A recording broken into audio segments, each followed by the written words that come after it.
Okay, we're going to get started in about 2 minutes, so if people can make their way to their seat, please. Thank you.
Okay, we're going to start in 1 minute.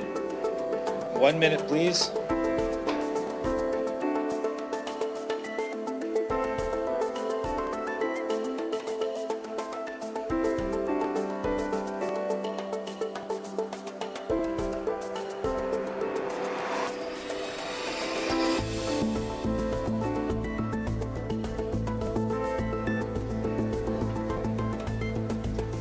Can I get councillors to take their seats, please?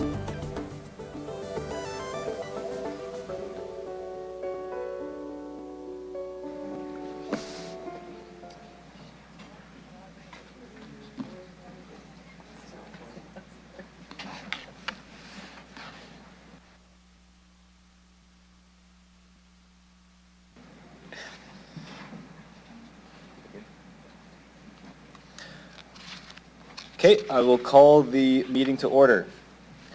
Good afternoon and welcome to City Council's 2024 budget meeting. We acknowledge that we are on traditional lands of the Treaty 4 territory, a treaty signed with 35 nations, First Nations across southern Saskatchewan and parts of Alberta and Manitoba, and the original lands of the Cree, Saulteaux, Dakota, Nakota, Lakota, and on the homeland of the Métis Nation. The City of Regina owes its strength and vibrancy to these lands and the diverse Indigenous peoples whose ancestors' footsteps have marked this territory, as well as settlers from around the world who continue to be welcomed here and call Regina home. Some members of City Council and its City Administration may be attending the meeting today through video conferencing. I would like to remind those who are attending through video conferencing of the following. Please ensure that your video camera and microphone are turned off, and when speaking, remember to unmute your microphone and enable your video camera. Some delegations may be attending the meeting today through teleconferencing to address council on various items on the agenda. Can I have someone move a motion to approve the agenda at the call of the chair with the following adjustments?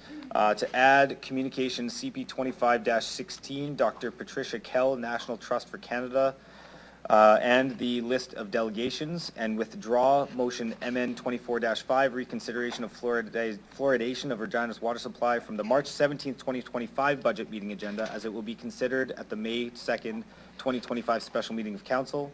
Can I have that? Thank you, Councillor Zakiniak. And a seconder, Councillor Burton. I will call the question. Any opposed? And carried. Okay, I will now call upon the City Clerk to provide City Council and the public with a high-level overview of how the order of the budget meeting will proceed. Thank you, Mayor Baczynski. So as a reminder for members of Council and to help the public understand how this is going to unfold over the next few days, Council will be hearing all of the delegations on every particular budget section as one. That is to ensure that council hears all the delegations in a comprehensive and collective fashion, because that will impact their decisions going forward. So after we are done all the delegations, which I believe we have 21 registered, we will then proceed, after questions from members of council to the delegations, we will proceed to a presentation from the Regina Police Service. And after that, there will be questions again, and then we will see where we stand at that point in time before we get into the budget deliberations themselves. I anticipate that it's likely the real budget debate will start tomorrow after we hear all the delegations today, plus the presentation. Thank you, Mr. Clerk. Okay, we will now hear from delegations registered to speak to City Council respecting the Regina Public Library portion of the budget. I would like to call upon Jim Holmes from Regina. Please go ahead and take a seat at the front here. And once you're seated, I will ask you to please introduce yourself for the record, the organization you're representing, if any, what city, town you reside in. You'll have 5 minutes to address City Council, after which you will have the opportunity to respond to any questions that members of council may have for you. And go ahead. Okay, good morning. My name is Jim Holmes. I'm a resident of the city of Regina.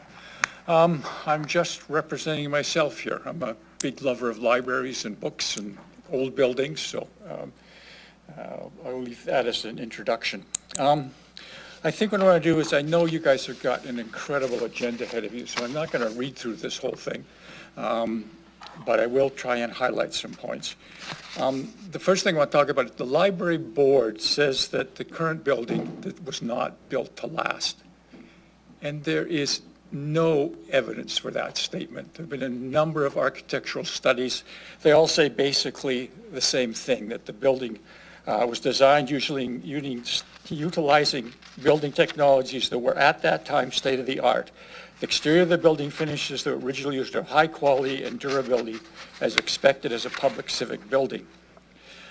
What is true, what they all say, is that it is old. Much of it's outdated, particularly the energy efficiency. Helpfully, Group 2 architecture was commissioned and made a report which would outline what it would take to update the building to current standards with the long-term goal of providing a clean slate in terms of code, health and safety, and building systems built to the same standards as if starting with a new building built from scratch. When you look at that remediation strategy is broken down to short-term, medium-term, and long-term. And on page 137 of that says those are mutually exclusive. They are not, they don't build on each other. And there's a pretty good example of that in here when you look at the windows. So short-term, what they say is fix the ones that are broken. Medium-term, replace all of them with new double-glazed units. Long-term, replace all of the windows with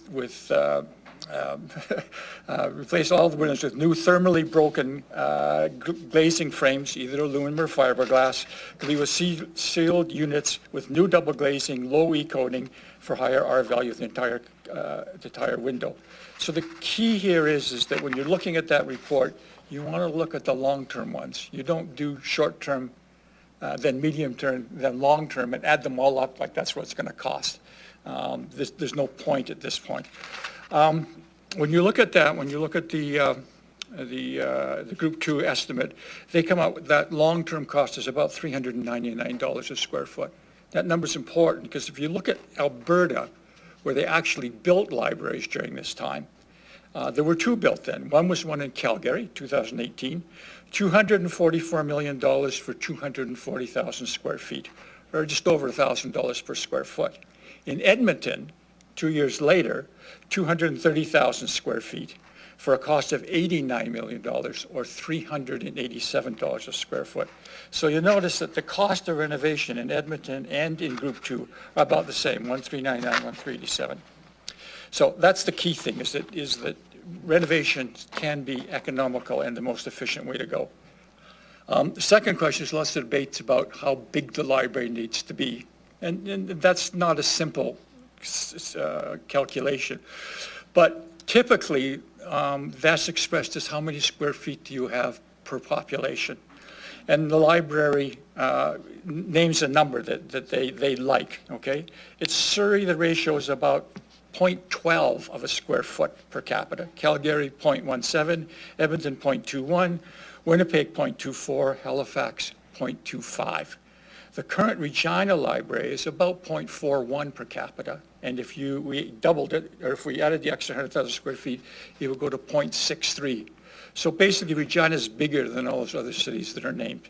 Important to note that Saskatoon is building a library that would put it at about 0.43, or a little bigger than Regina is right now. So there's a real question about how big that library needs to be. The other question that's outstanding here is the question of branches, and that's important. There haven't been any new branches for a long time. When they were talking to council, they said that they would turn their mind to it to May. I think you're entitled to know now what the library's intentions are about where they are going to put new library branches. What I'm concerned about is the borrowing cost that the library's proposed to you is going to suck up all the money that's available in the city. You're stretching your borrowing limit, and what happens to the branches? I mean, it'd be nice to say we've got a plan for them, but we're also going to need some money for them. So how does all that fit together? In terms of heritage, the library says it's going to have some keepsakes. That's their dedication to heritage. A few pillars, a lintel, and a plaque from the 1912 Carnegie Library. Mr. Holmes, you're just about out of time, so. Okay, great. Okay, I'm just gonna wrap that up. Sure. That is a beautiful building there on the edge of Victoria Park. We need to save it. The most cost-efficient thing to do is to renovate that building. If we need more space, we can look at that. Okay. Thank you, Mr. Holmes. Okay. Thanks for your presentation. So I'll go to questions from council now, and I see Councillor Fro. Go ahead. Thanks for your presentation this morning, Jim.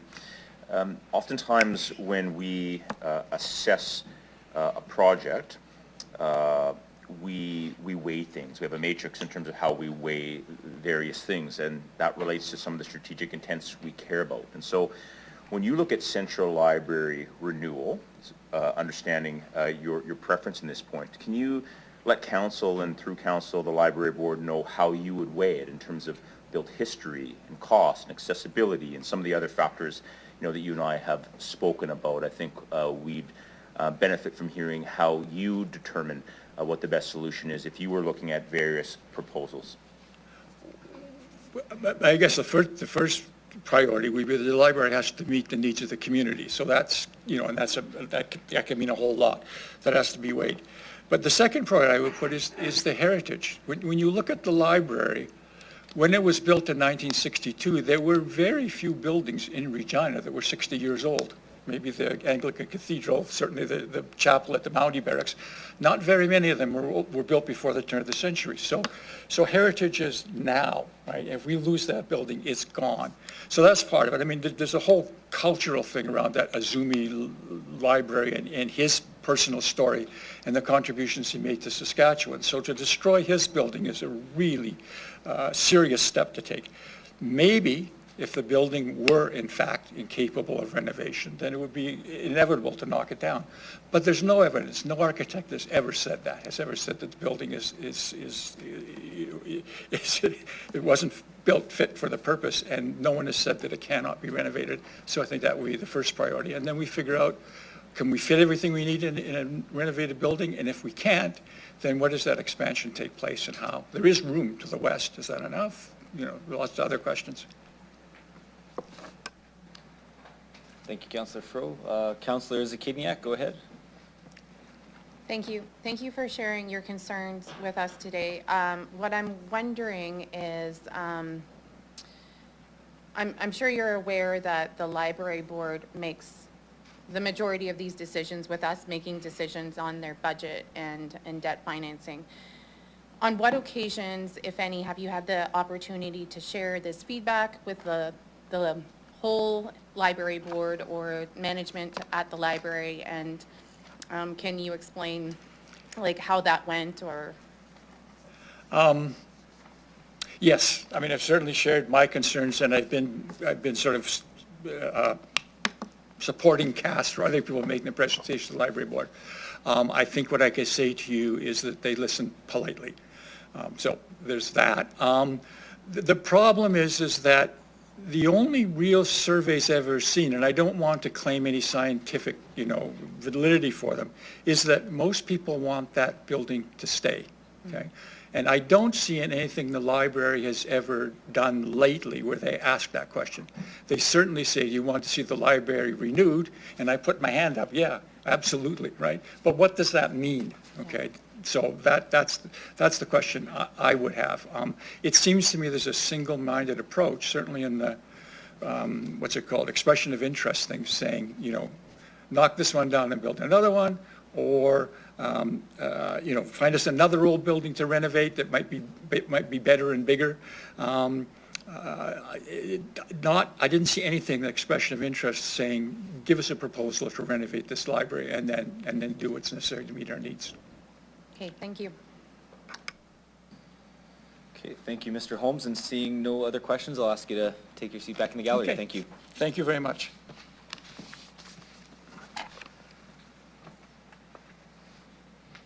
Okay, we will now hear from, I'd like to call upon delegation Murray Munn, which I believe is virtual. We'll just check and see. Murray, can you hear us there? I can. Let me just turn my sound off the computer. Yep. Okay, perfect. I'm just going to read you the preamble, so I do the same for everyone. So I'll get you to introduce yourself for the record, the organization you're representing, if any, what city, town you reside in. You'll have 5 minutes to address City Council, after which you will have the opportunity to respond to any questions that Council has for you. Go ahead. Okay, I guess I'm on. Hi, this is Murray Munn calling from Whitehorse, Yukon, where I've been since February '99. And I'm calling in because I used to live in Regina, and I grew up there, and born in Weyburn, but I grew up in Regina, mostly South Regina, but there are 3 or 4 houses there. Never mind all that detail. Thanks, City and Council, Mayor and Council, for the chance to speak here. I'll try not to read word for word. I got 5 minutes, and I can go fast, but it's not the best way to go. Years ago, I was in school having trouble being understood, and I took a course with Maria Kappenhagen. Maybe some of people there will know who she was, a person who helped the CBC readers and newscasters back then. So here it goes. Reading this over again seems funny. I'd rather go ad lib, but I don't have any nice facts marshaled like Jim Holmes there did. Regina Public Library Central Branch is iconic. On presentation in 1962, it was jaw-dropping and a real jewel in the nation's library tiara. I mean, it really stuck out nationwide. People noticed it. It was quite nice. It was something we were very proud of, and I remain that way, even though I haven't used it for quite a while. The wheelchair ramp with its nice slow ascent, I think that's really putting, first and foremost, the needs of all people as represented in people who are confined to a wheelchair or other slow means of transportation. Those steps are hard to get up. The cantilevered steps, which are now gone, the Fabergé-like, egg-like tinseled exterior, which both shaded the windows, kept the heat out, and caught light and caught glints, and made the library very attractive. And I won't read the rest of that paragraph. The Central Branch is a model of, in my opinion, public library perfection. And I think I didn't mention that the letter already states that I trained as a librarian later on in life. I began, with other things planned, but I ended up going for, library school. And it's because I wanted to help people of all stripes and financial levels and backgrounds access information, be that just kids' books or people looking for wiring diagrams or whatever it may be. And so it was a profession that really appealed to me. And I guess I thought I'd one day maybe apply to work there too. I belong to various Regina social media groups, and I find it what I see of Whitehorse, Regina, is it just looks like it's kind of dying downtown. And all kinds of buildings that used to be there, those brick movie theaters off Victoria Park and on Broad, they're all gone now, and it looks like parking lots are sort of prevailing, and these big icy-looking glass towers that funnel the winds, and it just doesn't look like it's being cared for downtown. It's sort of dying in favor of the suburban malls and such. So I'm kind of worried that the city of Regina is going the way of the small towns, which themselves are probably inevitably vanishing because people have moved to the city and, pardon me, out of the province. And I really would like to see Regina sort of try to take that back. Back when I was a kid and a teenager living in Regina, I left when I was about 21, I guess, for greater job opportunities in Winnipeg and school in Montreal and then UBC later on. We used to have a competition with our cousins in Saskatoon and whose city was better and more beautiful. And we defended Regina nobly and with vigor, but we were proud of our park, hand dug in the Depression, the lake. And we had a lot to offer, and we had some great arts organizations like the Folk Festival, which I hear now is going to down the way of the Dodo. But Saskatoon, I think we secretly thought it was more beautiful. Well, it doesn't help to take out the library and put a new modern thing in there. That's what is hoped for. It's not what I want, and I think it's not what a lot of people want. We want to see. You have about 30 seconds left, just so you know. Okay, thank you very much. I guess I would say, given the relatively fast degradation of Saskatchewan small towns and hamlets, now some are no more than a sad road sign carrying a sign in front of a farmer's field, I think we need to pull on the reins, slow down the cart, and begin to see that raising the past is not progress. Sometimes it's just plain harmful, and the city is looking kind of bereft now. The Queen City should not be dead at the heart. And that is my 30 seconds used up. Yeah, thank you so much, Mr. Munn. I'll check and see if there's any questions from council. Okay, seeing none, thank you, Mr. Munn, for your presentation today, and you can go ahead and hang up the call. Okay, thank you very much. Thank you.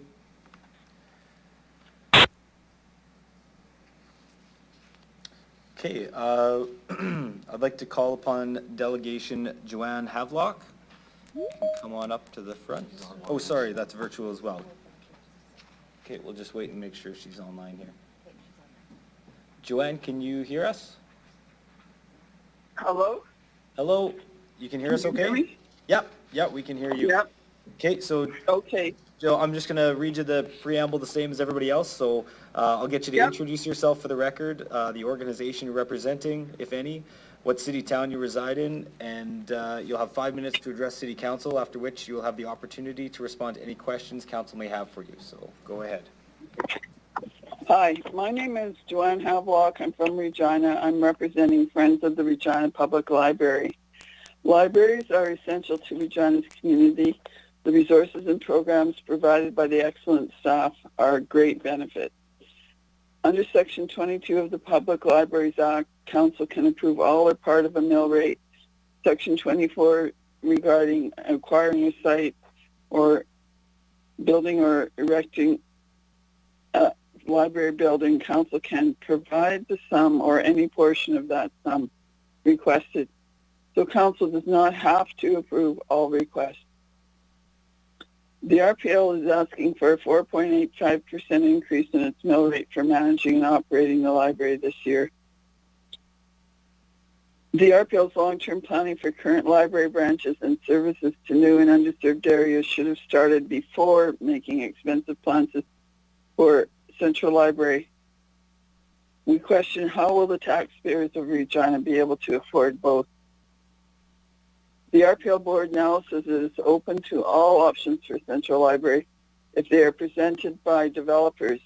Yet its expression of interest to developers last year said that Central was end of life and not worth keeping.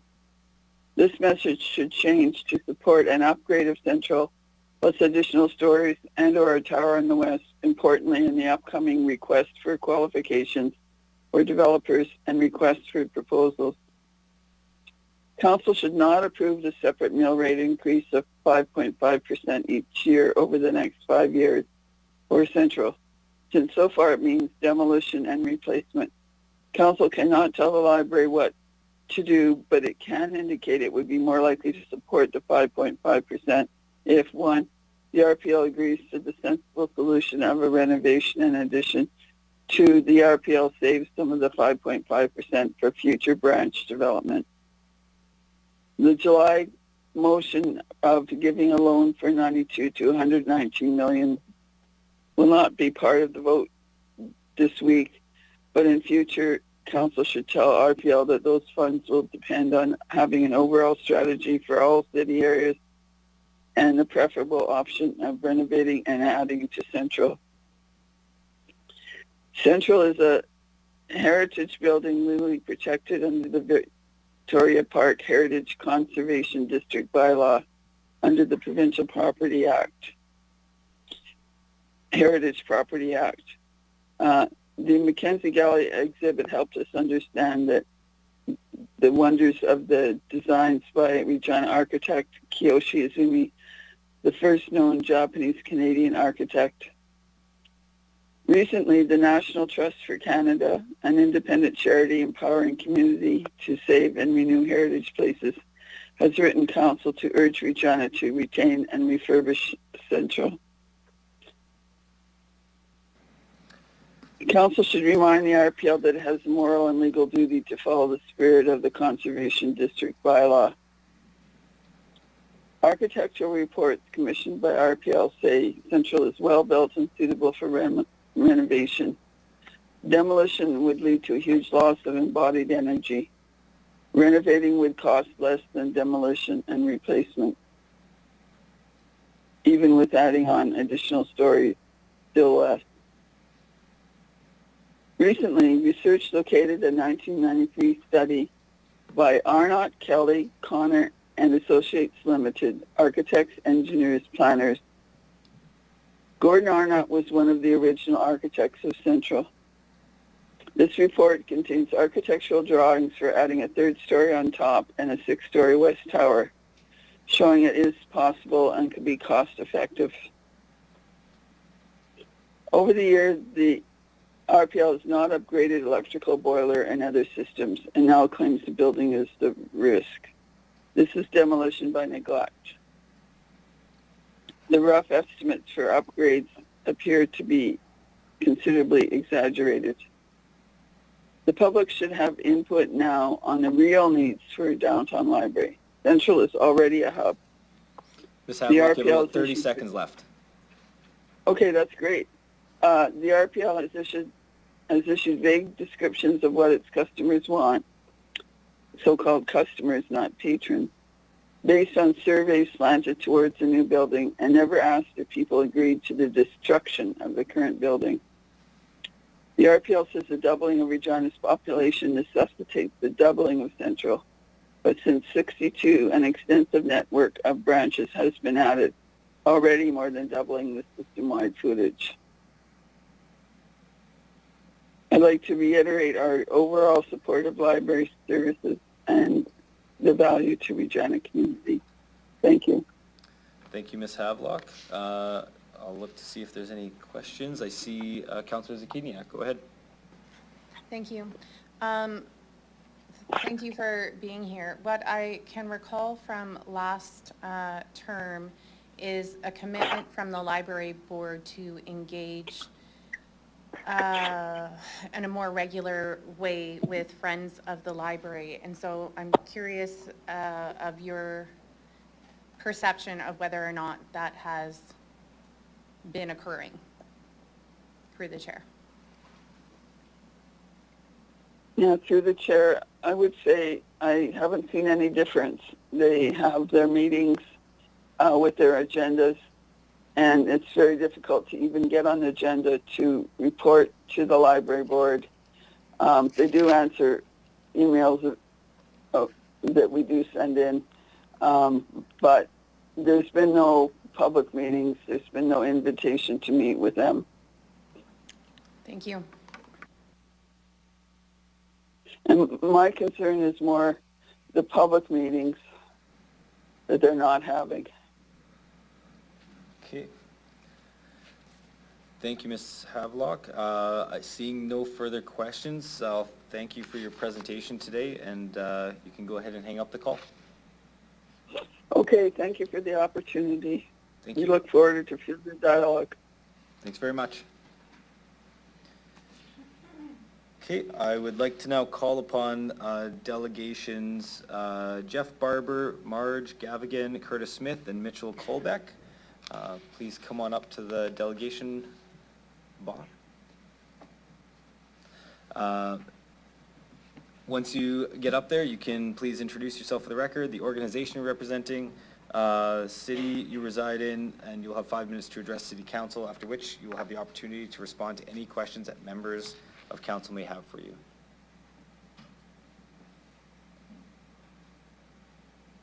I'll just get you guys a fourth chair.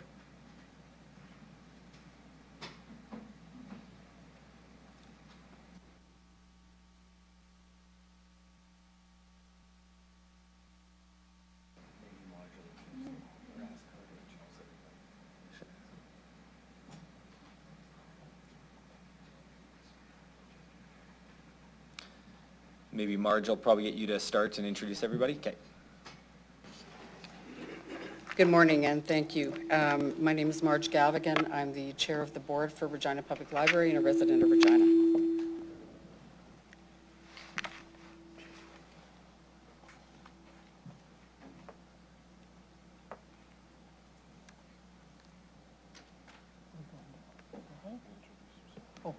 Okay, go ahead and try that again. Oh, sorry. I'm Marge Gavigan. I'm chair of the Regina Public Library Board and a resident of Regina. Jeff Barber, Library Director and CEO at Regina Public Library and resident of Regina. Mitchell Colbeck with Colors Project Leaders, the Regina Public Library's project manager for the Central Library Renewal Project. Curtis Smith, Executive Director, Finance and Strategy at the Regina Public Library. Okay, we can start. So RPL is here this morning requesting 2 motions for separate mill rate requests, one for the annual operational mill rate and one for the Central Library renewal that was agreed to in principle in 2024. And I know that council is aware of this, but for those who might be listening in or watching today, when we talk about library mill rate, the library mill rate is actually about 1/10 of a city mill rate. So when we're talking about percentages or dollars, to keep that in mind. So the operational mill rate increase, we are requesting an increase of about 80 cents a month for the average homeowner for our operations. Requesting an increase is not something we take lightly, especially in these uncertain economic times. This amount ensures that we can continue to provide programs and services for the people of Regina. Libraries are essential in tough economic times. They provide a lifeline for people in the community with free access to education, job resources, the internet, and support services that help individuals and families navigate change. For many years, we've kept our mill rate low to lighten the load for taxpayers. Unfortunately, that's not something that we can continue. We are serious about our role as effective stewards of the public's money. We've assessed and discussed our budget and mill rate request and approved a budget with no reasonable flexibility before delivering it to you. The amount we're requesting is absolutely necessary to our operational well-being. In regards to Central Library renewal, we're appearing before City Council to confirm your support for a renewed Central Library and a mill rate increase of about 96 cents a month for the average homeowner. A Central Library is the heart of a city. It's intellectual and cultural life. It's a living, breathing institution that grows and evolves with the community. In Regina, that growth has for many years been curtailed by our current building. A new Central Library will transform our city and our downtown. It will be a hub for education, culture, innovation, and community engagement. It will create opportunities, foster connections, and shape the city's future. Central Library renewal is something we've worked on for a long time. Over the past 10 years, we've kept our mill rate requests intentionally low, knowing that this day was coming, and it's here. It's time to move forward. Look where we've come. We can't stop now. A new central library is more than a building. It's an investment in the city's future. It creates a smarter, more connected, and more inclusive community, and we know that from other cities. Like Calgary, where the mayor calls the Central Library a cornerstone of community that stands as a testament to the power of public investment in library infrastructure. Or Halifax, which attributes its downtown building boom to game changers, including its new Central Library, where economic growth, new multifamily living spaces, and new businesses are being constructed around the Central Library, because that's where the people are, that's where the people go. Where the population of downtown increased 34% in 10 years, and what was for several years the fastest growing downtown in Canada. It's about infrastructure, it's about investment, it's having a vision for what could be. Let's activate our downtown. Let's prioritize essential services like the library and invest in our future. Let's develop downtown to grow our economy and our cultural and social well-being. Let's attract business and events to our city and elevate our profile. Let's make people feel good about living here. Be the council who acts on the potential of our downtown. Be the council who helps deliver it through a renewed Central Library. Thank you. Thanks, Marge. Okay, I'm going to check to see if we have any questions for our library folks. I see Councillor Fro, go ahead. Good morning. Thank you for being here. Just a couple of questions. First, I've heard you speak to the seriousness of your role as stewards of public trust and public dollars. And so when we look at Central Library renewal, can you walk us through how you identify and mitigate risk within the process for those that might not be as intimately involved as you, as it relates to the RFQ and RFP stage, but also when you select the eventual proposal? How are you managing and identifying and mitigating risk, both financial risk, reputational risk, and otherwise?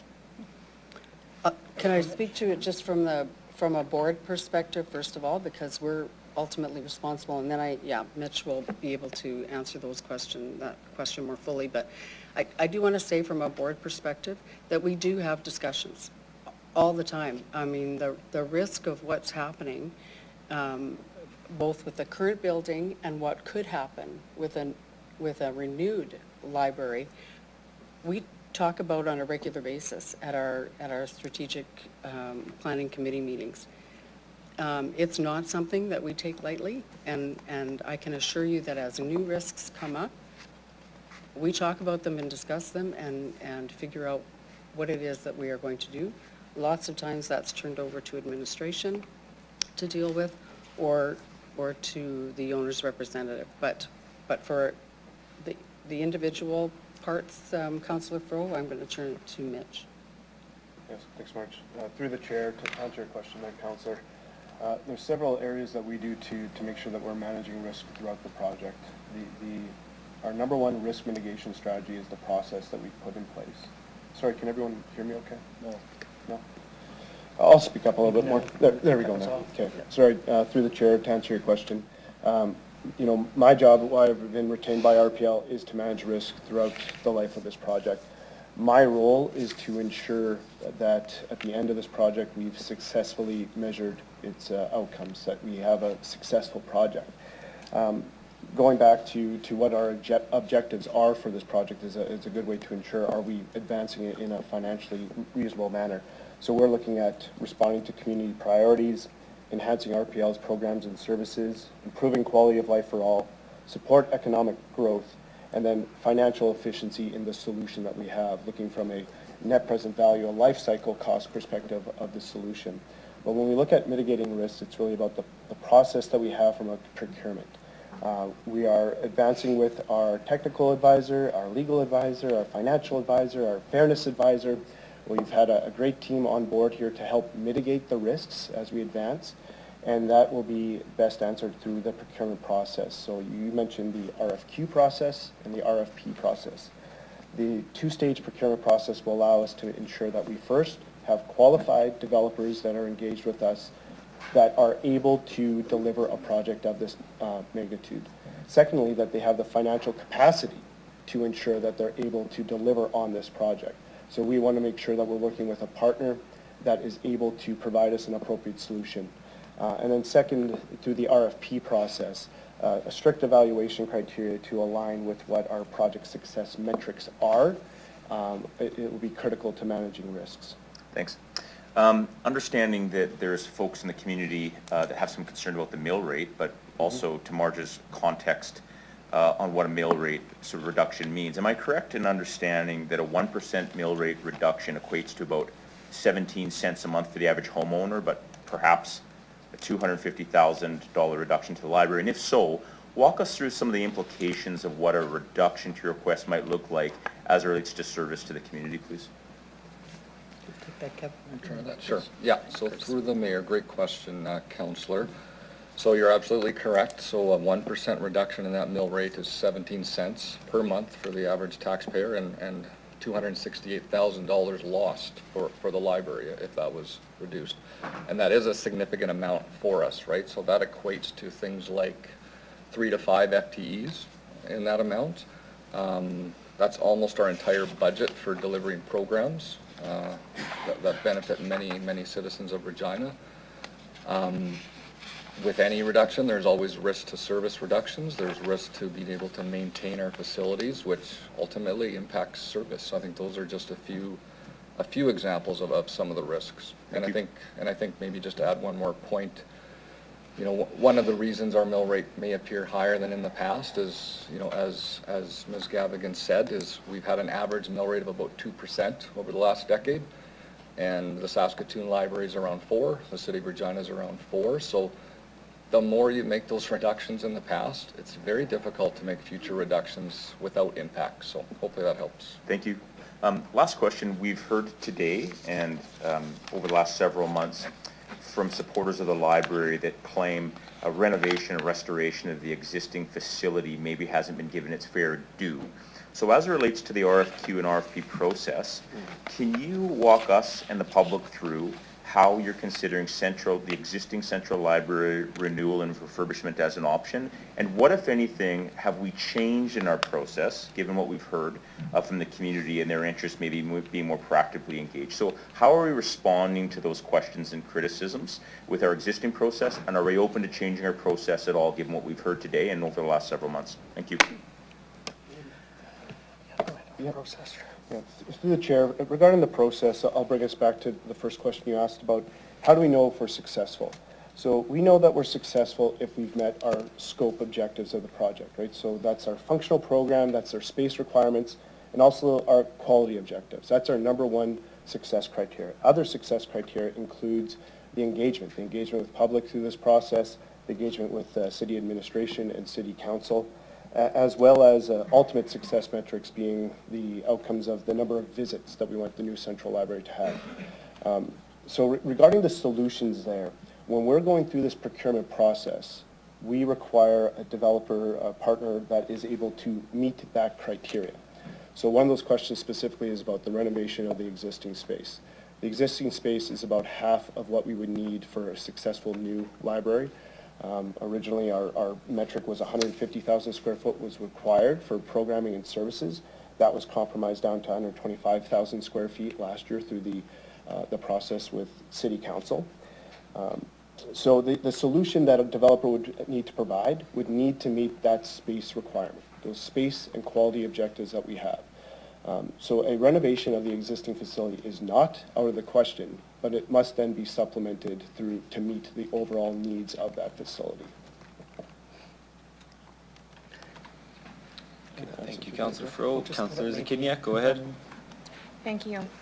I wanted to ask you about a couple of the things we heard from the delegations today. So we heard in the presentation on behalf of Friends of the Library about concerns about the messaging of the expression of interest, that while technically it's open for whatever options, that the language stating that the building is at the end of life wouldn't necessarily encourage developers to propose rehabilitation and expansion. Has that is that still what the messaging says, or how do you respond to that concern? Through the chair, I think the expression of interest is a very preliminary step. So the actual options that will be available will be articulated in the request for qualification. And I was going to actually add to the previous question, that's part of the thing right now with timing of what the library is open to, is that comes out kind of publicly in the request for qualification. When we are looking for developers who can fulfill the needs of the project, that document is posted publicly for developers to respond to. So that all becomes more kind of formally public when the RFQ document is released. Okay. And then also the concern that the meetings are not open to the public, and also that it's difficult to get an invitation to attend the meeting. Can you respond to that concern that was stated today?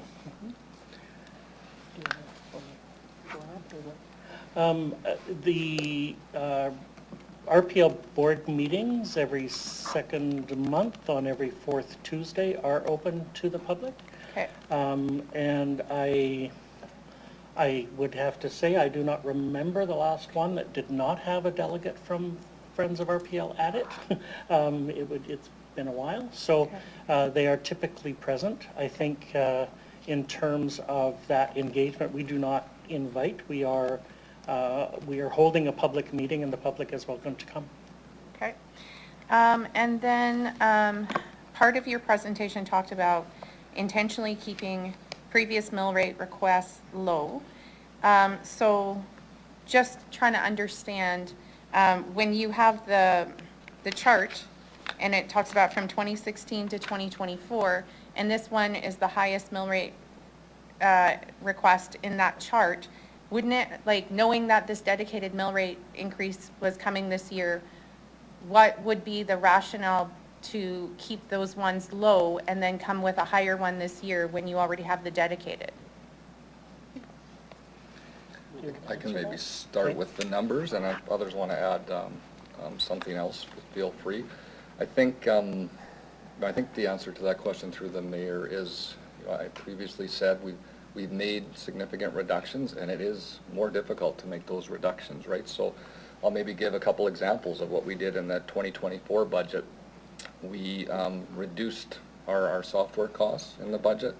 We reduced our facilities maintenance cost, and those are things that can't be done every year, right? So I think those are just, I'd say, a few examples of in the last year that we did. And even in the 2025 budget, we are just to keep the lights on, to pay for salaries, inflation, safety and security, which is a huge risk, and as well cyber protection. We're already at 5% mill rate, and we were able to reduce things like our training budget and other things by $100,000. So while it may not appear so, we did make some reductions and did our best to keep that mill rate low. So then would it be fair to say, like, what I'm hearing from what you're saying is that in previous years you've made significant reductions and it's kept catching up to you now, and that resulted in the mill rate request that's in front of us, even with some reductions? Is that a fair summary of what? Through the mayor, I'd say that's a completely fair statement. Okay.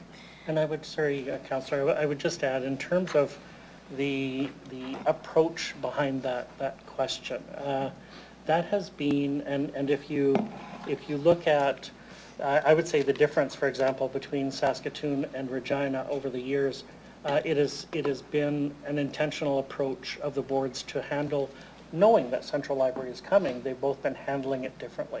So Saskatoon did decide early on, their board decided to ask for higher mill rates to accumulate more money for their Central Library so that when they were ready, they'd have that money. RPL's board took that approach that's reflected here. It is, we know there's going to be a big ask someday for Central Library, so we will keep requests as low as possible until then. So it's reflective of a different strategy for getting to that point for Central Library, even though the two libraries were roughly in the same spot. and the approach to that spot has been handled differently by the different boards. Okay. I actually think that I misstated my previous question. I think it's, my understanding is it's actually not about folks attending meetings, but whether they're able, I guess they can't speak at meetings like you're able to at our city council meetings, and also that your reports are not public. Is that accurate? Through the chair, I think we have a submissions and delegations policy that actually is, although simplified because the library is a smaller organization, it is fundamentally copied from the city's policy. So ours is simpler in terms of the number of steps, but we used the city's policy for our submissions and delegations policy. So we have made some changes to that process to enable submissions to be made. Our reports for every board meeting are not necessarily available. At the point that they are coming to the board, they are management reports to the board. If there is a public report, it can be made available, and it would normally then be on our website if it's a public report. So when we have, for example, all of the Central Library reports, they're posted, because they're specific to Central Library, they're posted on the website in a public spot once the board has approved a report and it becomes public. Okay.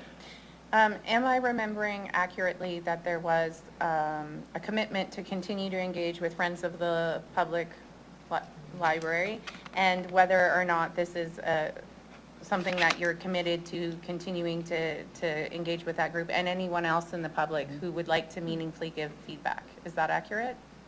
Through the chair, I would say certainly.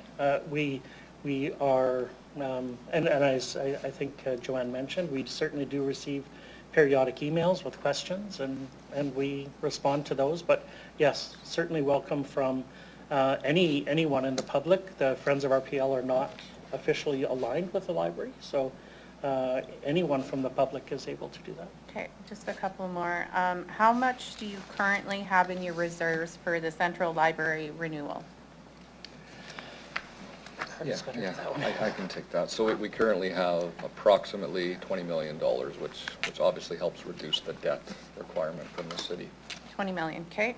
And then with this dedicated mill rate, what I've previously heard is you see it as an important signal to the community and developers that that this is actually going to happen, the renewal of the Central Library, and so obviously it's important, you need to be building the money. The question is, you need to build up your account in that regard, but the question is, like, is there something in addition to that? We need to build up the money. It's an important signal that this is actually going to happen, of the importance of it, or it being at 5.5. Yeah, so through the mayor, I'll maybe see if I have your question right there. I think what I would say is just to give you some maybe risks of reducing that amount, right? So one of them is the signal to the developers. Any reduction in that amount will result in more debt, right? Because we can't put that towards the capital. It will result in higher mill rate increases later, because we have to, at the end of the day, we have to get that money, which is to pay the debt back. So I think those are the three reasons and risks around that number, if I'm answering your question there, Councillor.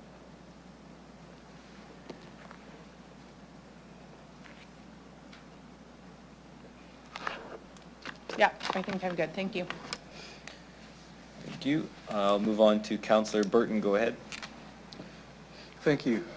Through the chair, as I was listening to your submission and reading today here, I see a lot here talks about renewal of the renewed Central Library, new Central Library, but it doesn't describe what your ask is. Now I know from previous exec meetings and stuff what you're suggesting here, but this is game time, this is lights on, this is cameras, this is action, and it does not state, are you looking for a brand new building right now? Is that your proposed objective?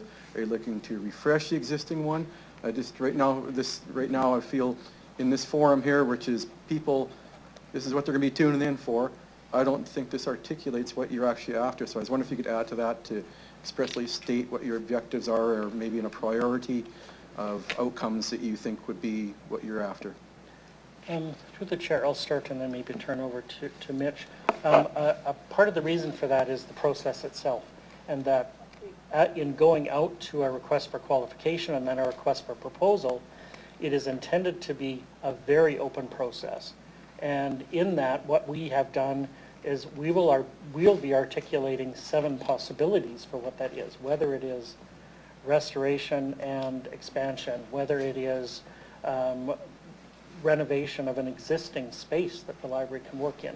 So we're not at a point where we can say exactly what it's going to be, because the market is going to help us determine that. Well, maybe Mitch is very, of course, leading that process, so I'll turn that over to him. Thank you, Jeff. So through the chair, I'll go back to one of the previous questions as well. When we're looking for these developer solutions, what we're going to be providing to them is, these are the things that you must be able to provide us. So whether that solution is a renovation of existing facility, as Jeff mentioned, or a new build on the current site or on the other site, or renovation and expansion of the existing facility, that is up to the developers and to the market. What we're stating is, these are our requirements, and that is our functional program, that is our space. This is our quality objectives. You must meet this from a quality perspective. So we're saying, this is what we need to be successful. Provide us a solution that aligns with this. Okay. Thank you. I think that helps everybody here at council and further understand what you're going after. Thank you. Thank you, Councillor. I see Councillor Rasevich. Go ahead. Through the chair, I was just kind of referring back to, I guess, Mr. Jim Holmes, some of the numbers he was throwing out in terms of size, about 0.41 per capita in terms of where we rank, and a lot of other cities are around the, sounds like they're around the 0.2. I guess he's saying that our library is potentially big enough in terms of those numbers. I wonder what your thoughts are there. And I guess the other number too is in terms of, I guess, renovation or a new library, like Calgary, you were saying, like I think the number you threw out was $1,000 per square foot, and versus probably renovating current library could be less. I wonder what your thoughts are on those numbers when you were hearing those. I think through the chair, you've opened the door for me to talk about libraries all day. So one of the things I think that's important to know, and I don't remember all the different cities that were noted, but in a general response, I think some of the challenge with those comparators is that public libraries are very unique to their cities.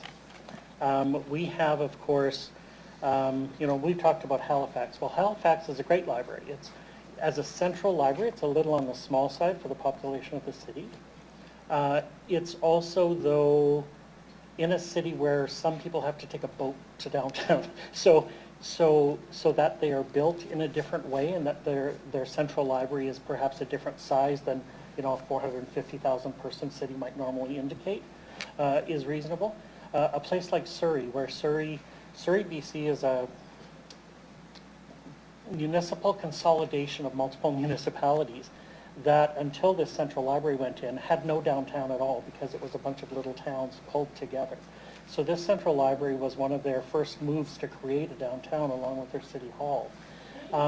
It's also actually a kind of library where, and I know we talked about it last time, it's a kind of library where the square footage is small, but if you were there, what you would notice is volume. It is visually massive. So I think comparing city to city and what a library looks like, it has a great deal to do with the city. Calgary, of course, a very large city, and a part of that $1,000 a square foot at that time is also related to the fact that that's not just a library. The main level of that is a rail. The light rail goes through the main level of that. So yes, it's very expensive for what it is, but it's also only 2/3 of it is really a library. Mm-hmm. So every city has done something different to meet their city's needs, and you really need to do an analysis of each city to kind of talk about why some of those numbers are different, and why some of those numbers are different can be very reasonable as you look at the different characters of the cities. Okay. And I might just add, Councillor, just to give you context around those numbers, the 0.2 square feet per capita is the current size of the current library. The 0.4 is almost exactly the same as Saskatoon's new library. So just want to make sure we have context around those numbers.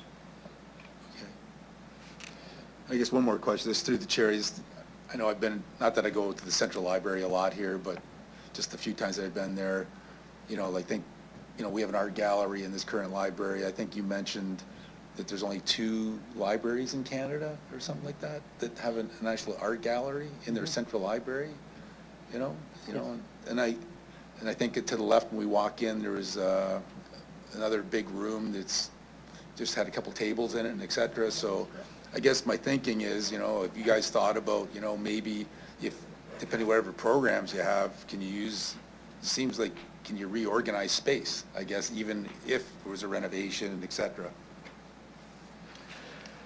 Through the chair, ultimately, in terms of how the library is laid out, yes. Can things be rearranged? They can. The room that you speak of to the left, that's the community commons. That is a room where we significantly kind of have changed that over. What it used to be is physical materials for our outreach unit that went to people who needed special physical materials for reading. We both kind of, as some of that technology changed, what we also did is disperse that collection throughout the system so that we could have that space. And that's the kind of situation we're in with Central right now, is that to get that engagement space for the community and to get that dedicated space where we can smudge, where we have drumming on Wednesday nights, we had to take something else and move it out. And that's kind of the situation we are with the current space. I think the gallery, yes, we are one of only 2 urban libraries in Canada that has a nationally ranked art gallery. I would say ultimately what we see, and a part of that character, when I talk about characters of libraries in individual cities, Regina Public Library has developed to be a very, kind of a very well-known cultural institution, both in the city and nationally, as a public library that is a cultural institution. And we take advantage of that both in terms of the work that we do in talking about the library, and as we talk about a new central library, that plays significantly in that conversation. It also plays significantly in the work that we do, in the programming we do, where we take that culture and that creativity and the individual creativity of people in our community as that trigger for us to help us look at our programming and our services and our events. We look at creativity and culture as something that is very much at the heart of Regina Public Library. Okay, all right, thank you. Sorry, through the chair. I just want to go back to an earlier question that I don't think we responded to for Councillor Rasovich. And Mitch will probably be able to answer it as well. But you talked about, in referencing Mr. Holmes' presentation, about renovating would be cheaper than, or less costly, let me say it that way, less costly than building new. We don't know that. And the reason we don't know that is because we don't have up-to-date costs or proposals on what it would look like. That's the reason for the process that we're going through now. Am I? Yeah, I was going to add to that, Chair. So through the Chair, part of this process allows for innovative solutions. And that's what we're really looking for to find some financial efficiencies in this. So whether it's renovation of existing spaces or a new build, you have some cost comparators. You know, Saskatoon Public Library is about $1,000 a square foot, and that's a good cost comparator for us. But as Marge mentioned, we won't have these answers in front of us until we go through the process. We're anticipating that developers will find efficiencies in their design when they're adding to something with other potential partners or potential grant opportunities. So whether to use straight up renovation costs or new build costs isn't quite fair to this process as we're looking for innovative solutions from the market. Okay, thanks. Okay, thank you. We'll go to Councillor Siklees. Thank you. Through the chair, good morning, everyone. we've established that you have a reserve or a rainy day fund of $20 million. Are you aware that that rainy day fund is greater than the Police, Parks Commission, REAL, and EDR combined? Through the mayor to the councillor, I'm not sure on that. I haven't compared those numbers. Well, if But those, I think it's important, councillor, that money is put aside for the central library to Right. reduce the amount of debt that's required. right, but you can't tell us what you want, and my job is not to tell you what to build, but to sign a check. So it's kind of cart before the horse. If the other partners were not granted their funding request, they don't have a fallback position of the size that you do. In addition to your sizable reserve, you've also received a $90 to $120 million loan approval in principle. Councillor. My question is, Okay. sorry, my question is, why are you asking for pennies when you have tens of millions at your disposal? Can you tell the ratepayers why? So through the mayor and to the councillor, I'll see if I can answer the question. And maybe it's best answered by why we need what we do financially, right? So I don't want to try to oversimplify the decision, but one key point is we need the debt, we need the mill rate increase regardless of what the building looks like. If it's a lease, we still need the debt, we still need the mill rate increase. So I don't want to downplay it, but we are going to need that no matter what the option is. And I don't know if I'm exactly answering your question. You may have to clarify if there's more there. It just seems you're in a pretty advantageous position. You were asked what you would like to do. You don't know yet till you have that information. I would like to make a decision based on the information of what you actually want to do instead of what ifs, because we're talking about a lot of money. Yeah, I think, and perhaps through the chair, this may help. I think the $20 million we have is not a rainy day fund. It is earmarked by the board for central library. So it can't be used for anything other than central library unless the board decided to do that. Gotcha. If we did do that, it would simply create a hole in the fund to pay for the central library. Mm-hmm. So it is not, I guess, it's not a rainy day fund where money comes in and out. It is specifically targeted for central library. Understood, thanks. Okay, thank you. Councillor Turnbull, go ahead. Hello, thanks for coming back. This must seem like Groundhog Day for you. I know you've been at it for decades. I did have some question about the timeline and my understanding of it. I know you've been here lots of times before, but you're currently doing your functional plan, correct? Through the chair, yes, we're right in it right now, yes. Yeah, and so that's determining your needs, your clients, and what you need for the city, and you're actively doing that at this point in time? Yes. And then, if I'm correct, your next steps are then the RFQ and then the RFP? Yes.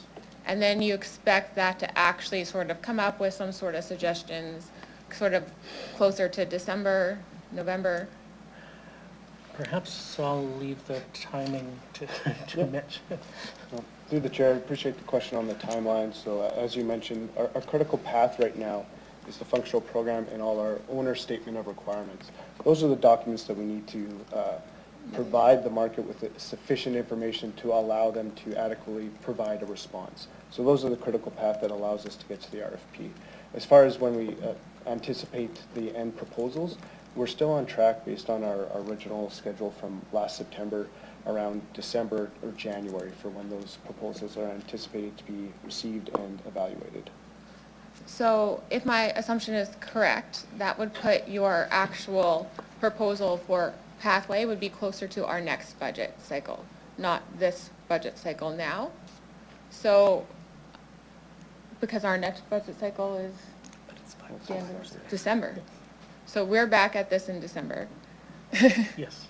So your alignment with an actual solution is closer to our next budget cycle. So my question to you would be, that extra 5% mill rate would just be sitting in savings until our next budget cycle, correct? So through the mayor to the councillor, I think that is correct. Obviously, we are moving forward with professional costs and things like that, right? But I think the key here is it is very difficult to issue an RFP if the funding is uncertain. Very difficult to get quality proposals. So that is why we need that mill rate now. And to my previous point, if we do get the mill rate in 2026, that does mean we need much higher mill rates every year because we need it by the time that library is opening. But I think it's more important we need the signal to the developers that we're serious. Otherwise, it is difficult to issue an RFP, and we wouldn't be in time if it was November. I understand your concerns. We are looking at all partners to step up and help us together because we are really facing an extraordinarily large budget mill rate increase, and we have talked to all of our partners about what can we all do because we're all in this together.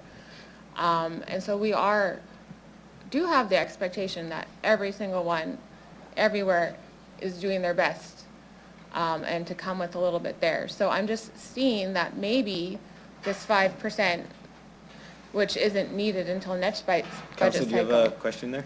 Oh, yes. Is it a possibility, like, other than the signal, would it affect you, put that on hold until next budget cycle? I think I'll maybe talk to the numbers, and I think the other folks will have some qualitative, so through the mayor to the councillor. I guess financially it will increase the amount of debt we need because it puts the timing of those cash flows later. It will increase the amount of mill rate we need. We'll probably have to ask for it over 4 years potentially. So we'd be coming at a higher mill rate next year, and I think those are two of the financial impacts. Okay, and last question. So if you were to get it this time, would you be asking for a further mill increase in December, or would you, this is a... Yeah, so through the mayor, our financial model is every year for 5 years. Each year is a 5.5% increase, equal to a 0.5 civic mill rate increase each year.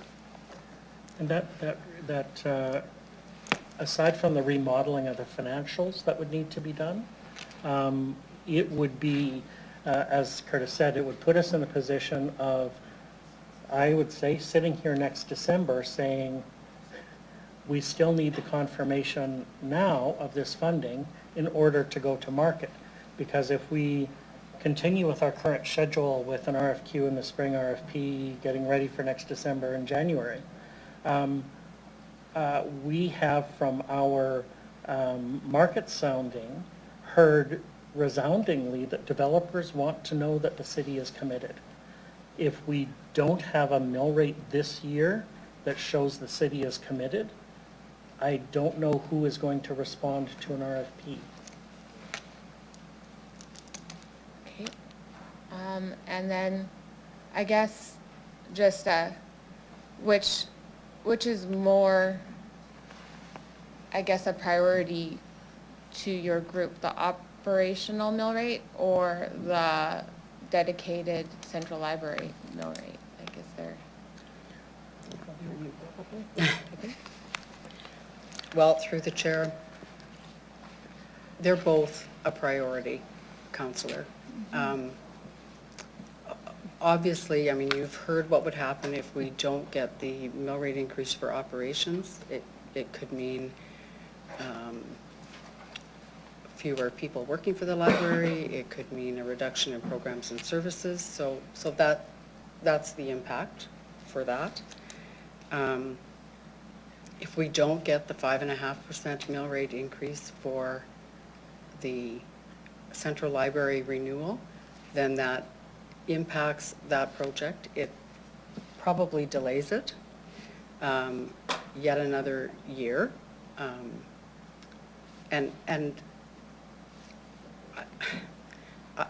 I don't think that people understand enough the impact that when we talk to developers, and Mitch can attest to this, if we don't have that commitment of funding, what developer do you think will respond to an RFP or an RFQ to start with if they don't think the funding is there to pay for it? So huge reputation risk, not just for the library, but for the city as well. And we are counting on developers to come to us with an innovative solution that will help all of us, but we need that mill rate increase. So they're both a priority. Okay. That's all from me. Thank you. Councillor Zakiniak, go ahead. Thank you. So I've heard you state why a dedicated mill rate is important to you and important to developers and important to the project. What I haven't heard clearly articulated is why, like, we don't have to do all or none. So I'm not understanding what would be detrimental to the project of a reduction in your dedicated mill rate increase in order to respond to the concerns that Councillor Turnbull was noting in terms of just like all partners looking for reduction. So if there's something aside from what you've already told us that I'm missing about why we couldn't reduce the dedicated mill rate just for this year, I'm just looking for further understanding, if you can help me understand, if there is something else. Yeah, so good question through the mayor to the councillor. I think what I would say is, it sounds like I may be being repetitive here, but a reduction will send a signal to the developers. Now it depends how much a reduction we're talking about. That doesn't matter. But financially, it will mean a higher mill rate increase next year and the next 3 years after that. And it will mean more debt. And yeah, I think those are the financial impacts of that. So. And just a clarification in practical terms, the modeling done for the mill rate to put us in a position to pay back the debt at the point where the library opens in 2030 requires this mill rate to build over that period between 2025 and 2029. So if the mill rate this year is reduced, and Curtis would have to remodel it, but in order to be in a position to have the revenue to pay back the debt when the library opens, the mill rate in each year in between then would have to be higher than expected, or we would incur higher debt in order to extend the period of the project. Okay. We also don't know yet how much debt will be required, right? So just to make sure I'm right on this one, there was the motion committing to between 92 to 119 million, wide range of debt. Yep. So it's possible still that you won't need that. Well, we don't know. We don't know what the number is. So there is a possibility that the debt that you think you might need, that you may not need as much as you're currently anticipating. Is that accurate? Through the chair, yes, that is accurate, and that is the mill rate modeling that was needed to establish the debt request that was approved in the summer. So yes, these are all, they work together, and they are plotted out to work together until 2030.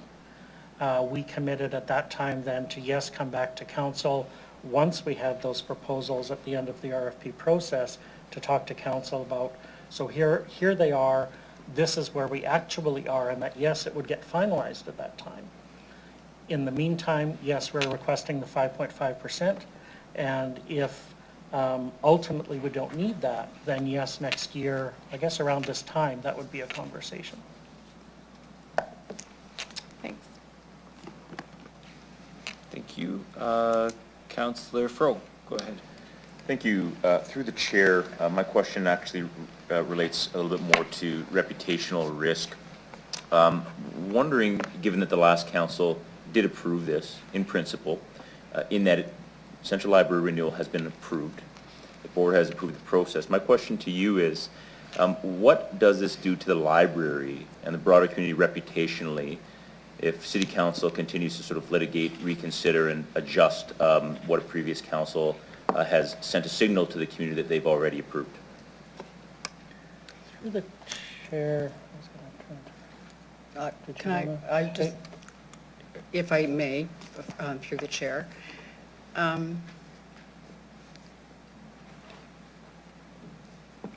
In terms of reputational risk for the library, I think, and listening to the last few questions, I think what took a lot of effort and time with the previous council was having people understand that, yes, we want to give you more information. Yes, we'd like to know what this looks like at the end of the day as well.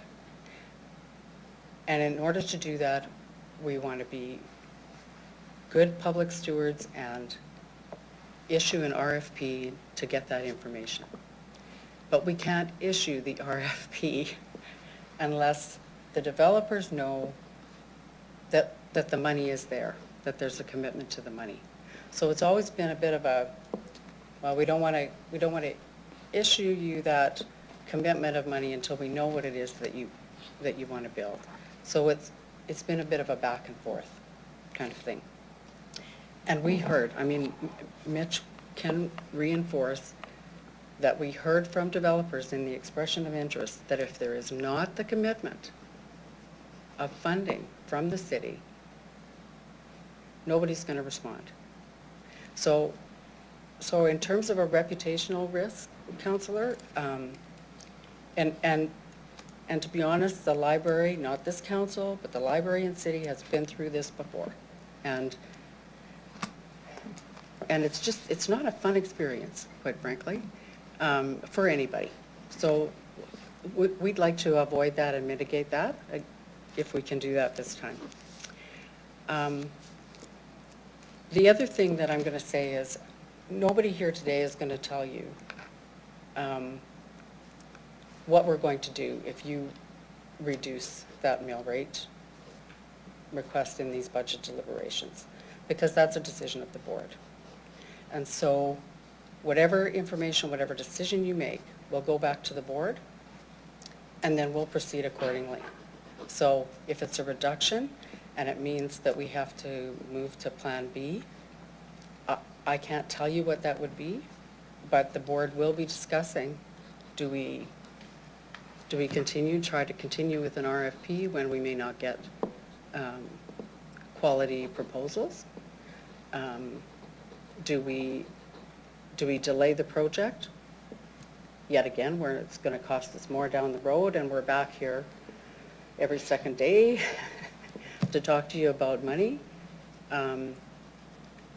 Do we give up and just say, maybe we don't, maybe if nobody else cares about Central Library, maybe we don't either?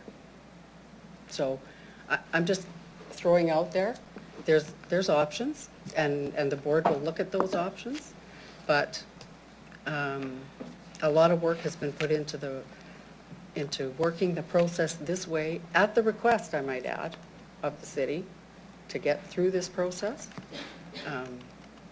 We'd like to continue on with it and finish the process. And everybody will be much more informed if we can go ahead.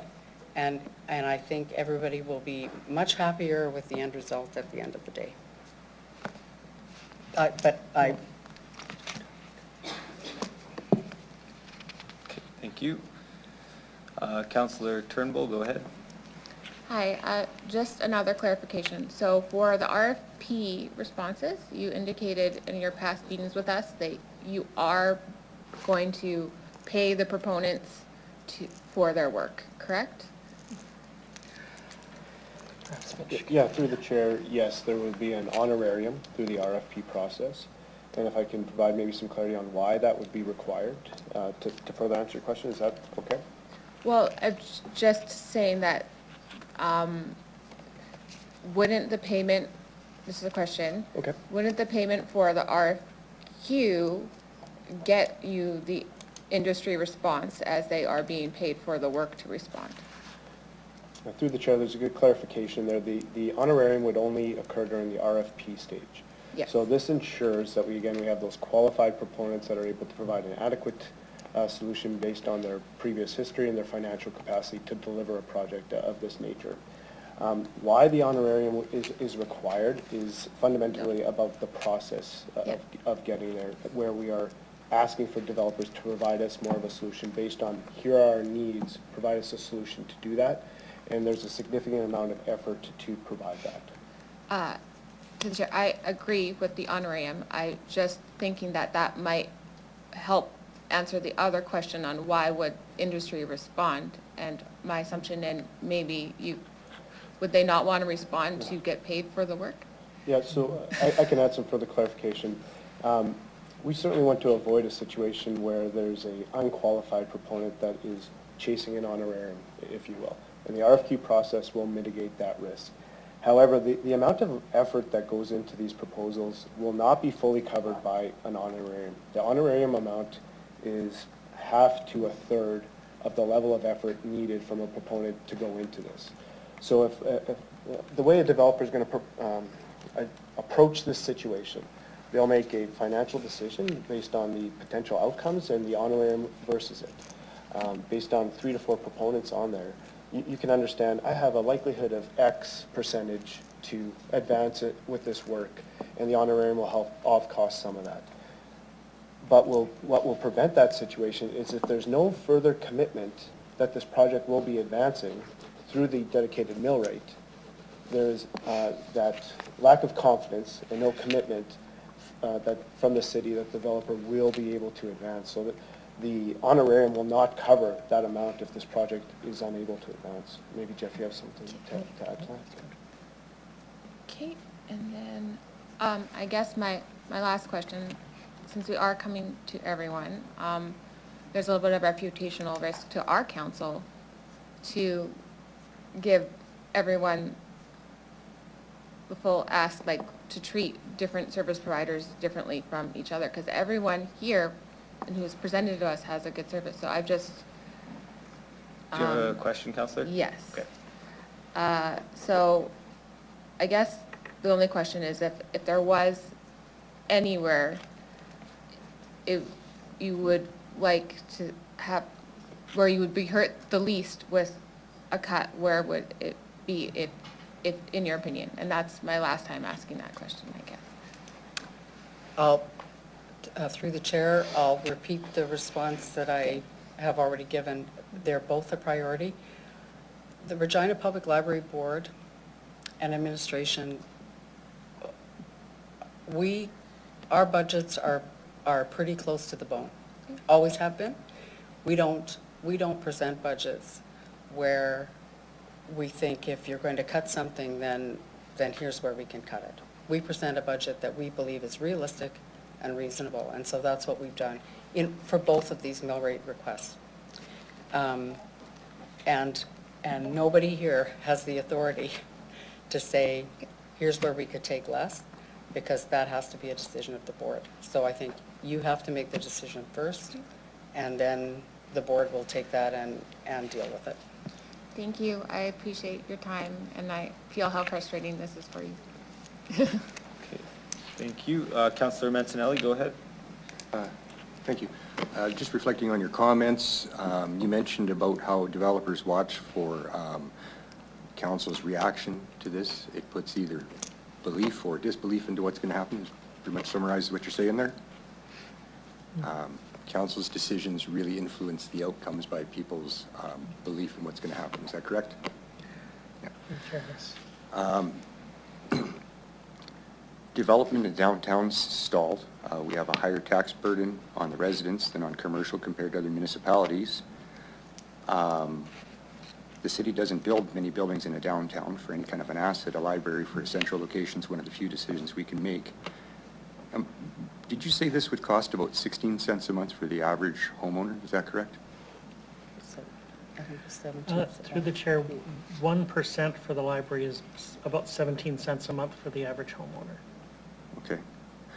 And I guess from there, any idea? No, this is a question for administration later. Thank you for the information. Thank you. Councillor Beazle, go ahead. Hey, through the chair, you're asking for the 5.5% for a commitment from developers to give you a serious proposal. Like, is there a lower number that you go with to get a serious proposal? Like, does it have to be the 5.5, or you can go with a different number, say like a 2.5 or a 3?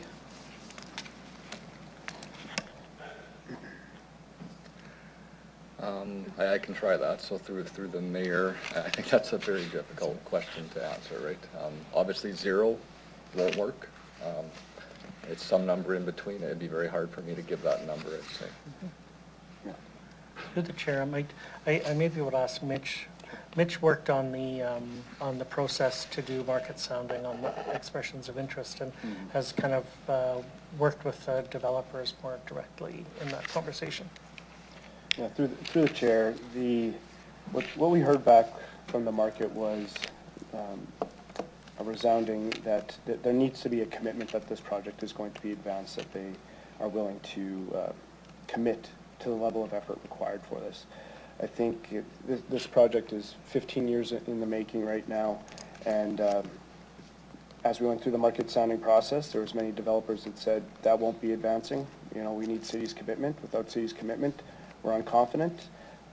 There hasn't been a civic investment into the downtown, as was previously mentioned, just with Councillor Mansanelli just now, but outside of the Globe project for quite some time, and the library is one of the few civic improvement projects that the city and city council is able to choose to make an investment in. Thank you. Seeing no further questions, I'll ask you to return to the gallery, and we are going to take our mandatory 15-minute break. So we will be back at 10:51. Thank you.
Okay, we're going to get started in 1 minute.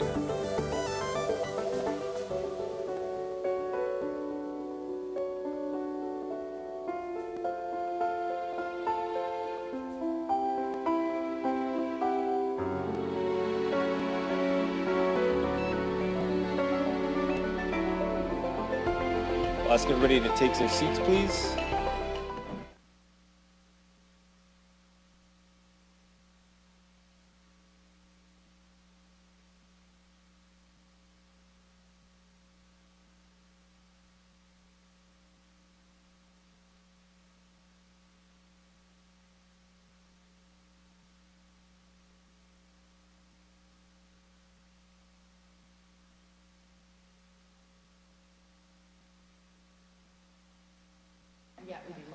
Councillors, we'll get started.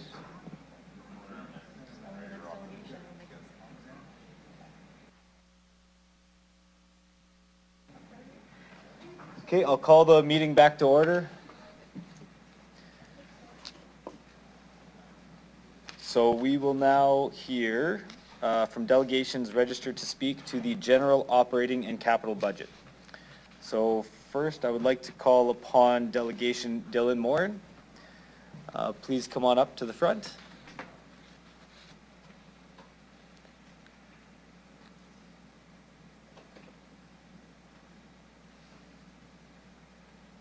And once you've gotten comfortable in your seat there, I'll get you to introduce yourself for the record, the organization you're representing, if any, where you reside.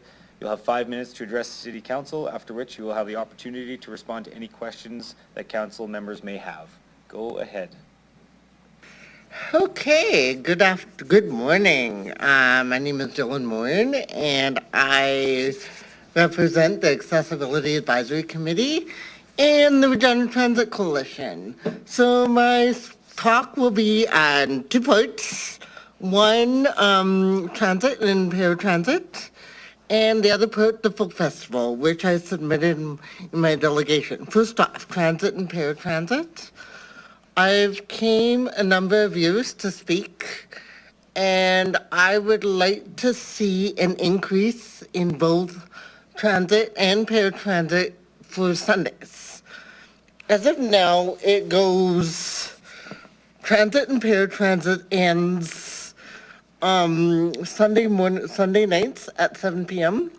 They would like to see an increase maybe to 8 to 9 p.m. It's an ask that has been asked by the transit and paratransit community, I should say. I know this budget, I respect that budget. This is a tough budget, but this is an ask I have been asking for many years, and I hope to see some results. I would also like to see Sunday service be the same as Saturday service, running every half hour opposed to every hour. I have invited most members of the council at Councillor Zakiniak's town hall. All of you guys have took me up on it, and Councillor Zaklis, we just need to confirm details. And I want to take an opportunity to talk about the refusal rate, the paratransit refusal rate. It is jumping. And when people can't get a paratransit, they cannot leave their house. They cannot get to the destination. For some individuals, paratransit is the only means of transportation. They can't get a ride. They can't leave the house. I ask council and your worship, through the mayor, I ask council and to try and find solutions. This is like I said, this is an ask that has come through the community. Again, as you may have all known, the Regina Folk Festival has decided to close for good. The Regina Folk Festival has been a summer staple in Regina for many years. I ask that the city work with the province to try and bring the folk festival back. Some members of council may not agree.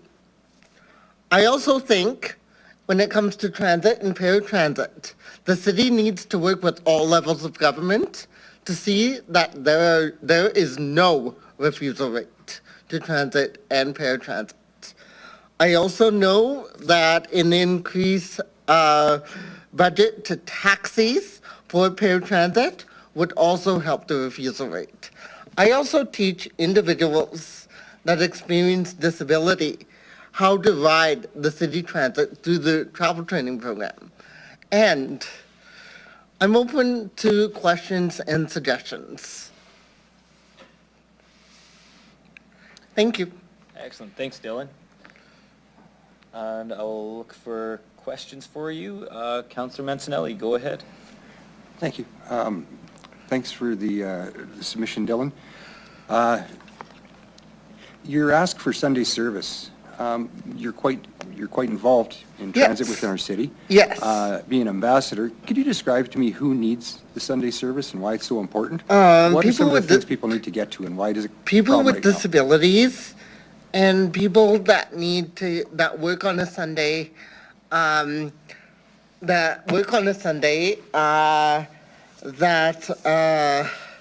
work in the hospitals, work in the industrial area, work businesses like Walmart, superstores, Safeway, all the grocery stores that are open on a Sunday, that people use transit, and people that don't drive. Okay. I also wanted to say that I've heard from a few fellow Regina residents that people want to see transit every 15 minutes, run every 15 minutes. Okay. That Sunday limitation, is it a limitation for people accessing businesses and going out in the community as well? Yes. Okay. Thank you very much. Thank you. Councillor Zakidniak, go ahead. Hi, Dylan. Hi. It's when I've been digging into the transit budget a bit, and so I wanted to ask you your understanding of the investments planned for new service hours. So do you know if what is currently planned, because there is a plan for new services. Yeah. Do you know if that plan for new services does cover your requests at all at this I time? know Mr. Looning isn't requesting it at time, but I am looking for council to ask members of transit and paratransit how much it would cost to add, say, from 7 p.m. to 9 p.m. And kind of the reason why I asked members of council and Mr. Mayor to ride transit is to see what residents want before putting any motions before council. I want you guys to see what residents want. Okay. And just to be clear, when you're talking about how much to add from 7 to 9 p.m., you're talking about Sunday specifically, okay? Sundays and holidays. Okay, and holidays, okay? And I'm also really grateful that I think Paratransit, I don't know about transit off the top of my head, has ad service for the fireworks on Canada Day. So, and that I feel really grateful for that. Okay.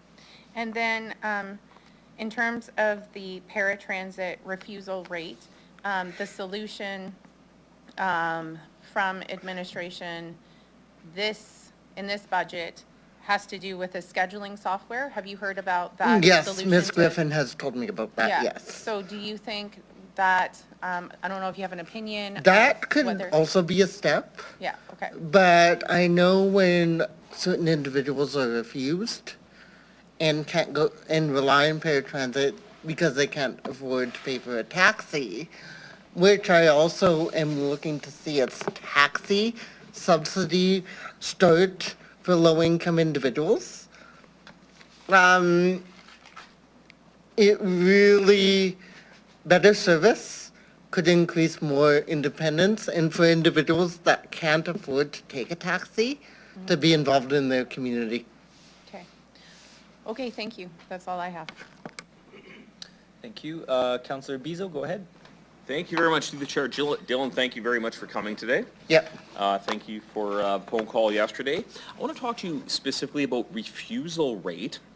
Can you walk us through what happens, like you try to arrange something, and what does it mean for refusal rate, and then some of the suggestions how to correct that?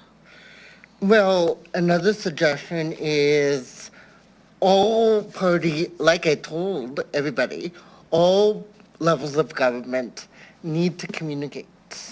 The province. I've heard complaints that if some individuals, some councillors try to go in guns blazing, the province may have reputations. My suggestion would be, after thinking about it, don't go in guns blazing. Go in with a cool level and tell them this is what is needed. This is what Regina wants. If individuals per se that can't get paratransit, it really affects their ability, some individuals, to be active in their community. Okay. So you said the rate is going up right now? The refusal rate, yes. Okay, is that, and Council just indicated software issue, you said? Software? There is software issues. By talking with Ms. Griffin, that it could really improve the refusal rate. Also, increasing service, and also increasing the Sunday service. Okay. That is good. I got that written down here, that we need to look at some investment, at least into some software to start with. Mm-hmm. Perfect. Thanks, Dylan. You bet. Thank you. I'll go to Councillor Turnbull. Go ahead. Hi, Dylan. Hey. Thank you for your continuing advocacy for accessibility. It's really noted. Right now, without the service on Sundays, how does it go getting a cab? Is it expense, time? Like what? For some individuals, the expense of the cab is the barrier. Okay. That's why I'm voicing for financial subsidy from the city. I have talked to Ms. Shakowski, and plans are in the works. And I know Councillor Zakiniak has as well. It's not about they could get the tab. Some individuals can't afford to pay for that taxi. Okay. Me, I'm fine, but I know others that it's really a financial barrier.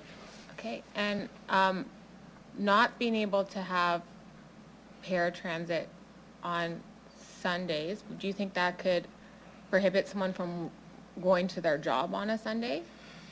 From going to their employment? I don't know the stats, but it very well could be. Yeah. I would have to get more information from Ms. Griffin.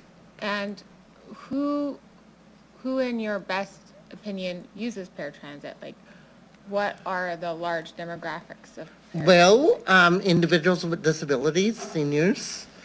Yeah. And then again, I really think we need to pressure the province to help. And so it would be, would you say it's anyone who might not have a driver's license? Yes, absolutely. Or anyone who may not have a caretaker to drive them around for them? Yes. And those who can't afford to pay for a taxi. so it is a big barrier prohibiting. Yeah. I would also like to invite council to add paratransit as well. Okay. Thank you so much, Dylan.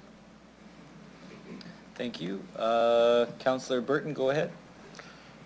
Through the chair, Dylan, good presentation. A question just for regular transit. Do you know many people that have jobs that might be starting at 6 or 7 in the morning, ending at midnight? Yes, I know of one individual. And is it quite a problem for them as they may need to? I know one individual that works at the U of R. I won't name his name. Okay. Because I don't know if he'd want me to name his name. I do know that he starts at 6 a.m. I don't know per se. I would have to get that info and provide it to you at the next break when No, service no, that's fine. hours So is it starts. a significant barrier for these people to be able to get to their jobs or get home because the buses aren't running yet? And would a subsidy for taxis or some other things like that be helpful? Yes. I also wanted to suggest that I didn't mention in my report an idea of a fundraising advisory committee. I know money doesn't grow on trees. That's why I think we should get creative. Okay. With a capital C, I might add. Thank you very much. Thank you. Seeing no other questions, Oh, Dylan? I think Councillor Raskovich had one. I don't see you lit up there. Do you have one, Councillor Rasovich? You're okay? Okay. I saw him heading for the button, so that's why I thought I'd notice. He went 90%, but he didn't make it all the way, so. Okay. All right, thanks, Dylan. I don't see any other questions. Thanks so much for your presentation today. You can return to the gallery. And if you don't like what I have to say, you have 48 hours to deport me to Hungary. Thanks, Dylan. All right. Okay, I'd like to call upon Delegation Joseph Vermeulen. Please come on up to the front here. Once you get yourself seated, please go ahead and introduce yourself for the record, the organization you're representing, if any, what city or town you reside in. You'll have 5 minutes to address City Council, after which you'll have the opportunity to respond to any questions that members of Council may have. You bet. Go ahead. Hello. Mr. Baczynski, Mayor, and distinguished council members, thank you very much for the opportunity to present. My name is Joseph Vermeulen. I'm a resident of Regina in the Douglas Park area. And I'm here to talk to you, provide a little support, I guess, with Dylan there. I'm here to talk about the support of proposal for the Paratransit bus scheduling software upgrade. I'm really pleased to hear that some of the board members already know about this. I didn't know about it myself. So as a background, I am the caregiver of my disabled wife who resides in a long-term care facility. She spends a fair amount of time at my house too. I must accompany her on all our scheduled paratransit trips because of the nature of her severe disability. She's a quadriplegic. We rely heavily on the city's paratransit bus system for all medical appointments, respite visits to and from my residence, recreational travel to movie theaters, visits to city parks, public events like the Folk Festival, and so on. City of Regina has an excellent and affordable paratransit bus transportation system in place, which we need and very much appreciate since we cannot afford any of the alternative transportation means, such as a private taxi service. So we have encountered numerous times a trip scheduling problem. Paratransit bookings can only be made 7 days a week in advance or less. The paratransit service is presently so heavily subscribed that it is necessary to book most any trip the full 7 days in advance, even if it's an evening trip. If I attempt to book a trip any sooner than the 7 days, such as even a day or two ahead or even 6 days ahead of our trip date, the bus schedule is already totally full, and I either cannot book the destination trip or I can't get the return trip, or even both trips in many cases. In all cases, if I can't get both of those, then if we can't successfully get those trips, then we can't undertake our particular outing and must reschedule the outing for another time or entirely cancel the outing altogether. And this is a very frequent occurrence. Demand for paratransit service, I think, is increasing due to growth in Regina's overall population growth, as well as growth in the number of aging senior citizens and other members of the disabled citizen cohort. In speaking to the management, I have contacted paratransit management to suggest the need for additional buses to meet the ongoing and increasing demand for service. I was informed that a proposal is currently in place to upgrade the city's existing computerized paratransit scheduling system, which would improve scheduling efficiencies and improve bus availability. I was also informed that this new scheduling software has been successfully implemented in other cities such as Winnipeg with great improvement in ridership service and cost efficiency. I would like to express my support for this bus scheduling system upgrade as a shorter-term solution to improve ridership service, as well as future planning, maybe to increase the size of the bus fleet to maybe meet the ongoing and growing demand for the paratransit service. I'm ready to take any questions. Thank you, Mr. Vermeulen. Did I say that right? Vermeulen? Vermeulen, yeah. Perfect. Okay, Councillor Zakidniak, go ahead. She has a question for you. Thank you. I'm trying to find it in my notes, but I believe it's actually only $52,000 that is in our budget to support this new paratransit scheduling software. So I just want to, I don't know if you know if that's accurate. Okay. So, and what, if this is also what you've heard, which is that this is the way we want to be more efficient with our trips. We think that with this lower cost scheduling solution with the software, that we will be able to maximize the use of our existing paratransit buses and then consider how much we need to invest, and if we need to invest in additional buses. Is that what you've heard from Yes, administration? in general. I've heard that there's a lot of trip refusals, cancellations that happen almost last minute, I guess, and it really throws a wrench in the entire scheduling service because it's just, I guess, a fairly basic scheduling service where they take the order and then they're going to show up a week later, and then when the bus does show up, literally on the spot, ready to pick up the person, they're not willing to go on the trip anymore. So now what do you do with the bus, you know? And so, as I understand, this scheduling system is always thinking and replanning. So if a person does manage to cancel, and there's a lot of them apparently, I don't cancel very frequently at all. But if it does, then the machine is constantly thinking and looking for another bus somewhere else that they could grab to just cut back on wasted time and effort like that, and fuel and so on. So I think it would be a really good investment. I don't know if that $52,000 is an outright purchase, or if it's just if it's a licensed software that you've got to buy on an annual basis you never really own. I don't know much about the details about it, but it does seem like it's relatively easy to implement. Thank you.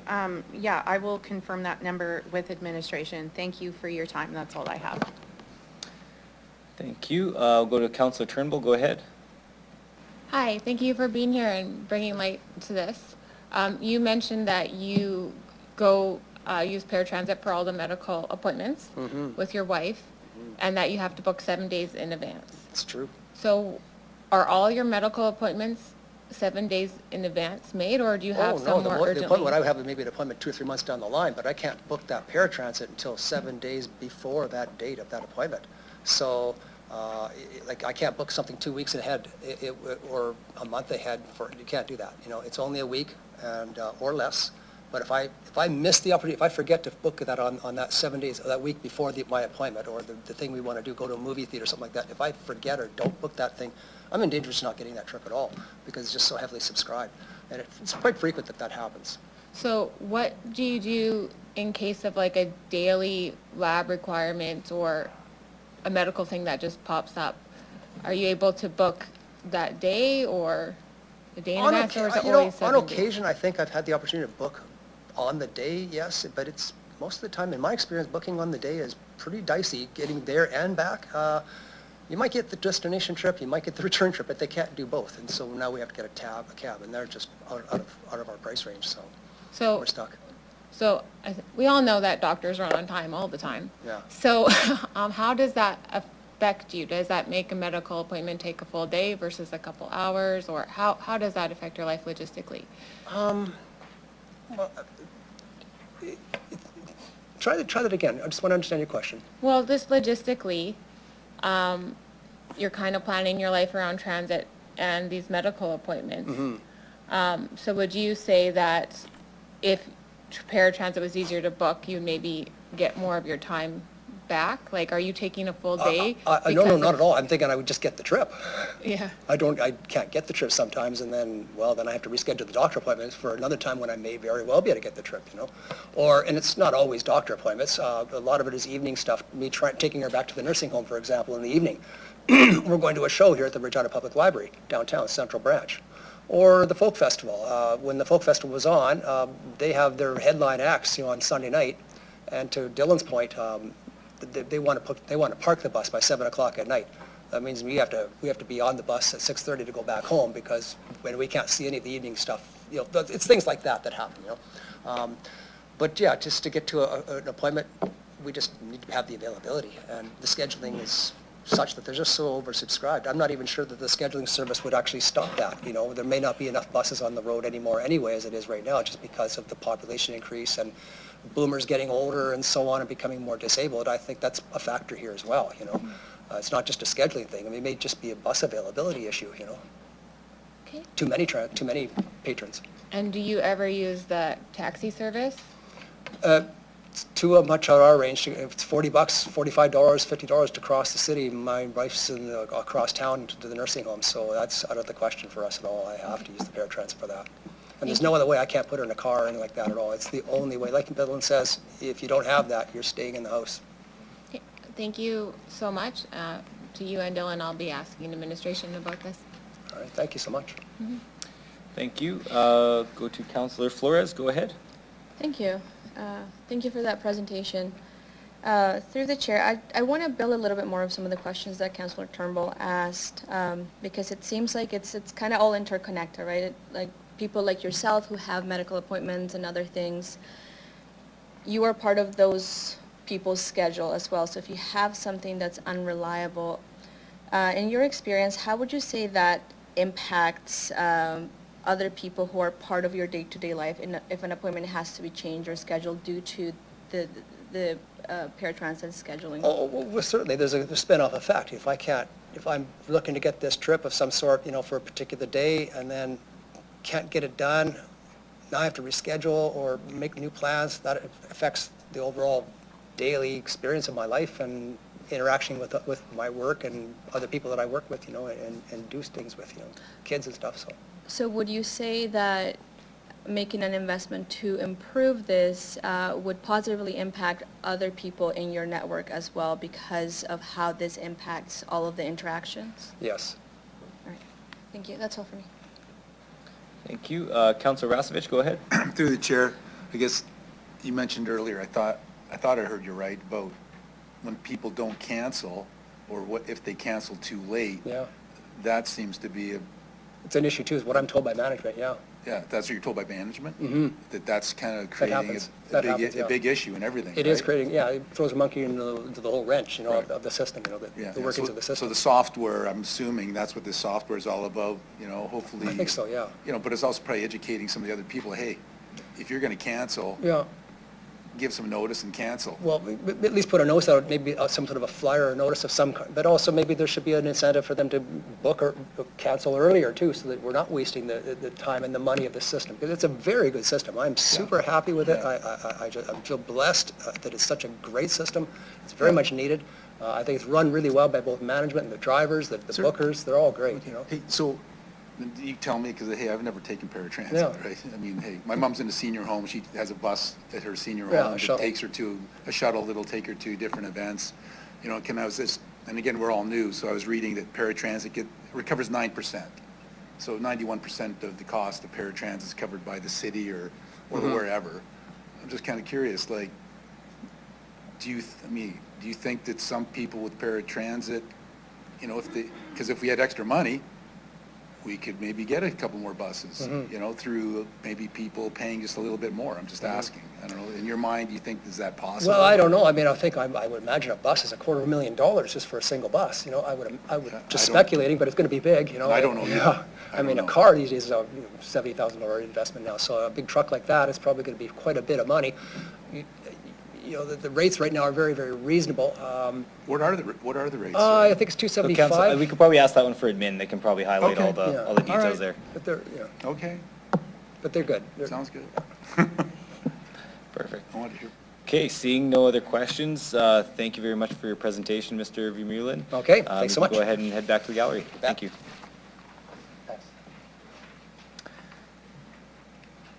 Okay, I would like to call upon Delegation Barry Wilkie. Come on up to the front. And once you get yourself seated, I'll get you to introduce yourself for the record, the organization you're representing, if any, what city or town you reside in. You'll have 5 minutes to address City Council, after which you'll have the opportunity to respond to any questions Council may have for you. Go ahead, Mr. Wilkie. Thank you. My name is Barry Wilkie. I don't represent any organization. I represent myself. I'd like to thank all of you for running for City Council and for Mayor. It's a tough job you got, and you got a tough decision to make here. I'm here to talk about real and some of the funding that goes on in with regards to the city. Some are questions I'd like to find out, and I'll start right away. So the number one question I have is Economic Development Regina. What does it do, or what does it represent? It's funded by the city, I'm assuming. And should I ask all these questions, just continue to roll through and then you can come back? So the way it works is you do your presentation component, Okay. and then council would ask you questions. So Okay. council will ask you, and then you Sounds can good. respond. Why do we fund a section that is covered by Tourism Regina and Tourism Saskatchewan Real as well? There's some real facts. Real was independent of City of Regina initially, made up of volunteers who were shareholders and then paid employees. Buildings were acquired over years through retained earnings and municipal, provincial, and federal grants. Large profits came from Buffalo Buck Casino. Ag events were put on so the casino could be open as legislation as you could only have a casino in conjunction with ag events. Buffalo Buck was changed to Silver Sage Casino with significant improvements to the building interior. Coin in and coin out slot machines were introduced, and Casino Regina was now competition. A deal was struck to close the Silver Sage Casino and get an amount in compensation for over 25 or 30 years. In 1996, now this might be done, I'm not sure, close to $3 million in funding. Live horse racing was canceled as the cost of the live programming far exceeded the revenue as an interior product was offered, and people wanted quicker results from gaming through slots. Crown Room was closed for diners with the closure. Facilities continue to expand and change. Curling closes, bingo disappears, summer fair loses ag component along with other components of the past. Mosaic Stadium comes on the grounds and the co-op arenas. Real executive staff salaries exceed $3.4 million. Real has many infrastructure issues with big costs to fix. Real is now a property manager trying to fill space. Less events at the Brand Center, no events at Mosaic Stadium, less events at the Queensbury, lots of competition and upkeep with no government funding from the casino revenue. The city should just roll it into its building and hire facility managers and salespeople to lease out the space. The fire department currently drives big trucks out with 5 men, 6 men in sometimes, to overdoses and calls. We need to change that business model. That business model is old. Instead of having all these big fire trucks going out on calls, why don't we have, the firemen are all trained EMTs. So why don't we have a different system in place instead of having these huge fire trucks driving all over the place? And instead of having smaller vans or maybe have ambulances running out of the fire halls, just to make it simpler, easier better on the economy, better on the environment. And that's basically all I have to say. Okay, thank you, Mr. Wilkie. I will check and see if we have any questions for you. I see Councillor Mancinelli. Go ahead. Oh, it's me. It's me, not... Okay, thank you. Thank you for being here. So I heard you recommending to essentially fold Real into the city of Regina. So I guess my question for you is, are you suggesting that's a step that we should take right now, or are you suggesting that there's additional investigation perhaps needed before, if we were to consider such a step? What's the tangible step concrete step you're requesting in these budget deliberations? Well, I think you dissolve it. I think dissolve it. I mean, it's a they're asking for another I'm not sure, $12 million. Their salaries in the offices exceed $3.4 million. They have no revenue coming in. Well, they had a concert last night. But they have no revenue coming in. Lots of expenses. And it's now become an asset to the city, which it's always been, and it's a property. So why are we having all those excessive salaries and people working there in executives when you don't need it?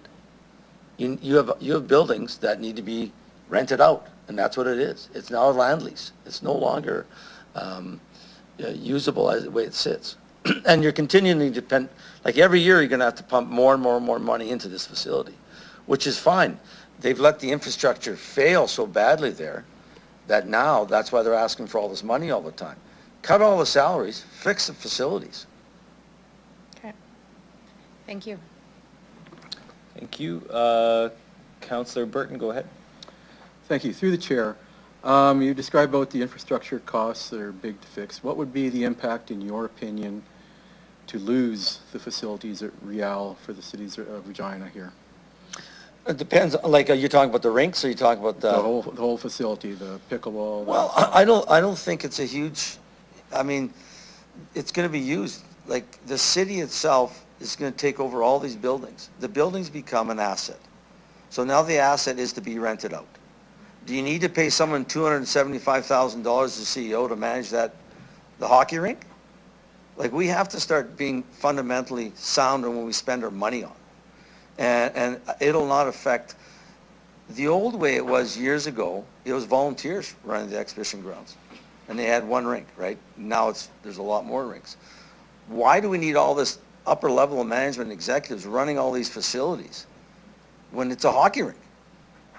That's all it is. Mosaic itself, I feel, should be run by the riders. They're the major tenant. Why aren't they running it and running all the events that take place, which don't take place inside it? We got to start doing things in a proper manner where we're not just going to the taxpayers all the time for money. And I think that's the start. If we start, and I'm picking on Real because that's what I'm kind of focused on. But there's lots of stuff, you guys have decisions to make, the library is here. I mean, that's a tough decision, right? But I think Real itself is an easy decision. You roll it into a business model where you're renting space. And, I understand pickleball now is kind of doesn't want to pay more money in rent. Well, the reality of it is commercial rent's $32 a square foot, not $4. So, whatever that rent is that they're paying in there now, I have no idea, but it's pretty cheap. But I think all these facilities can be maximized and used lots if we sit down and think about it. We're so heavily executive managers. We got managers for managers for managers for managers. You need one person running a rink, and you need a salesperson to fill the rink. Thank you. I notice you're wearing a hockey jersey today, a bit unusual at City Council. Well, we are celebrating 50 years of playing hockey in Regina. It was started by a group of IPSCO employees, and still employees there. And 1974 it started. So I told the guys I was going to wear the jersey. We have a group of guys that have played at the Brand Center for almost 50 years. And unfortunately, the decision was made last group of councillors, and 625 hockey players lost ice time, lost everything on a stroke of a pen. Someone made a decision for us to lose all this ice time without consulting anyone. And so I told the guys I'm going to wear the jersey in pride of what we, are. It's a group of men that, we're old, we're in our 60s playing hockey. Thank you. Okay, thank you. Seeing no other questions, thank you for your presentation. Oh, there you go, lit up. He hit it this time. Councilor Rasevich, go ahead. I tried to fake you out. Anyways, through the chair. Hey, Barry, like you're saying, you think, bring back to the city. I'm just wondering, have you thought about this? Because I haven't thought about it, but I wonder what department under the city in terms of, renting out. I don't know, this is something for us to inquire, but find out what part of our city could actually handle that under the same umbrella. Do you have thoughts? Have you thought about Parks that? and Rec or central scheduling. So central scheduling looks after all the hockey rinks in the city currently, and the ball diamonds and, the fields and stuff like that. So there's a group at Brant that run the Brant. I think it's one or two ladies look after the Brant ice time. And then the co-op is run by the city itself. It rents out, I could be wrong, and maybe you can correct me on this, but they look after, the city looks after the city rinks and the co-op. They book those ice times, okay? So the Brant Center is run strictly by the Brant, a group that run the Brant. So it's a different organization. So we had ice time at the Brant for 50 years. And then last year, some guy came, offered some money, and we lost it all. So I just want to make sure we're focusing on, because this is for budget, right? So let's just make sure we're talking about that component. Sure. Yeah. So the budget, talk about budget money, you're spending money on things you don't need to. You don't have to have layers and layers of executives to run a hockey rink. Yeah. And the Queensbury Downs, which is now, it's a facility. So that facility, you have huge costs and nothing coming in.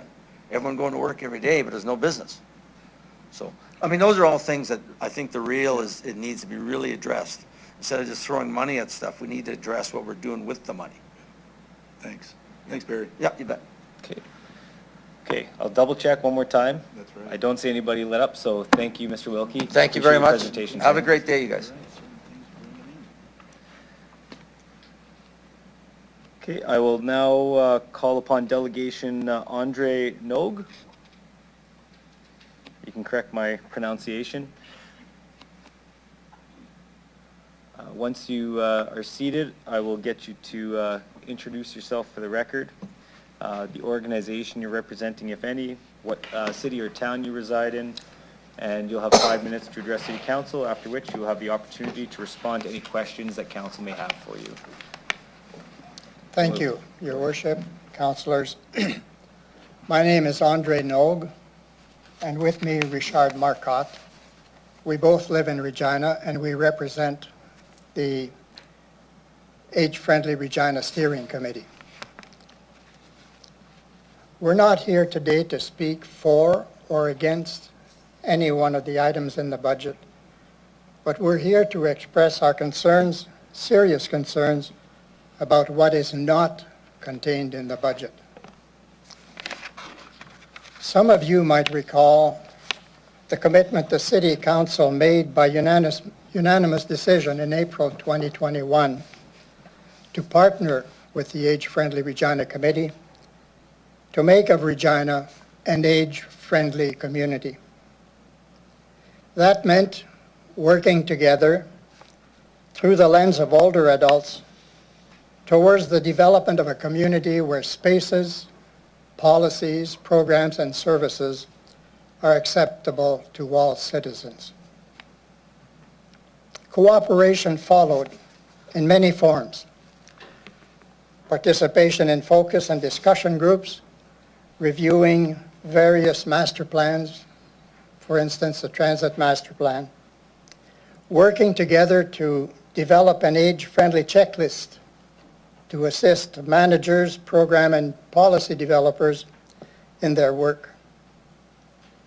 But at one point it was suggested that a lot of our input could be incorporated in the corporate plans being developed. We thought that was great. So in time, we did see the rollout of the Community Safety and Wellbeing Plan in 2021, implementation of which was to be spearheaded by the Community and Social Impact Regina entity. In the fall of 2024, we applauded the endorsement of a corporate accessibility plan, two key elements to an age-friendly community. So one might think and say that with such two well-designed plans, all is well. We're not convinced. And the reason for that is because having a plan is great, but if the direction and resources are not provided, the plan will remain a plan, just a plan, wishful thinking. In the case of the Community Safety and Wellbeing Plan, the decision was made last month on February 25th to dissolve the Community and Social Impact Regina entity, whose responsibility it was to oversee the implementation of that plan. Its resources were, as we understand, were mostly reappropriated, and the implementation was left to community partners without much, if any, direction and resources. In the case of the accessibility plan, $2,262,000 were identified as needed resources for its implementation, but only $52,000 of that $2.2 million were retained in the budget before you today.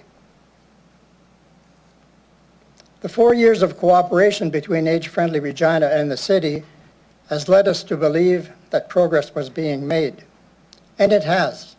The proof is the development of the two plans. However, not investing the necessary resources to support their implementation raises doubts about the future progress in developing the community that we long for. Plans are only plans. They become reality when fully implemented. That requires leadership, time, resources, which this budget does not appear to provide. So we urge you, in your deliberations, to revisit the two mentioned corporate plans, which are set in the budgets to be priorities, and see how their implementation can be supported with the necessary resources. Thank you. Thank you, Mr. No. Is Mr. No? No. Okay, thank you. Okay, I will check, I have Councillor Zakiniak to start with for questions for you. Thank you. So I do have a few. In terms of the accessibility plan, you said 2.2 million, a bit over, was identified as needed resources for its implementation, 52,000 in this year's budget. Just to clarify, I believe the 2.2 million is for the entire plan, right? Like if we were to do everything outlined in that plan. So that's the first question. Secondly, the 52,000 included in this year's budget, do you happen to know what that is? And if you don't, it's fine, but what that is proposed to be allocated for, the 52,000? No, I do not know what the 52,000 was allocated for. Okay, and then second question, with the, do you have somebody from Age-Friendly Regina who is, do you have representation on the city's Accessibility Advisory Committee at this time? We do not. We have requested to have a seat, but no, we are not represented on the advisory committee. Okay. Okay, now, were you aware that with the Community and Social Impact Regina, so that entity, when it was dissolved, the intention is to incorporate that work into the city that's already doing work on this file? Were you aware of that? That's yes, the direction? That was our understanding, yes. Okay, and as a result, the previous board of directors mostly resigned. I am now the chair of CSIR. My question is, because it didn't get dissolved immediately, like there's a process, would you be interested through that role of me, like as a board member, as the chair, of meeting about your concerns? I'd be happy to meet with you. Would that interest you? Of course. Okay, thank you. Thank you. I'll go to Councillor Turnbull. Go ahead. Hello. Thank you so much for bringing this to the attention and bringing it to circle. Myself, I have been going through this budget quite in depth, trying to find where the accessibility money is from the accessibility plan. It is embedded in some places. So like you can see like the traffic signals are in that budget. So there is more than the 52 within the budget, but it's underneath the line items. I will say. Just make sure you have a question. Oh, right. Sorry. I guess, what would you say is the most important funding item for accessibility that could be spent in this budget? Like, what is it?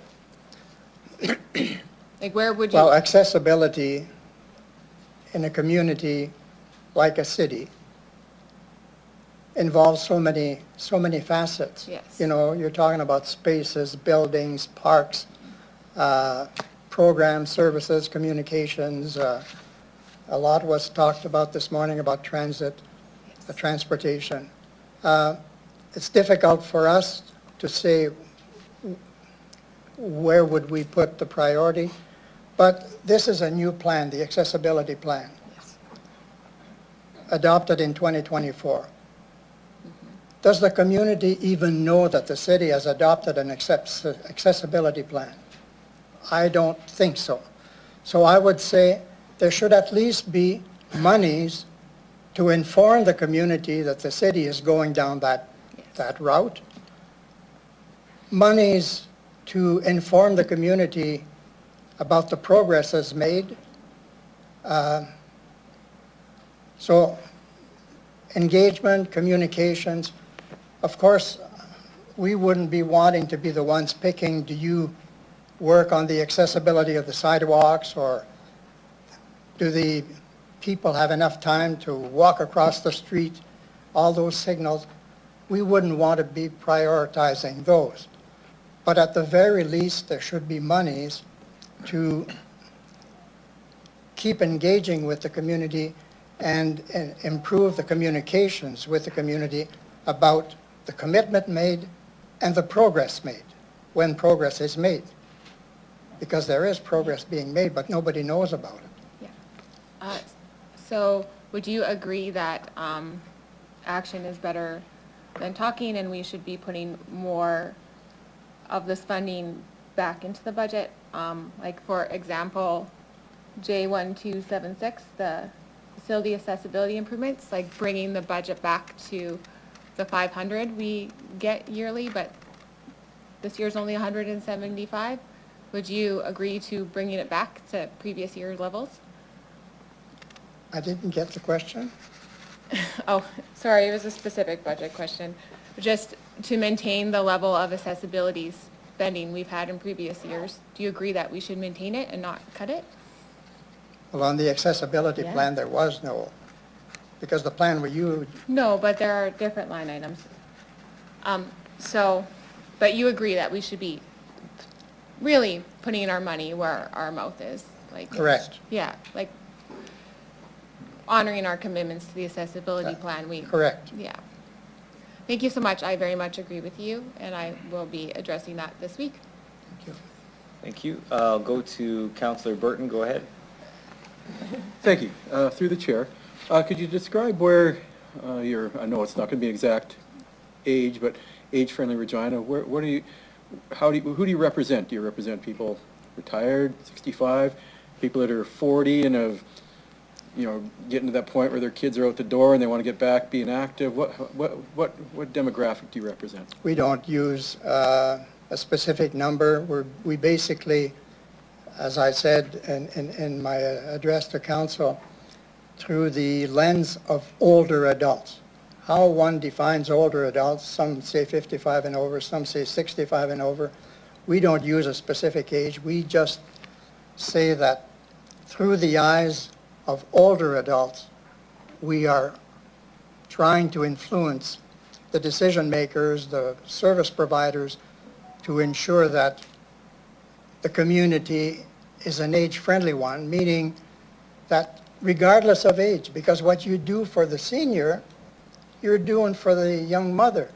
I mean, if you make a curb cut, you think you're doing it for the disabled person or the older person who's in a wheelchair or uses a walker, you're also doing it for the mother who's pushing a stroller. So we say regardless of age, and this is why we don't say senior-friendly city, we say age-friendly city. It's for all ages. But the committee we represent basically tries to speak through the ends of older adults. Thank you. And I think you've identified a pretty good important aspect, that it's a broad range.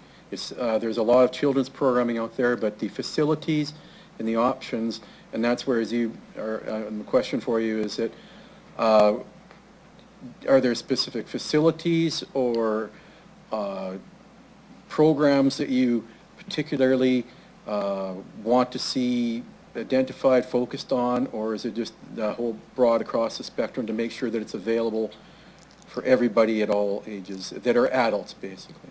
Yeah. It's the whole concept that we are promoting. Richard here is a walker. He can speak, to the accessibility of the parks, whether the walkways are clear from snow or from ice. Another older adult might say, yeah, but I walk half a kilometer and I have to sit down, but there's no benches. Or someone might say, I walk at night, but the lighting is not appropriate. I'm scared. So when we talk about age-friendly, we can talk about a whole variety of issues and facets of what it is to be age-friendly. Thank you for clarifying the depth and breadth of the population that you represent. Thank you. Thank you. I'll go to Councillor Siklees. Go ahead. Thank you. Through you, Mayor. Hi, Andre. Hi, Richard. We spent a little time talking this morning before the meeting started, and I thought I would give you an opportunity to do a couple of things. I understand you have a website. What would that website be? agefriendlyregina.ca. There you go. Millions are watching at home, and they're going to go there right now. Secondly, you mentioned that we're a bit of an outlier here in Regina. Can you sort of tell the people what you told me this morning about being kind of one that isn't as connected as you are in other places in Canada? Well, the age-friendly movement is an international movement. All other provinces except Saskatchewan, and you wonder why Saskatchewan never did buy into it the way others have. All other provinces have an age-friendly provincial government commitment with, it might be in municipal affairs or in one or other department where they have staff, budget, resources that communities can access to promote age-friendliness. Saskatchewan never did go down that road. So it's the Saskatchewan Seniors Mechanism here in Saskatchewan that picked up the ball when they saw nobody else was, and they have been promoting for the last 8 or 10 years the age-friendly concept. There's presently 16 communities in Saskatchewan that have embarked on the journey, Regina being one of them. But it's a complete voluntary effort because there are no monies coming from the province or from anywhere. We are all volunteers working on our own time and dime. Well, God bless you for doing that. And speaking of money, I noticed from your website that you're not set up as a registered charity, so you can't take donations and give tax receipts. Is there a particular reason for that? We have considered it. We have not gone that far simply because we didn't have the time or the energy to deal with it. To deal with it. But it's something we have considered, but we haven't gotten there yet. Is there anything else you'd like to add? It's good. You have to ask a question, Councillor. I have to ask a specific question. Yep. Okay. I think I had suggested that you talk to our guru on accessibility, Sarah, right over there. I see some overlap on some of the things that we're doing at the city, so I think we need to get you involved. Would you be, I think you asked the question, would you be willing to work with us? Yeah. Of course. That would be great. Thank you. I live in Councillor Turnbull's ward. So. Excellent. I would add that not only would we would be willing to work with you, we'd be willing to make a presentation if you wish to better understand what age-friendly Regina is. Yeah.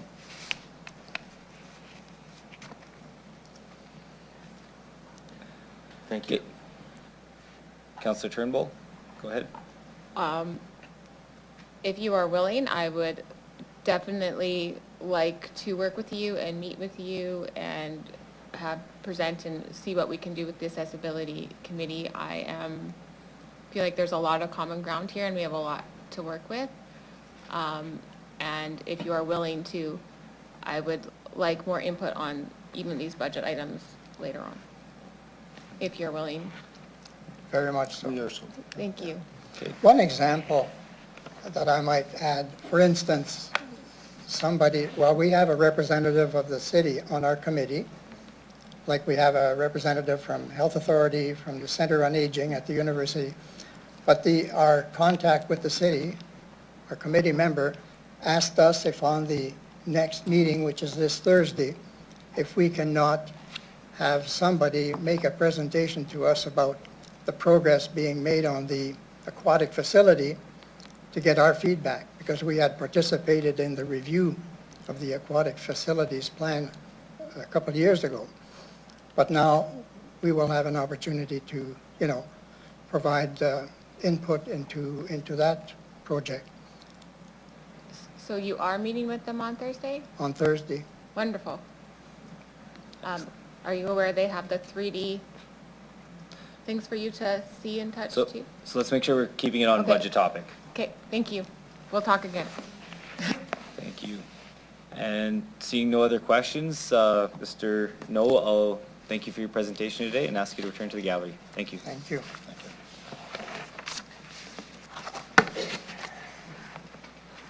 Okay, I'm going to call upon delegation Florence Stratton to come on up.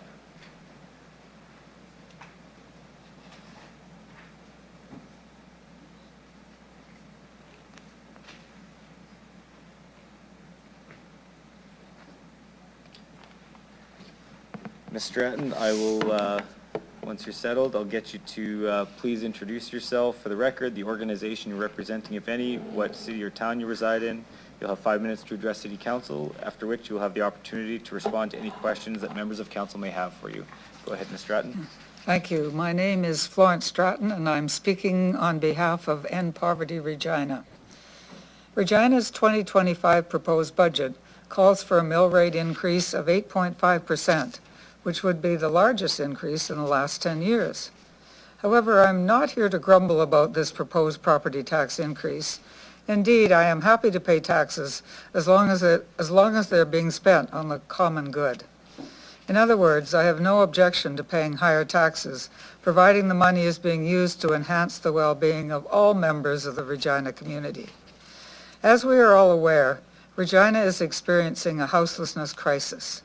Regina's 2024 point-in-time count registered 824 people as being unhoused. That's almost double the 2021 count and a 255% increase over the first point-in-time count held 10 years ago in 2015. Unhoused people are members of the Regina community, but it would seem that the well-being of these, our unhoused fellow citizens, is of little interest to the city of Regina. If it were, the city would be doing everything in its power to make sure unhoused people have housing, and would certainly not be ordering the demolition of encampments unhoused people have set up to help keep themselves safe. Every year, a memorial hosted by Phoenix Residential is held to remember those who died in Regina in the previous year because they were unhoused. At this year's memorial, 118 names were read out of those who lost their lives to houselessness in 2024. There's a term for this. It's called social murder.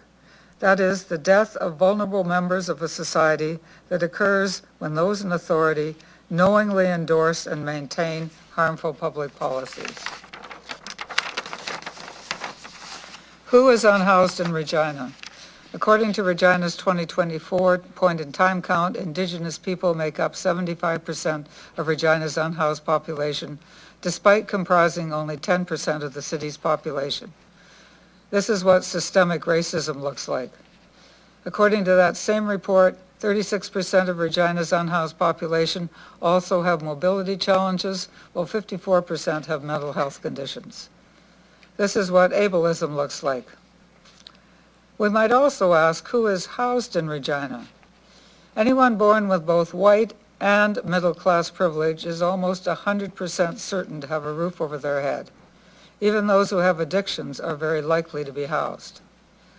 The song, "There But For Fortune Go You and I," has been running through my head recently every time I see an unhoused person struggling along the street, carrying all of their belongings.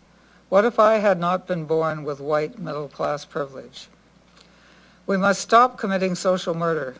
We must fight systemic racism and ableism. The city of Regina must do whatever it can to end houselessness. And while Regina certainly can't solve its houselessness crisis all on its own, that will require input from both the federal and provincial governments. It can and must do its part.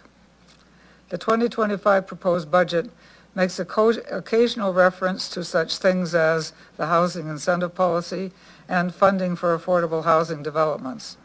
But nowhere that I could see is money actually allocated to the construction of affordable housing units.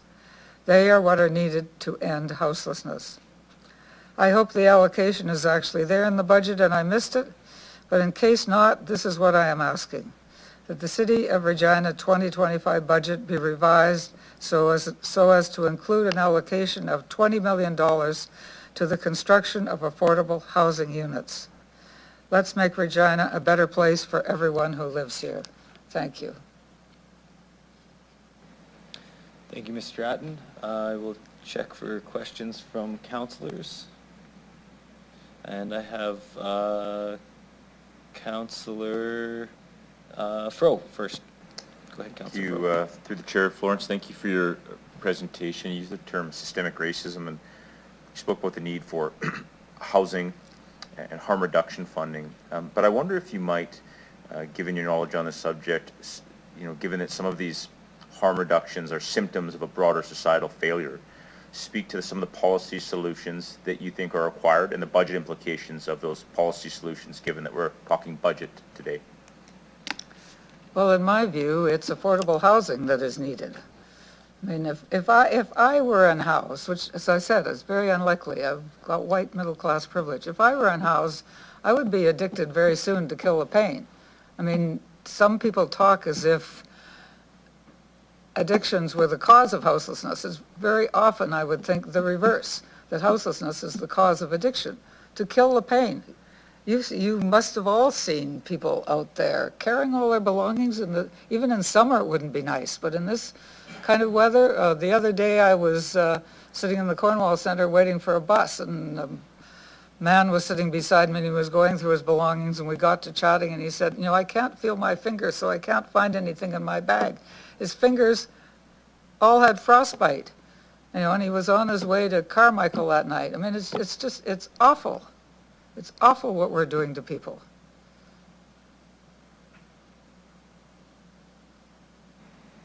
Councillor Fro, you're good? Okay. Councillor Zakidniak, go ahead. Thank you.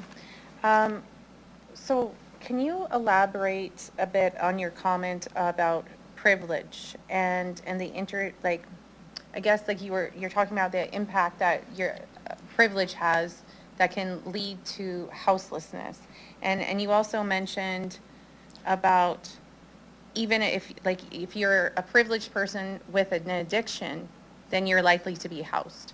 So can you just explain a bit further the point that you're making there, because I think it's a good one. Right. Well, I mean, the stats say something. What is it? 75% of Regina's unhoused population is Indigenous. I mean, that says a lot in itself. I live in the Cathedral neighborhood. Some of my neighbors have alcohol addiction, and it's well known in the neighborhood that XY, they're not unhoused. They don't lose their housing because they were born with white middle class privilege. You're born into that kind of household, you end up, with a roof over your head. I don't know how to explain it further. I mean, you have many more advantages. You're more likely to go to university and therefore have a good job and a reasonable pension and so on. I guess, I don't know, sorry, maybe I'm not doing very well, but that's... No, that's fine. I think I've heard you say before, that when people sort of talk about the houselessness crisis in relation to, and they talk about addiction, my understanding from what you said is that you think that folks aren't focusing enough about the role that privilege plays, so that's what I had heard from you before, and I just wanted to clarify that we have an overemphasis on addiction, and we're not focusing enough on Do you have a question, Councillor? That's the question. I'm clarifying if it's that you're saying we're missing the connection. Yes, thank you. You clarified what I was trying to say. Thank you very much, yes. Okay. Yeah. And then I wanted to ask as well, you do mention about encampments. You said in here that, we wouldn't be tearing down encampments. Those aren't exactly the words. I just wanted to clarify, because that's not you had clarified your ask about affordable housing units. Would you suggest there's potentially still, there's a gap that in terms of a protocol, how are we going to address encampments? What is the protocol? What should be the protocol? Are you suggesting that is a gap as well? Yes, I mean, encampments shouldn't be necessary. We didn't have encampments when we didn't have a houselessness crisis. But encampments are formed by unhoused people in order to keep themselves safe. And, I've been involved in quite a few encampments. The one in front of City Hall, over that 2-month period or so, one person died. One person is one person too many. But everybody was trained, to keep people safe, both the volunteers and the campers themselves. So they get together to keep themselves safe, and then the city comes in and takes the encampment down, and they're left to wander the streets and alleys of Regina and die on their own, which is what happens, yeah. Okay. So I think, the City Hall encampments are taken down because fire or whatever. Well, if fire really is a problem, and I'm not always sure it is, but if it is a problem, then send people in there to give people fire training. Give them heaters that aren't going to catch on fire or whatever. The city should be supporting encampments before shutting them down. And the city cannot, on its own, as I said, resolve Regina's houselessness crisis. That definitely takes the province and the feds, for sure. But in the meantime, the city must do its part, and supporting encampments would be one thing it could do in the meantime, yeah. Thank you. Thank you. Councillor Radens, go ahead. Thank you, Florence, for being here. Much respect, Madame, and thank you for your submission. So, do you think that a housing first policy would be the best approach to help the people in our community that are living in homelessness? Well, it's certainly one of the policies that's upheld. Housing, full stop, seems to me, making housing available and affordable has got to be the main thing. Now, some people will apparently need some support in order to keep that housing. So, and that would be the housing first policy. But the housing first is no questions asked, you get housing. Then if you need support, you get support. So yes, I'm in favor of that, yes, thank you. Yeah.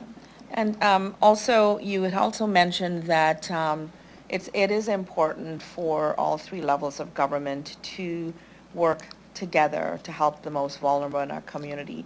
And so, do you see that, I'm opening this up wide, do you see that that's happening, not happening? What's your opinion of what do we need to do to make that happen? Yes, well, I was encouraged to see that, what is it, SUMA, is that the one? That SUMA is putting forward proposals to the provincial government to open up those empty Sask housing units.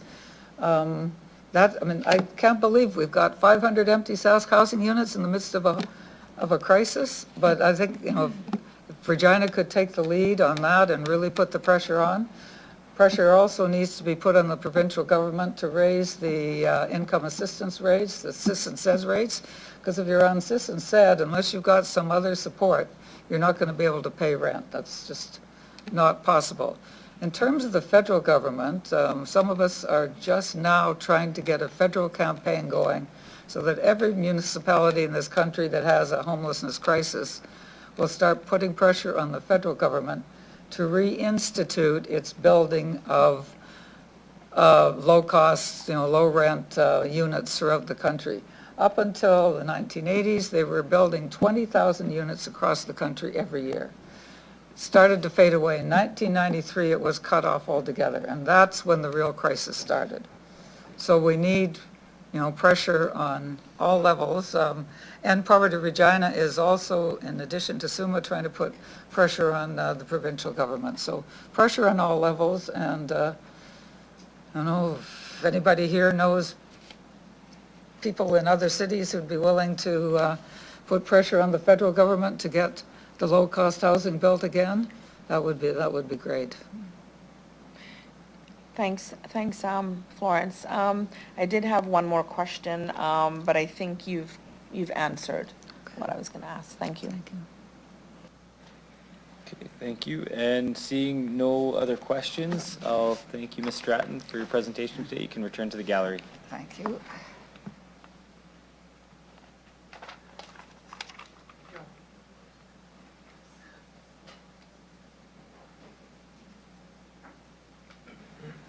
Okay, I'll now call on Delegation Maddie Massier.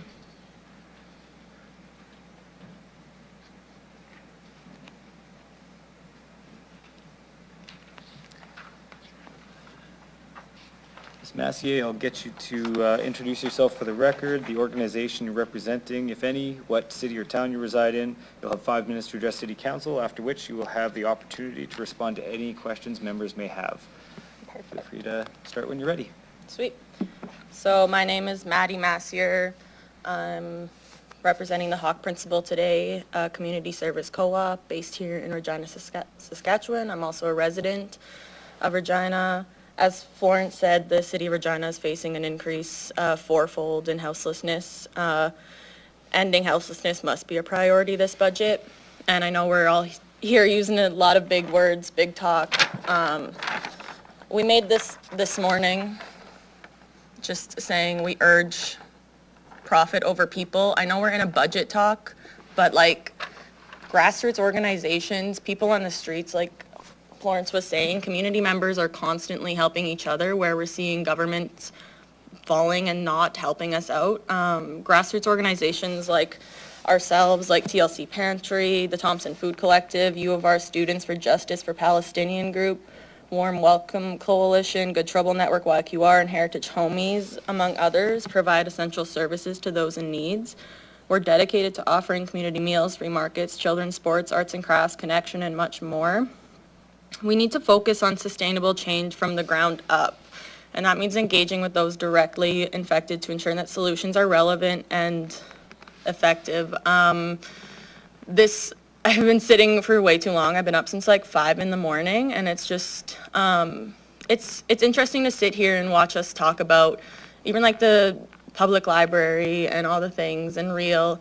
And as we're sitting here talking of numbers, dollars and cents, it's like, where is the humanity? Where are the people in the city of Regina actually being considered in all of this? I'd like that other person was saying, Barry was saying, there's just a lot of wasted management and wasted middle management, wasted dollars, where it's like, what are we actually talking about here? There's people on the streets that are dying. There's people that are without food, without housing, without anything to support them, and we're here arguing over dollars and cents. It just seems very, very bizarre to me.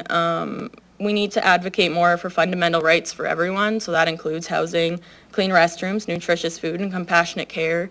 As Florence was saying, these should not be merely privileges. They are basic fundamental human rights that everyone deserves. So according to our stats, we were open at the church, Trinity Lutheran. It recently sold, but we were open in February from 4 to 7 p.m., Monday through Saturday. We paid $1,000 of rent. No staff or volunteers got paid. We provided numerous rides, movies, coffees, etc., all the basic stats. There were 0 police calls, and only 1 ambulance call. Despite this, funding continues to be allocated to the police or otherwise for more security. We urge that addressing houselessness and taking community members seriously, especially those actively engaged in this work, be a priority in this decision-making process. We must also recognize that this is an issue rooted in ongoing settler colonialism. It's stemming from a failure to listen to community members. I see a lot of you show up to community events. I see a lot of you participate with community, and I really appreciate that. I don't want us to see failure as a city as not listening to community, as continuing, like Florence said, continuing social murder, continuing these policies of settler colonialism. We need to listen to the community, listen to the land stewards. Until the rights and sovereignty of Indigenous people in Turtle Island are free, none of us can claim to be free. And it's so disheartening actually to be like sitting here and talking about these dollars and cents while people are literally outside dying. So with that being said, I just hope that ending houselessness is considered a priority. We're going to look at humanity and the people of Regina. And like Florence said, those 824 people, they're still citizens of Regina. They still deserve to be heard from, and they matter too. Thanks. Thank you, Ms. Massier. I see a question for you from Councillor Flores. Go ahead. Thank you. Through the chair, first, thank you for being here and for the passion about this cause, and thank you to groups like yours and other community groups that are basically doing free labor to deal with this crisis. So with all of that experience, what would you say are some thoughts or some of the most cost-effective and cost-efficient allocation of resources that we could do to address the immediate needs of unhoused folks while also working towards long-term solutions? I think a lot of the delegates have touched on that, and it's really just cutting out the useless spending. Like, we don't need to sit here and have 5 executives discuss how to spend money. Like for SISR, for example, that was a complete waste of funds, and like we were talking about, that other previous delegate was talking about how most of that went towards staffing. And I think that's a big difference of what we're trying to do here is we recognize that it's like we have the privilege of helping other people. We don't want to get paid as staff as much as we want to see people in adequate housing. I've worked in the system for many years, and also what Florence said to echo, like this is a provincial problem as well. Like we're going to be discussing with the province and later on pushing towards federally, but what we can do here as a city is really cut out the middle management, cut out the people that are really pushing paper in the city. There's a lot of housing workers, there's not a lot of housing, and giving out the Carmichael list weekly is just not an effective way to house people. It's really disheartening. Even this morning, talking to people who were on the CARS intake, and I think that having a coordinated access to housing is a good idea, but the fact that people can wait on that wait list for 2 years to get adequate housing is just, it's quite ridiculous. So I guess funding stream, I would start by what I said in the presentation, like from the ground up. It's really like starting with the people that are most vulnerable in our city and seeing how we could really thrive. And I think that's a lot of what people are talking about here is like the most vulnerable populations are getting left behind, whether it's in regards to accessibility, whether it's in regards to living on the streets, and yeah, just really focusing from the ground up, focusing on that person and getting them in a house and getting them, like, we're wasting a lot of resources. And if we actually just had somewhere to put people, somewhere for people to go, like Sunday Fun Days that we do from 2 to 5 is like a place for people to can go. It's just, yeah, I guess reallocating some funds, yeah. And thinking about that and thinking about all of the work that is being done by community organizations, could you elaborate more about how that actually supports the work that city-funded and provincially funded entities like the healthcare system, police, fire, how does that all that work support the work that they do, and inadvertently, right? Because you mentioned that there are places that community groups are setting up where we're decreasing the number of police calls or the number of fire, health, that type of thing. So could you talk a little bit more about the work that goes there, like from you guys and other community groups that you know of? Yeah. So I guess I'll just focus on one specific event that we do because it does kind of encapsulate all of these grassroots organization, and that's Sunday Fun Day, which like most of you have been to. Quite a few of you have come hung out at, and it started last year. It grew from the City Hall encampment, lots of us same kind of people wanting to get together. So at Sunday Fun Day, it's as simple as we provide a community meal and some fun and games, some activities. Security at the door is Florence Stratton and Donna Nelson. Yeah. So again, like that's another thing, like we do not need to be spending so much money on security when it's like security is actually just talking to someone, looking at them directly, being like, hi, I'm Maddie, nice to meet you. So I guess that's why I'm presenting here at the budget meeting too, and talking about humanity, talking about people over profit, is because we've lost that completely. And Sunday Funday, I would argue that it takes so much pressure off of, like you said, the nest, off of hospitals. Like we're providing basic first aid there. As Florence said again, like the amount of people that come in with frostbitten fingers or feet and trying to have services for them is difficult. And yeah, I guess just at Sunday Funday, we,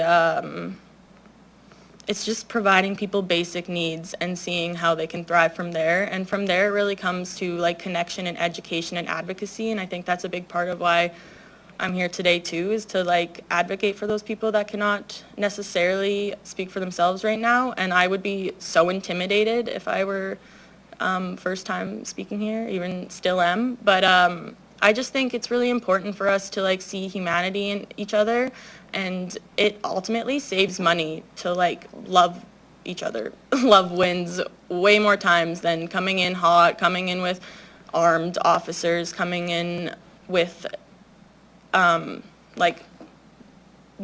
like just being abrasive or being like rude to people. And I get like everyone's burnt out. I worked in the system for many, many years, and burnout is a real thing. But at the end of the day, treating people as people is ultimately would save tons of dollars. So Thanks so much for that. That's all for me. Thanks, Vic. Thank you. Seeing no other questions, I'll thank you, Ms. Sweet. Massier, for your time today Thank and you, presentation. Mayor. Okay, we are going to take a break for lunch. We will be back at approximately 1:05. Thank you.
Okay, we're gonna get started in about 2 minutes here.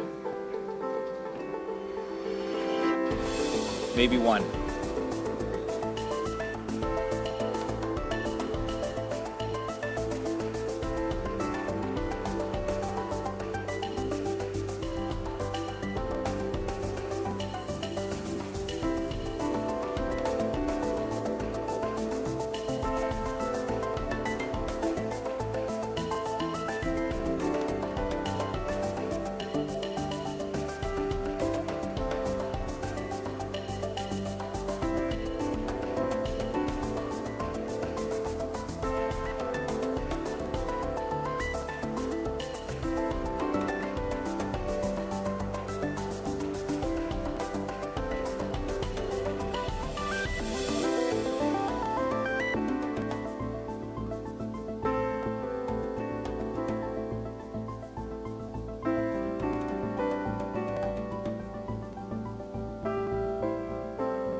Okay, if I could get everybody to take their seats.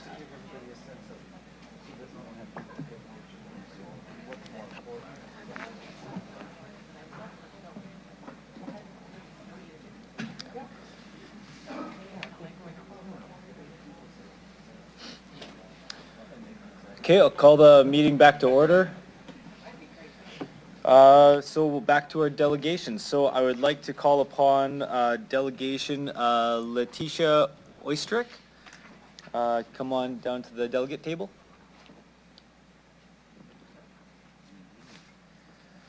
Okay, once you're seated, I'll get you to introduce yourself for the record, the organization you're representing, if any, what city or town you reside in, and you'll have 5 minutes to address City Council, after which you'll have the opportunity to respond to any questions that members of Council may have for you.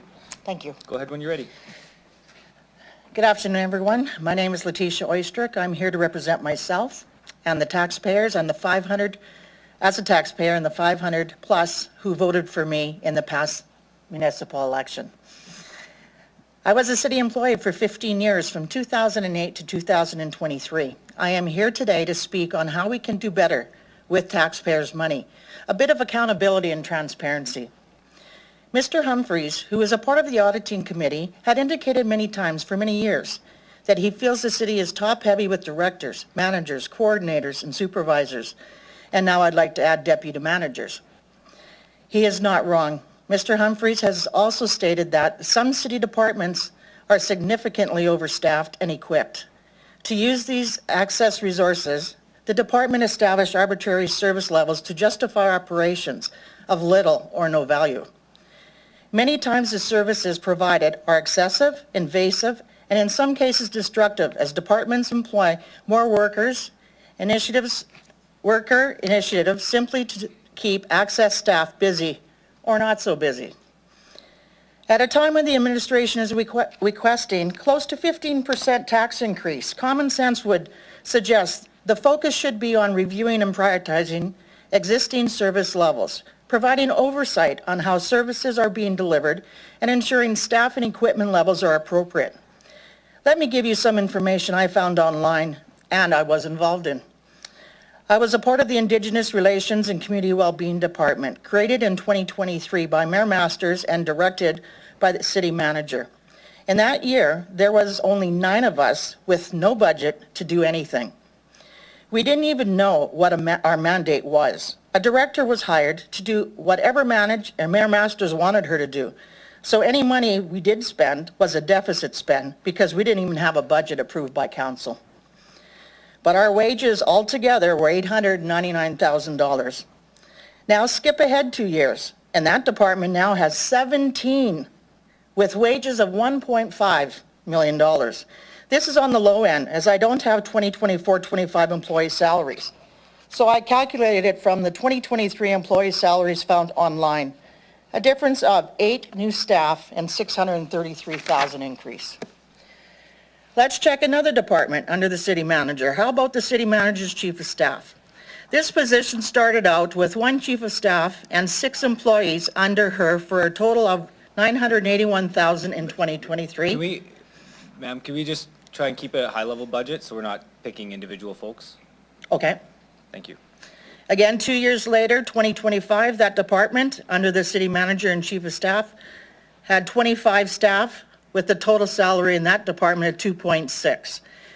It's calculated from the 2023 employee salary also, a difference of 19 more staff and $1.6 million. On September 10, 2024, the Audit and Finance Committee wanted to put in a hiring freeze, and I wish they would have done so. But Councillor Jason Mansolini wouldn't have it. He trusted in administration. Why, I don't know. Ma'am, can we just focus on if there's numbers, just not calling individuals? Just wanted to make sure everything's respectful. So if there's a factual item of what was approved or not approved, we can do that, but we don't need to call out individuals. Okay. The mismanagement of city taxpayers' money has never been taken seriously in the last 10 years I worked for the city. The city manager's job is to manage city administration while being accountable for ensuring all city operations and projects comply with the strategic priorities and directions set by council. There are numerous positions that the staff no longer have to do for the city. Things change as the years go by, but because the staff are still there and don't move up, they get paid to do nothing. 3 community consultants who get paid $80,000 a year, but never see them in major community events or helping community associations. Or how about the neighborhood center programmers? I was one, who made $70,000, and there are at least 4 of them now. They no longer do programs, as zone boards and associations do all the programming. This has been going on for years, but the taxpayers are still paying those wages, as well as the supervisors, coordinators, directors, who should be accountable for those jobs. I'd like to repeat something that Mr. Humphrey said in his delegation submission. The City of Winnipeg subsequently implemented a council-approved fraud, waste, and theft hotline, which is in effect to this day. In 2019, the City of Winnipeg was forced to fire 8 and suspend 7 employees following an investigation precipitated by an anonymous citizen group who paid a private investigator to follow and record activities. Ms. Ostrick, you're just over time, so if you could wrap it up in about 30 seconds or less. In the City of Regina, there is no independent operational oversight committee with the ability to investigate, identify and address systematic operation issues, establish accountability, and improve efficiencies. With that said, I move that the Regina City Council implement the Winnipeg fraud. Thank you, and I'm open to any questions. Thank you, Ms. Sorry, how do I pronounce? I just want to pronounce it properly. Oistrich? Yes. Okay, thank you. I'll check and see if there's any questions here. I see Councillor Turnbull. Go ahead. Hi, how are you? I'm fine, thanks. Thanks for being here and sharing your passion. I was just wondering, you mentioned that you were employed with the City of Regina. What led you to leave the City of Regina?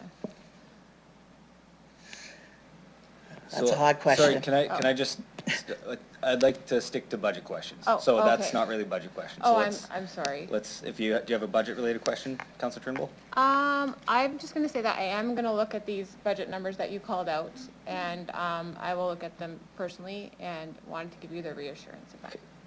I have them printed out. I can hand them to you. That would be great. If you like. Okay. Thank you so much. Yeah. Okay, thank you. I'll go to Councillor Beazle. Go ahead. Yeah, thank you, through the chair, thank you for coming and doing this presentation. I'm going to ask you for a copy as well. And I'm on the Audit and Finance Committee. Would you be willing to come to that committee and to do a presentation and to discuss this in detail? Absolutely. We'll have to figure out what the procedural elements are there before we invite folks. So we'll figure that out before we put that out. No, that's it. Thank you. Okay. Okay, Councillor Siklees, go ahead. Thank you. Through the chair. Hi, Letitia. Hello. That went pretty quickly, so I tried to catch it all, and I'm on Audit and Finance too. Could you shed some light on that Winnipeg piece? Is that separate from their Audit and Finance Committee? Yes. This is like an ombudsman role? What is that? It's an audit. If you go on to, I can share with you, I don't have it with me, their website, or their site in Winnipeg. And what it is anybody in the city that has seen the theft, fraud, whatever, through Could be a counselor, it could be administration, could be a worker. Phone's the hotline. What happens with that is it goes to an auditing, it's not the inner auditor, it's a new committee. And they Of do, the city? Of the Winnipeg City, and they do an investigation. So it's paid for by the city. Do you know how much money they're spending on that? I do not, but I'm sure it's a lot less than what's actually being going out the door. How long have they had that? I think about 10 years. Okay. Thank you. You're very welcome. Thank you. Councillor Mancinelli, go ahead. Thank you. Appreciate the information from the delegate and actually agree with a portion of it. In reference, when I was mentioned to the decision of Audit and Finance, the motion that was up for debate would have locked the city in without a chief financial officer heading in towards election, which is why I spoke against it. Considering that information, does that change your viewpoint of that decision at all, or do you still think it was shallow? No. Okay, thank you. That's all I have. Okay, thank you. And seeing no other questions, thank you for your presentation today. You can return to the gallery.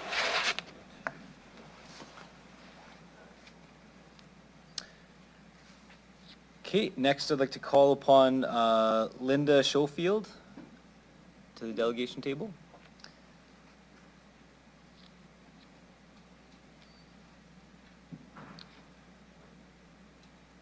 And once you're seated, I will get you to introduce yourself for the record, the organization you're representing, if any, what city or town you reside in. You will have 5 minutes to address City Council, after which you'll have the opportunity to respond to any questions council members may have. Go ahead when you're ready. Okay. Mayor Brzezinski, members of council, thank you for this opportunity to speak to you today. I'm Linda Schofield. I'm a resident of Regina, and it's my privilege to serve this year as board president of the Regina Senior Citizens Center, the RSCC, which has been providing activities addressing physical, mental, and emotional well-being and giving support and encouragement to the plus 55 population of Regina for more than 40 years. Some of you are familiar with the center, having attended the town hall we held prior to the recent election, or perhaps from one of the many other events and activities we offer. RSCC funding is included in the business case core funding model for community-operated centers and the Regina Senior Citizens Center as part of this budget. This new funding model represents the first increase to the RSCC's operating grant in over 20 years.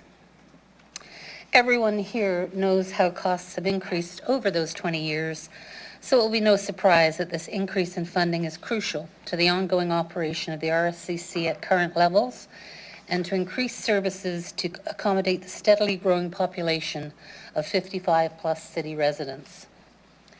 When you are discussing and debating millions in spending, it can be easy to lose sight of what the smaller numbers in the budget, like our operating grants, are accomplishing. I believe what our organizations are doing is a true example of building and maintaining community in our city in a way that provides an excellent return on the investment made. It's also easy to forget that many of these smaller organizations cannot finalize plans for the year until we know what funding is to be received. The RSCC has over 1,000 members. We maintain 2 locations in the city. Our regular programming includes more than 20 activities, a number of them offered multiple times per week and in both locations, addressing physical, mental, and social needs of our membership. We have active members aged 55 through 100 at all fitness and activity levels, and within the larger community of our membership, many of those activities also have smaller communities that have developed and grown among the participants. Many of our members are in our centers and participating every day. Many have told us that they do not know what they would do to occupy their time and to maintain contact with people if we were not there.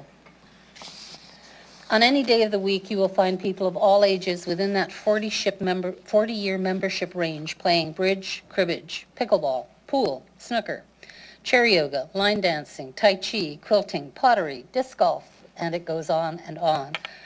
And we are seeing an increase in activity and membership at that younger end of our age range, as well as good health and continuing participation among our older members. Last week, the Bridge Group celebrated the 95th birthday of one of the players who is there every week. and I am regularly beaten in the snooker room by 80 and 90-year-olds. We also provide home help, yard work, and snow removal services, and companionship visits to more than 300 clients, helping them maintain independence and allowing them to safely age in place in their own homes. Our centers also provide affordable rental space that allows nonprofits, community organizations, and other citizens to hold meetings, dinners, dances, talent shows, and other community activities. So what does your funding look like in action? More than 35,000 participant visits last year by members, resulting in well over 70,000 hours of member activity. Home help, yard work, snow removal, companionship, providing more than 7,000 hours of affordable services to seniors of all income levels, living situations, and needs. We receive additional requests for these services every day, and as our population ages, we expect that need to grow, not diminish. Offering these services also currently provides employment in this city for 17 housekeeping and maintenance positions. Rentals and community use of our space sees another 9,000 plus visitors to the centers, with 20,000 plus activity hours for attendance at dances, dinners, mosaic, stamp and coin shows, congregation potlucks, and so on. In closing, I invite you to drop by and see the community that funding helps us create at our centers, and I urge you to ensure that the funding for the RSCC and the other organizations of our kind in this budget is approved and distributed as soon as possible. Thank you. Thank you, Ms. Schofield. I will check to see who we have for questions. I don't see any. I have one question myself. I guess with an increase in funding, what would that increase be put towards? I guess what's the top priority for you to put that increase towards? Increased activities, increased classes. One of the areas that we have are like in this last week, we've had 2 workshops around physical safety, fraud prevention. So along with the activities, there are educational components. It would allow us to expand our home help service. Currently, we have snow removal. We have 1 truck. We have 1 team that goes out.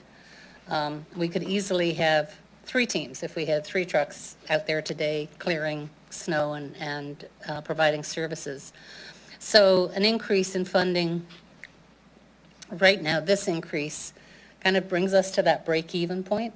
You know, for 20 years we've been gradually falling behind, but it also lets us plan to actually promote and do some advertising and expand our visibility in the community. We often say we're one of the best kept secrets in the city, so we would like to make a change to that. Perfect, thank you. I do see a question, Councillor Sickley's, go ahead. Thank you, through the chair. Hi, Linda. Hi. Did you say disco? Disc golf. Oh, disc golf. But if you would like, Hoping it was making a if you would comeback. like disco, Yeah. we can talk. All yes. right. I want to talk a bit about the snow piece, because in my ward, and I'm hoping that I'm not the only one who sees this, but our aging population that's at home and can't afford to go to a home, and especially during the winter we've had with the freeze-thaw cycles, cannot clear the ice. I mean, even I couldn't do that in some homes that I saw that I went to. You said you have a snow clearing team? What do they do? We have a fee-for-service snow removal or yard work in the summer aspect of our services. We do it on a sliding scale, so it's based on income. So if you receive full government support and don't have the income to pay for, you know, a $300 a month contract to a private contractor, we do fee-for-service, so you only pay when we come out and do the work, and it is based on income level. So for those, the residents you're talking about who are in their homes and want to remain there, but if you don't have a clear and safe access in and out of your home, that makes it very difficult. Yeah, I've had a lot of calls. So that's what we're providing the service for. We have 300 clients between snow removal, yard work, housekeeping services. And how can and people we could find out easily have about more. this? How do people find out more? How do A you lot get is the word message of out? mouth. We advertise whenever we can, whatever groups we're talking to. When I meet people who say, oh gee, I wish I could get somebody to help my mom, we tell them. But that's one of the areas we've not been able to do in the past. We don't have the funds to advertise, to promote. So this coming year, we are hoping to expand that. Do you have a website you wish to share? reginaseniors.ca. We're just in the process of rebuilding a new website. And I'd also like to say the way we manage, the way our home help is managed is that people call. The first 2 weeks of this year, we had 16 requests in 10 days for home help services. And our home help coordinator gets all the information, discusses with people what our services can be, figures out if they're a fit, if this works for them. And then once she has 3 or 4 clients, she hires somebody. So we're always doing it as a, we don't have anyone sitting around with no work to do. We hire to meet need. But we could go on growing exponentially. Thank you. You're welcome. Thank you. Councilor Rasevich, go ahead. Yeah, through the chair, just to follow up with George was talking to you about, just say, grass, snow, like those types of things, because I went to our community association as well, and that was a concern, just trying to help the people in our area, people who are seniors, because I knocked on a lot of doors of seniors that could use help, right? And so I know, like you said, the city, we do give some money to like Snow Angels, I guess, so then the community associations will kind of distribute some of those funds. But I said to our community associations, I don't know if you thought of this, but have you ever thought about approaching some of the high schools in your area?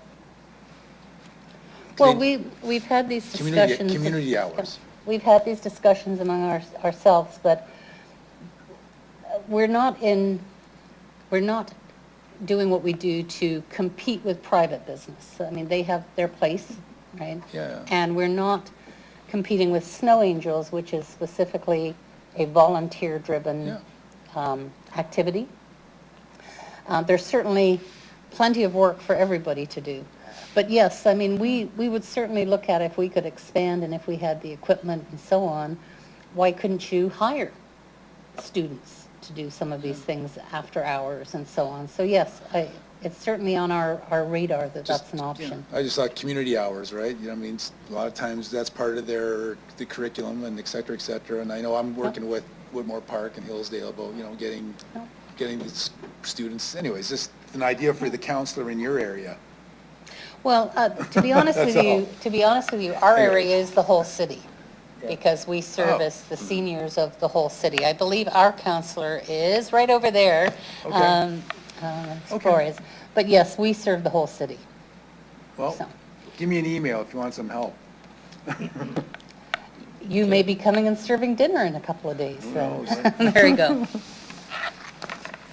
Okay, thank you. And seeing no other questions, I'll thank you for your presentation today. Thank you for your time. Return to the gallery. Okay, next, I'd like to call upon delegation Jim Elliott.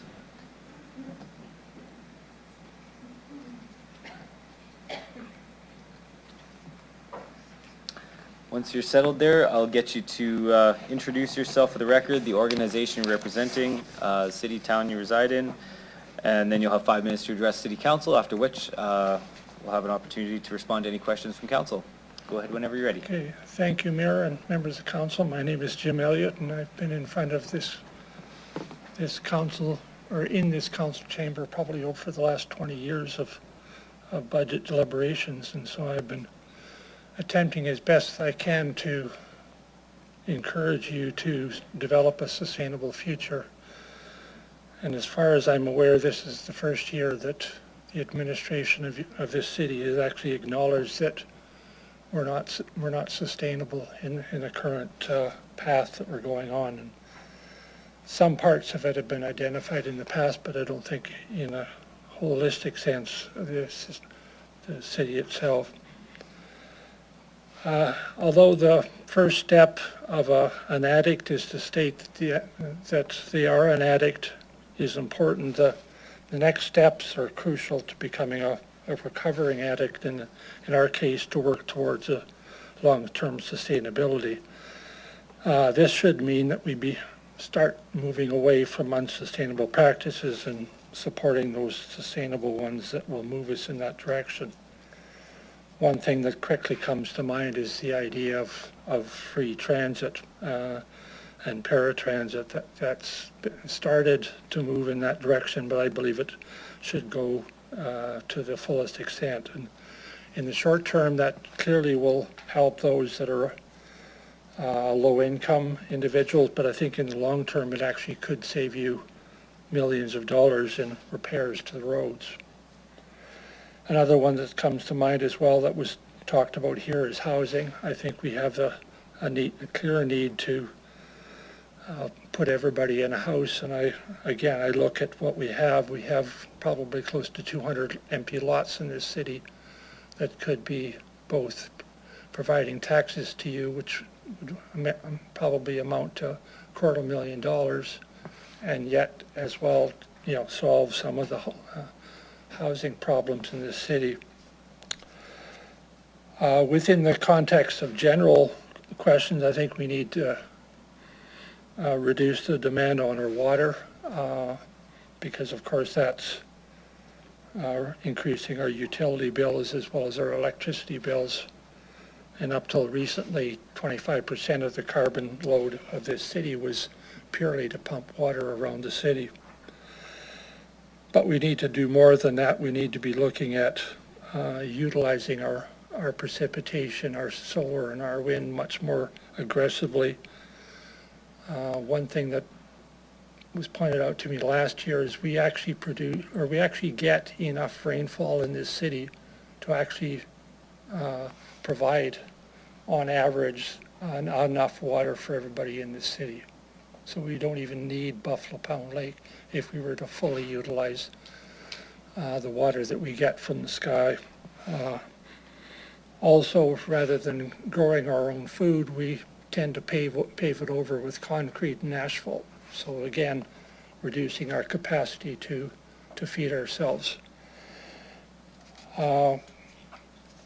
One person I've come to know is Paul Hawken, who's an ecological economist.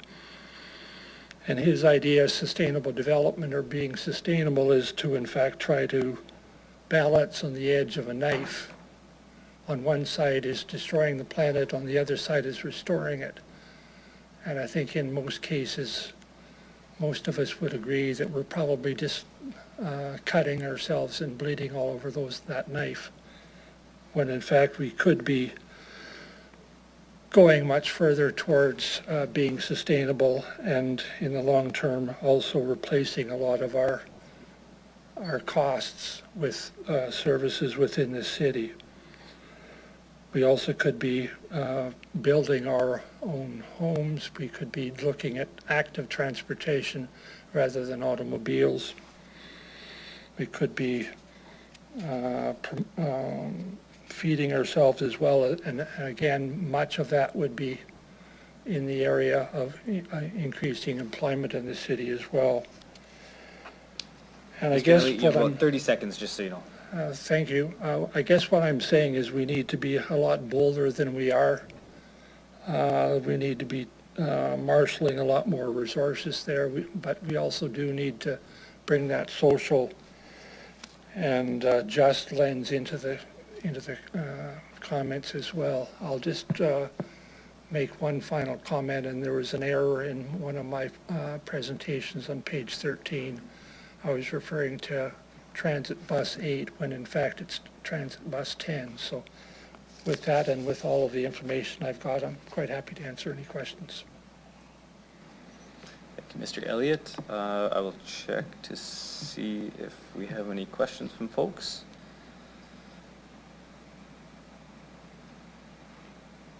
I don't see any questions. I think your presentation must have been crystal clear. Thank you. I appreciate that. So you can go ahead and return to the gallery. Thank you.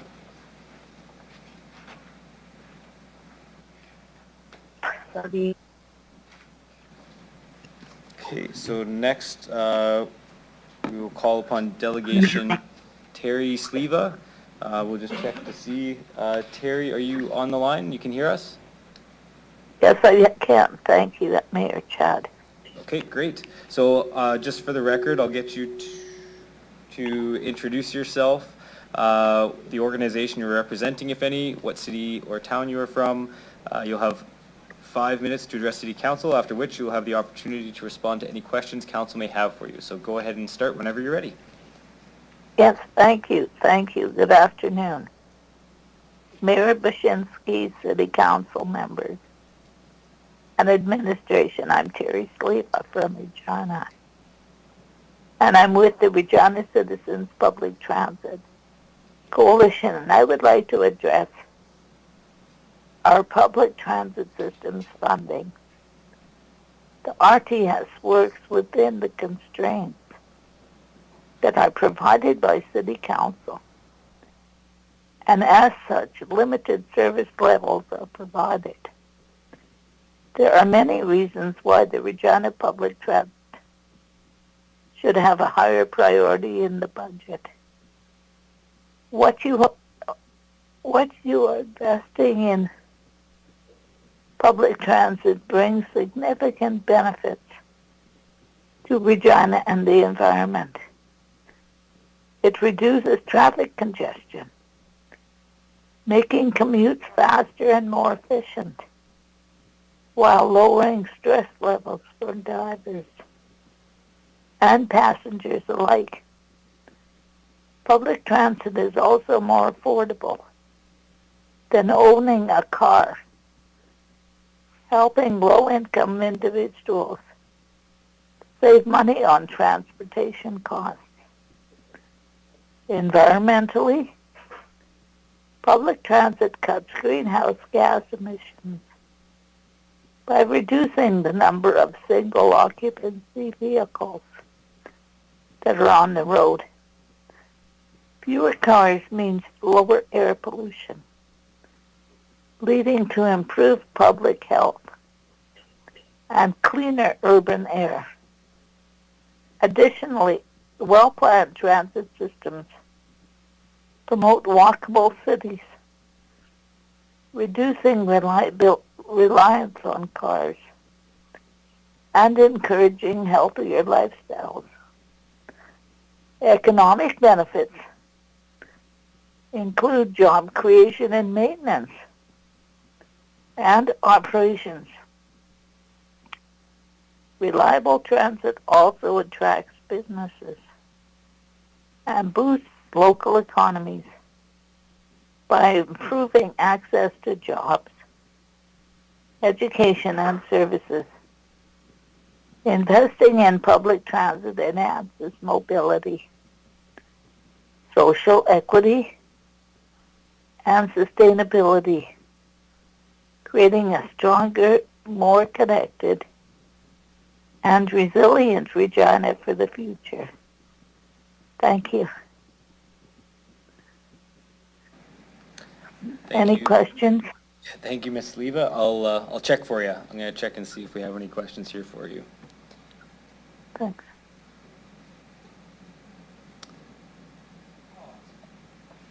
Councilor Rastovich, go ahead.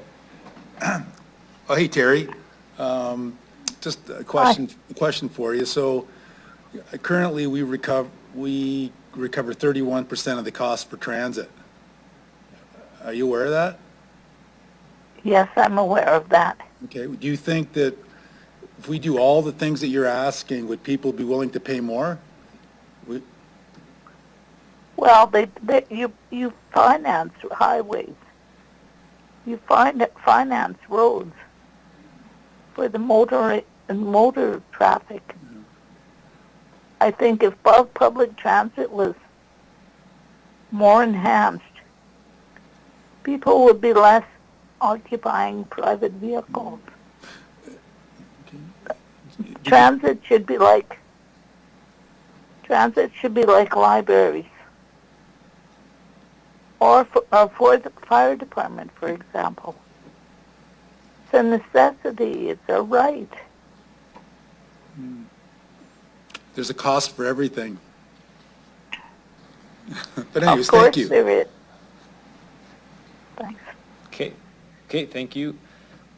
Seeing no other questions, I'll thank you, Ms. Leva, for your presentation. I think we'll hear from you later on as well. Yes, thank you very much. Thank you very much. Okay, so I would now like to call upon Delegation Jenna Schroeder.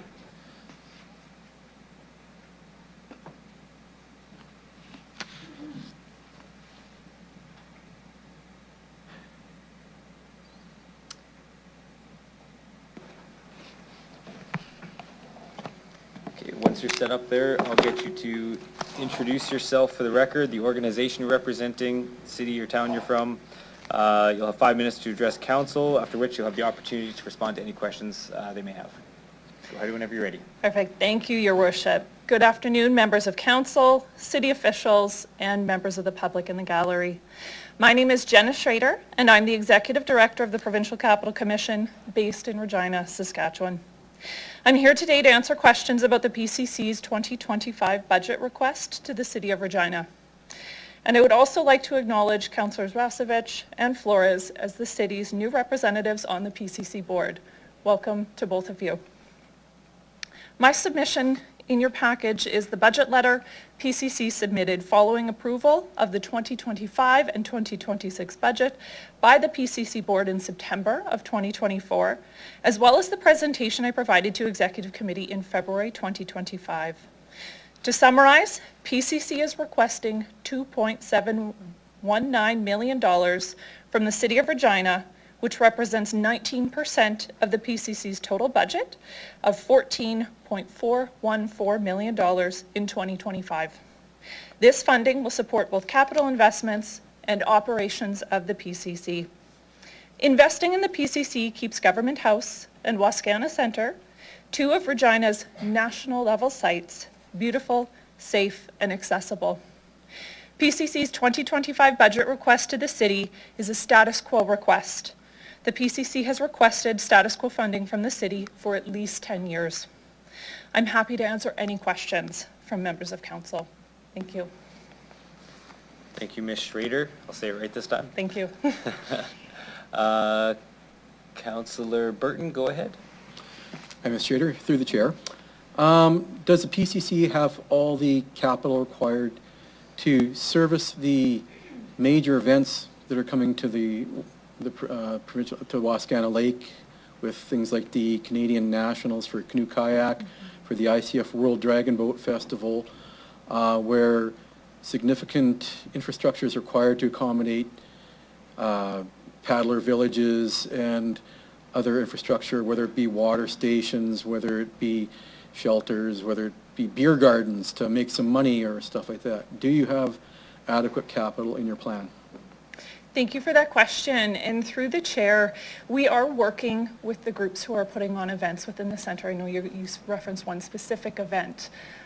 We do have the application process that we take anyone who wants to use public space for private purposes. For specifically what you're talking about, we are in discussions with the group about what facilities would be needed around the finishing line, around Pine Island. Where we're at right now is we know that we're going to have to do something, but we don't know exactly what that looks like yet. So it is an active discussion that we're going to be fleshing out with the organizers over this next year. So in particular, the Pine Island and any adoption of flatter space for paddler villages, or you're not getting rained out or mud or snow, not snow, but mud or things like that. Is there the cap, like, are you going to have to be coming back for future capital requests? Are there going to be needs for infrastructure upgrades? And thank you for that question. And through the chair, if we get snow in the summer, I think we have bigger problems.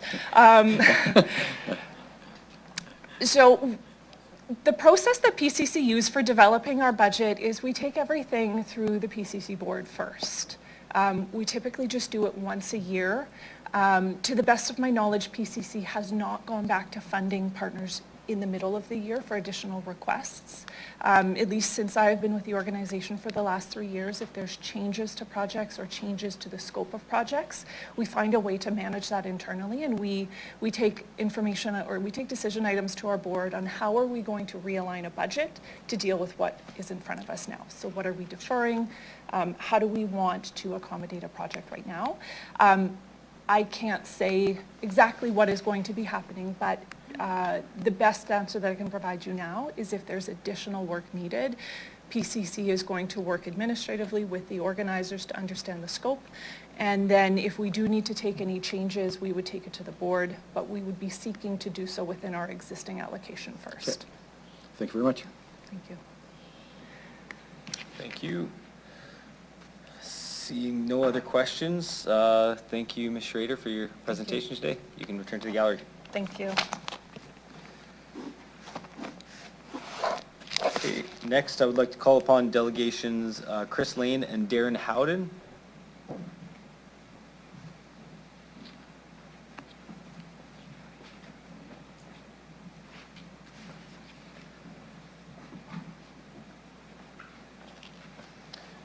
Once you're set, either one or both of you can introduce yourselves for the record, the organization you're representing, if any, what town or city you reside in. You'll have 5 minutes to address council, and after which have an opportunity to answer any questions we have. Excellent, thank you. My name is Chris Lane. I'm the President and CEO at Economic Development Regina. And joining me here today, I'll let you introduce yourself there. Hi, Darren Howden. I'm the Vice Chair at Economic Development Regina and live in Regina here. So good afternoon, Mayor and Council. Thank you for the opportunity today. EDR has been fortunate enough to brief this Council twice already on our operation, our work, our budget, and our outcomes at EDR. We've enjoyed the genuine interest and enthusiasm from you, our sole shareholder, in the work we do and the benefit to our community. Indeed, we collectively have much to be proud of these days. In the past year alone, EDR has generated and qualified 26 new leads into our pipeline, representing $170 million in potential new commercial or industrial investments, largely connected to agriculture or energy. A month ago, we launched Regina's first ever targeted talent attraction strategy aimed at helping employers find people with the right skills to grow their businesses, and Regina find the right citizens to locate and stay and grow here. After only 4 weeks in market, we've already reached 1.5 million people with that campaign, logged 1.7 million views of the content, and have fielded real inquiries from potential residents looking to relocate to Regina. In the coming weeks, we will begin work with employers on a toolkit they can use free of charge in their own recruitment work. EDR also takes seriously our responsibility in promoting Regina, telling its story of opportunity and marketing the city to the people and investors. In that branding work, we have grown the reach, impressions, and engagement by double digits in the past year with a defined and deliberate strategy. Yet we are only getting started.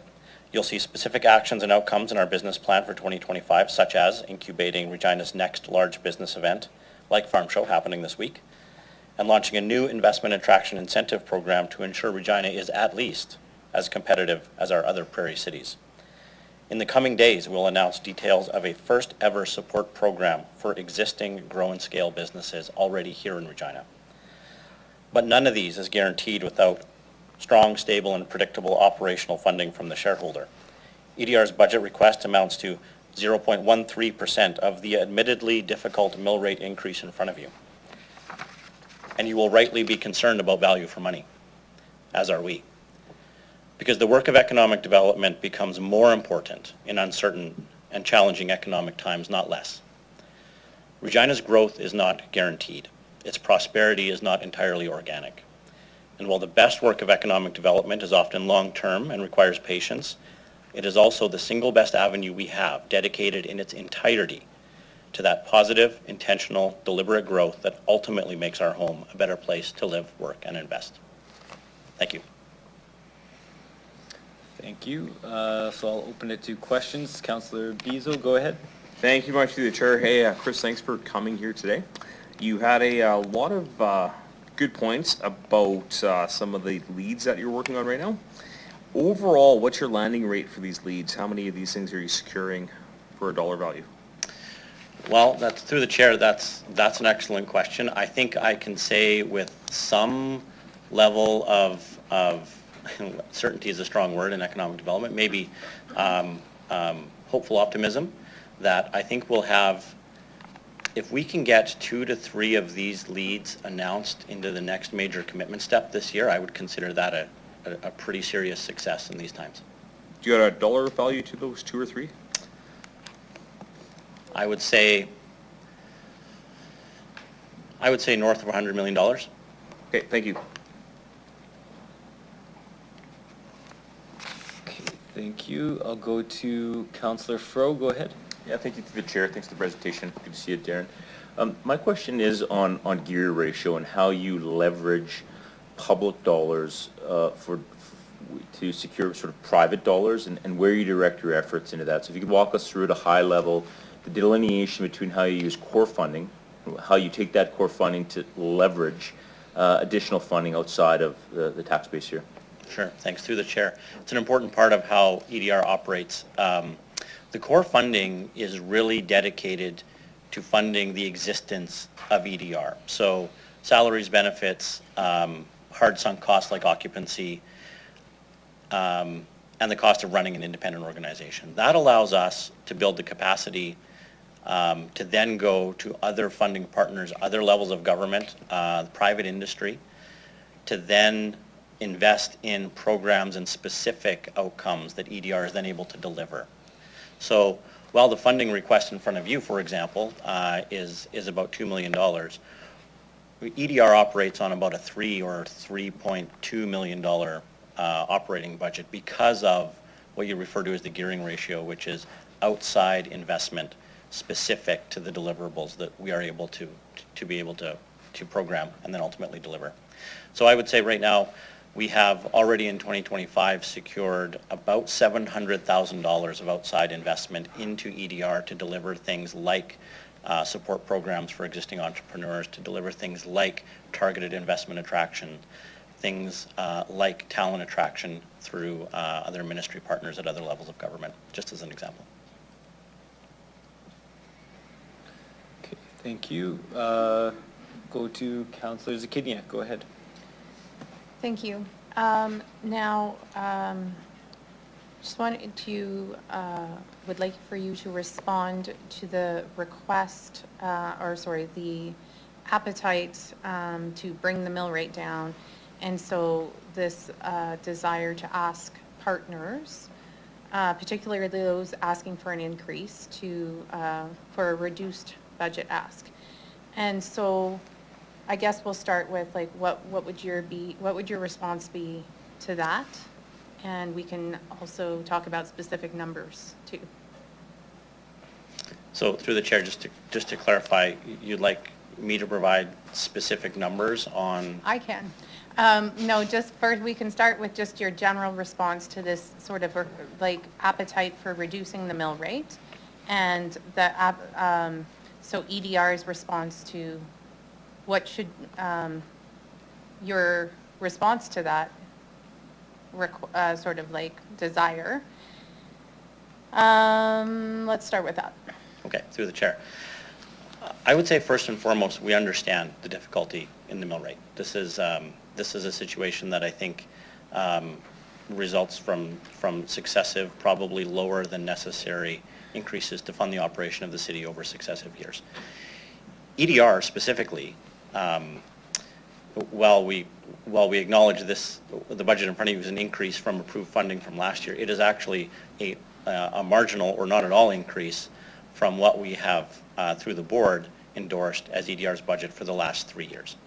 Over the last 5 years, EDR has had multiple years with 0% funding increases.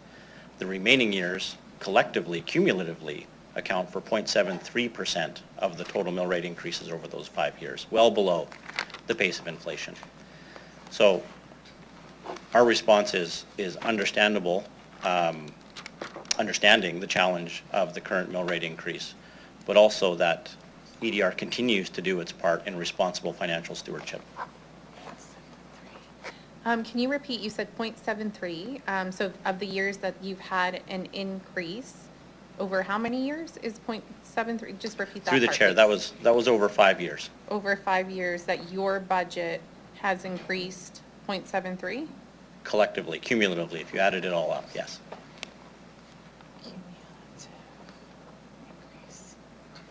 Okay.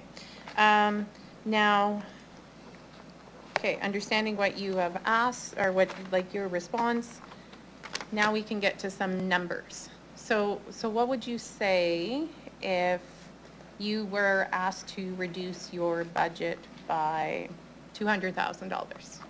What would be the impact of that? Through the chair, as I described before, the core funding really pays for base operations within EDR. Programs and activities that we deliver are funded through what Councillor Fro refers to as the gearing ratio and outside investment. So quite frankly, the only lever we have and remain as an independent organization is FTEs. It would be people and capacity to deliver those programs, which I would argue puts those outside investments at risk. We start to jeopardize our ability to deliver on all of our funding partners' expectations of EDR. So you would have to do some restructuring, and it would have an FTE, an impact on FTEs. Absolutely. Okay, what if it was $100,000? What would your response? Through the chair, this feels like a game show. It does, it does, it does. If it was $100,000, we would not fill a current vacancy like we have in the last several years. We've left some capability and vacancies unfilled to mitigate the impact on our existing staffing structure. That would probably be the first and most impactful measure we would take. And then I would have to review our commitments to our external funding partners as well on some deliverables to make sure that we manage expectations accordingly. Okay.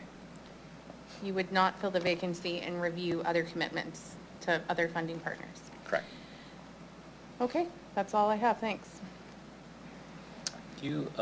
Councillor Flores, go ahead. Hey, Chris. Through the chair, looking at your report, the business plan outlines a number of strategic priorities. Could you identify which one of these are considered to be kind of like immediate, absolutely core functions, and which might be considered secondary, or could be scaled back or deferred in the future? So for example, there's a lot of planned research reports and brand development activities. Are these critical for immediate economic growth, or could some of those be phased in or be deferred if there was a need to kind of reduce the budget? Through the chair, I think our core function, maybe I'll put it this way. Our core function is to make sure that we are always doing work that adds tax-paying entities, whether they're household or commercial businesses, to the role. So from a revenue generation point, we mitigate future mill rate increases for you. All of the strategic objectives in that business plan, in one way, shape, or form, contribute to that work. I would say, from a priority perspective, probably the ones that we have already started and engaged and committed to in terms of talent attraction, in terms of investment attraction,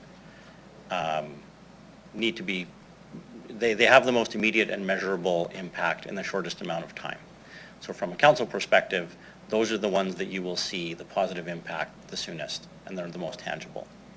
The supporting actions behind them technically would maybe be considered less of a priority, but I would also make the argument, unless we do those, we're not doing the first two properly either.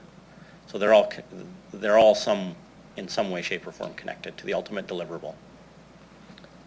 So how would a reduction in the budget ask impact those secondary functions? Well, as we've been through the chair, core funding pays for operational expenses at EDR. The only levers we have that are not committed are FTEs and their functionalities. So right now, we have an FTE in investment attraction with a specialization in energy and agriculture. That would be an unfortunate FTE and specialization not to fill at this particular moment in those particular industries for growth. All right, thank you for that. Okay, Councillor Radens, go ahead. Thanks for being here, Chris, and thanks for your presentation. So, Regina gets, in terms of role of EDR is what I'm trying to get at here, is Regina gets like a bad reputation, as you know. However, many of us have made a decision to be here, live here, raise our family here, and and we're proud to call Regina home. And so in terms of like bringing in, you know, the campaigns and some of the things you have going on, how do you see EDR's role in improving Regina's reputation? Yeah, through the chair, it is that responsibility and that obligation weaves through every single thing we do.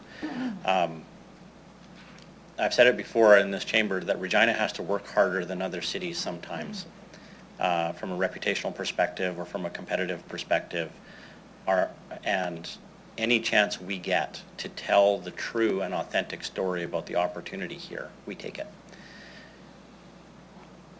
We don't have a large or cohesive branding initiative through the city. We work very closely with Jennifer Johnson and her team at tourism. We work closely with other industry partners.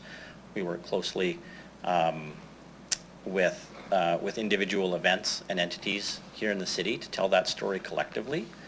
So we each have a role to play, but essentially as Regina's external sales and marketing agency, we probably have the largest obligation to make sure that the opportunity for Regina is consistently and constantly put in front of the investors or people that are most likely to be responsive to it. So our research and the effort that we put against those objectives is very surgical, and it's part of everything we do. I think you'll see that if you look at our digital assets, if I were able to show you some of the investor packages that we put together, and some of the work we do with stakeholders almost every day. This week alone, I'm hosting the Consul General from India. We're briefing the Ministry of Agriculture around the opportunities and the threats currently around the canola industry. Multiple meetings around Farm Show on those specific things. It's constant and it's nonstop, and we take that responsibility very seriously. Okay, thank you. Just one other question, and how the importance of working with Tourism Regina and EDR, I think those two kind of like should connect a little bit. So what's your thoughts or opinions behind working with them to improve Regina and draw attention to us? It's a great question. I'm not sure if any of you are history buffs in the last 3 years here. We've had lots of conversations around tourism and economic development in Regina and where they intersect and where they don't. And I think fundamentally, the roles are similar, but the audiences might be differently. So we understand between our teams where we operate and where tourism is best positioned to operate. I like to think of it as one big Venn diagram, that even though our audiences might be different, where they overlap is what it's like in Regina. So we work closely on making sure that messaging in where they overlap is aligned. I think though we're only starting to understand the opportunity for these two organizations to work more in tandem. Okay, so adding to that then, in terms of the overlap, what percentage do you think you overlap in terms of, from a budget perspective, is what I'm coming from, is how much do you think that the overlap that you do is close, I guess? Yeah, that's a good question through the chair. I think when we were splitting the organizations, it was very clear that as one of the jobs we were asked to by the shareholder was advise on a fit-to-purpose version of EDR and a fit-to-purpose version of tourism and what the budget implications were. And it was clear at that time when we did the work on that there would be good reasons to separate those two entities, but cost efficiency was not going to be one of them. There was not a lot of savings to be gained in splitting them. What we've done since then is try to understand, of the resources that we both have at our disposal, which agency is best suited to speak to the audience in particular. So while I can't speak for tourism's internal discussions around that, we really focused EDR's ability to talk to the people or investors or stakeholders that aren't here yet. We really wanted to make sure that there was no confusion around our mandate, that economic development means growth, not only from within of existing businesses, but bringing net new investment and net new people into the city. So we put our flag on that kind of strategy. And so where JJ and I have talked at length about is a potential for a shared pool of funding at some point that we can both draw on to activate strategic out-of-market activations that serve both purposes. I think there's still work to be done on that, but it is an idea that from a branding and marketing perspective that we both have interest in. Again, I don't want to speak for her. Thanks, Chris. Appreciate it. Okay, I'll go to Councillor Fro. Go ahead. Yeah, thank you.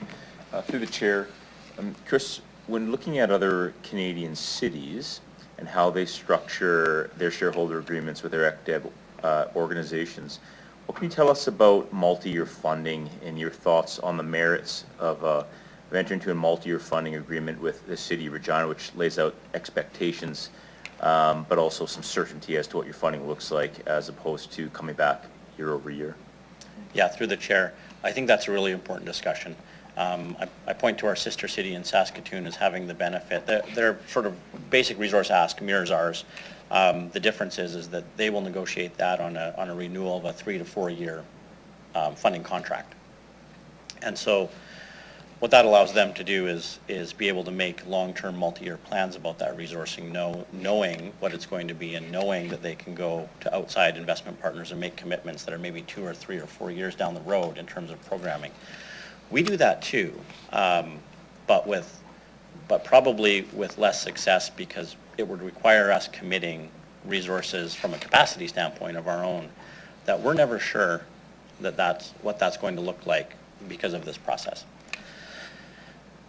From a shareholder perspective, other agencies, almost all other agencies, have some capacity in their operating agreements to bring invested shareholders into the organization. So when I think of, well, Saskatoon is regional, and regional municipalities come with some investment and they sit on the board and they are considered members. In Edmonton, for example, they have compelled shareholders of those surrounding municipalities with a significant financial obligation, but they are considered shareholders and sit at the board table as well. So there's other options out there that I think do a good job of allowing outside jurisdictions to be invested members into the organizations. We do not currently have that, but it's probably worth exploring. But as much as I remember in this conversation at executive committee and suggesting that the operating dollars are one part of the equation, but the consistency and consistency around funding contracts would be another massive assistance. Yeah, thank you through the chair, and I certainly think we need to look at that.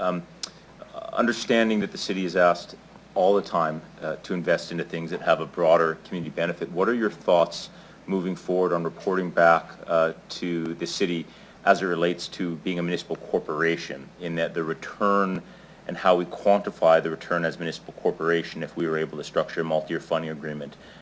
Would that be something you'd be amenable to? Through the chair, absolutely. I think one of the things I appreciate about this process is that it has people engaged in not only structures of municipal corporations right now, but how and when and the value that we place on economic development as a whole, and how do you measure it and how do you report it, I think is a really important conversation to be having right now, especially as a city of our size that doesn't have the resources that other major cities do, but we compete globally, and I think we do it well, again, because we've put the time and effort into being a fit-for-purpose agency in Regina. Okay, thank you. Councilor Mancinelli, go ahead. Thank you. I just wanted to follow up. If I heard correctly, the question was about multi-year budgeting, but I think in the response, I think what I heard you touch on was the fact that although you're economic development in Regina, you actually represent a far bigger imprint than just Regina formal by the borders. And as part of that, representing so many different RMs and small communities, no one else puts any money into economic development in Regina. Is that correct? Through the chair, that is correct. Second part of that question is, how does that compare against other provinces, other capital cities, or other major cities like our neighbors in, say Calgary or Medicine Hat or Edmonton? What does their model look like comparatively? Do they have as many different partners at the table? And if they do those partners invest? Do they deal with as many RMs for trying to land a proposal as you might have to? And how does that level or work against the playing board being successful? Yeah, through the chair, the model of ECDEV agencies across the country is varied. It depends on provincial supports, whether that particular city is the obvious single major center of commerce or whether it's not. But I'll use Edmonton and Calgary as good examples because they're slightly different. But as I mentioned in the previous answer, Edmonton's shareholder structure allows municipalities to be like you would be as a shareholder at that level, and it comes with an investment obligation.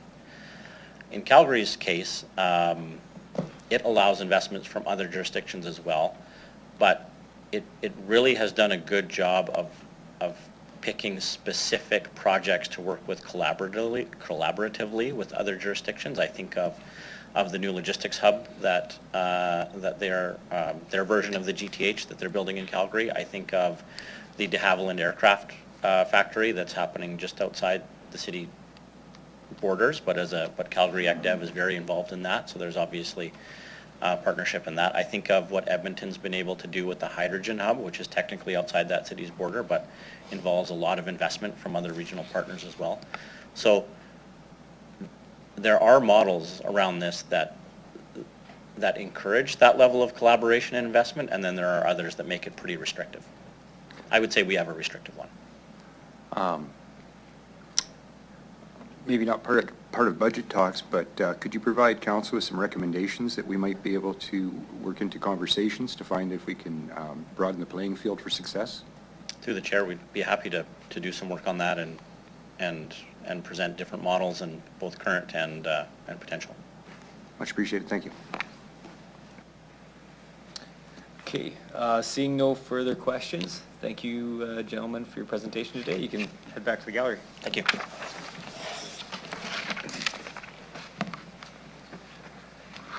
Okay, I'll now call upon delegations, Roberta Engel, Jamie Bolt, and Christine Short.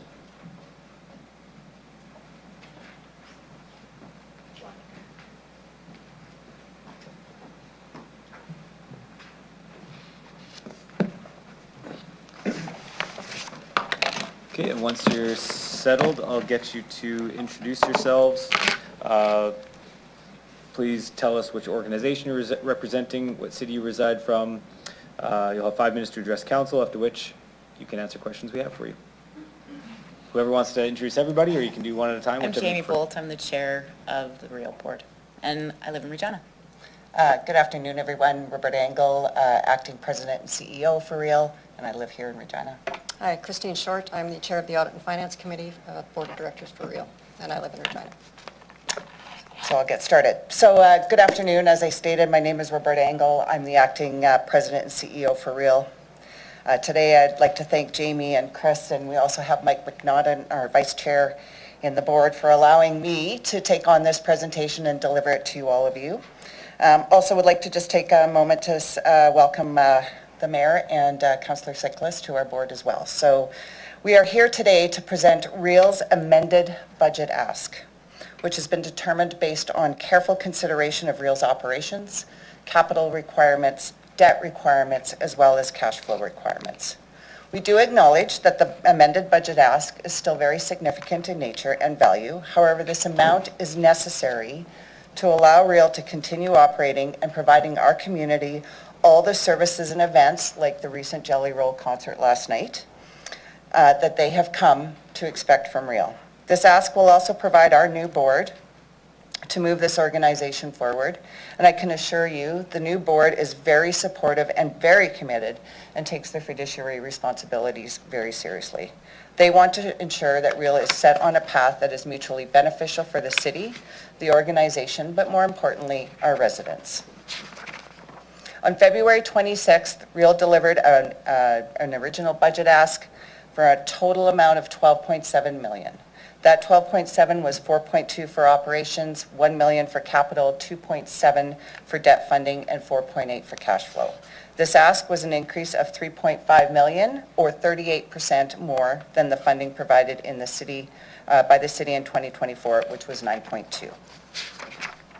In reviewing all of the opportunities that we have for reduction to Real's funding, Real determined there was really no opportunity for a reduction as it related to capital and debt.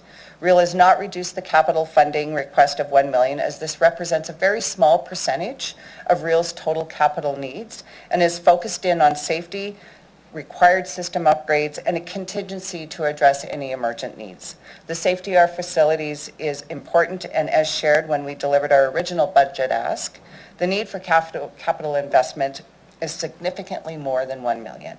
Real has recently been in receipt of the City Administration Commission VFA report, and we will be working with City Administration to assess the results that, when appropriate, will be shared with City Council. The debt is guaranteed by the city, and the funding request is estimated at 2.7 million, with 1.3 relating to principal payments. Interest rates on term debt is prime less 0.3% and therefore will vary throughout the year. And as we see, the prime rate has been reduced since December, so this particular funding may vary. The remaining two categories, operating and cash flow, were where Real focused to find savings in our budget ask.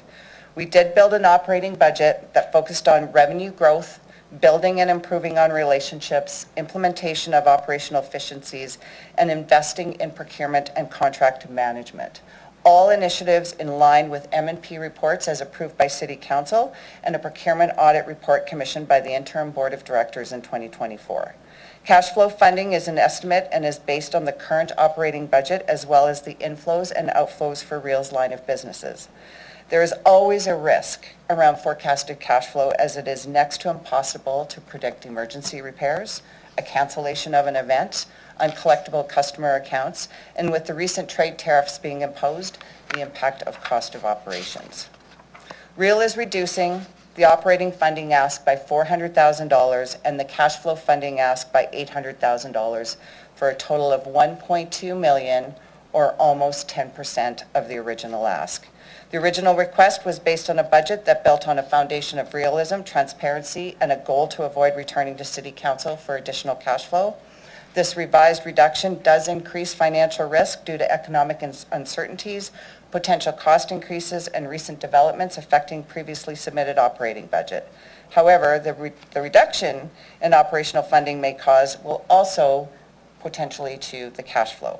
Despite this challenge, current cash flow modeling indicates $4 million in cash flow funding will allow Real to sustain operations. However, there is risk around this. Under this model, Real is expected to operate near the maximum limit of $6.8 million of their credit line, leaving only about $450,000 as a limited safety net. It is important to note the M&P report shared with City Council in November of 2023 indicated Real would require a level of funding in order to move the organization forward. And in June 2024, M&P delivered another report to City Council that further advised in order to provide Real a realistic opportunity to be financially self-sustaining, capital and maintenance should be funded by the city and city to assume the responsibility of Real's debt and look to explore the restructuring of that debt. So Real is here today to formally advise City Administration and City Council that its budget request has been revised to $11.5 million. We are respectfully asking for $3.8 million for operating, $1 million for capital, $2.7 for debt, and $4 million for cash flow reserve. We hope this reduction demonstrates to City Council, to City Administration, and our residents that we remain committed to achieving long-term financial sustainability, but recognizing this will take some time, especially as we continue to navigate uncertainties. And we thank you and we're open for questions. Thank you. I'll check here. We've got Councillor Bezo up first. Thank you very much, through the chair. Thank you very much for coming back with some reductions. That's very much appreciated. A couple questions I do have for around the the working capital. So the working capital is still kind of listed as a $4.8 million. Now, I understand the definitions around working capital, monies used for gaining traction to gain an event and everything else. From that working capital perspective, are you using that from an operational perspective, or is that just strictly to going towards, securing an event, securing a show?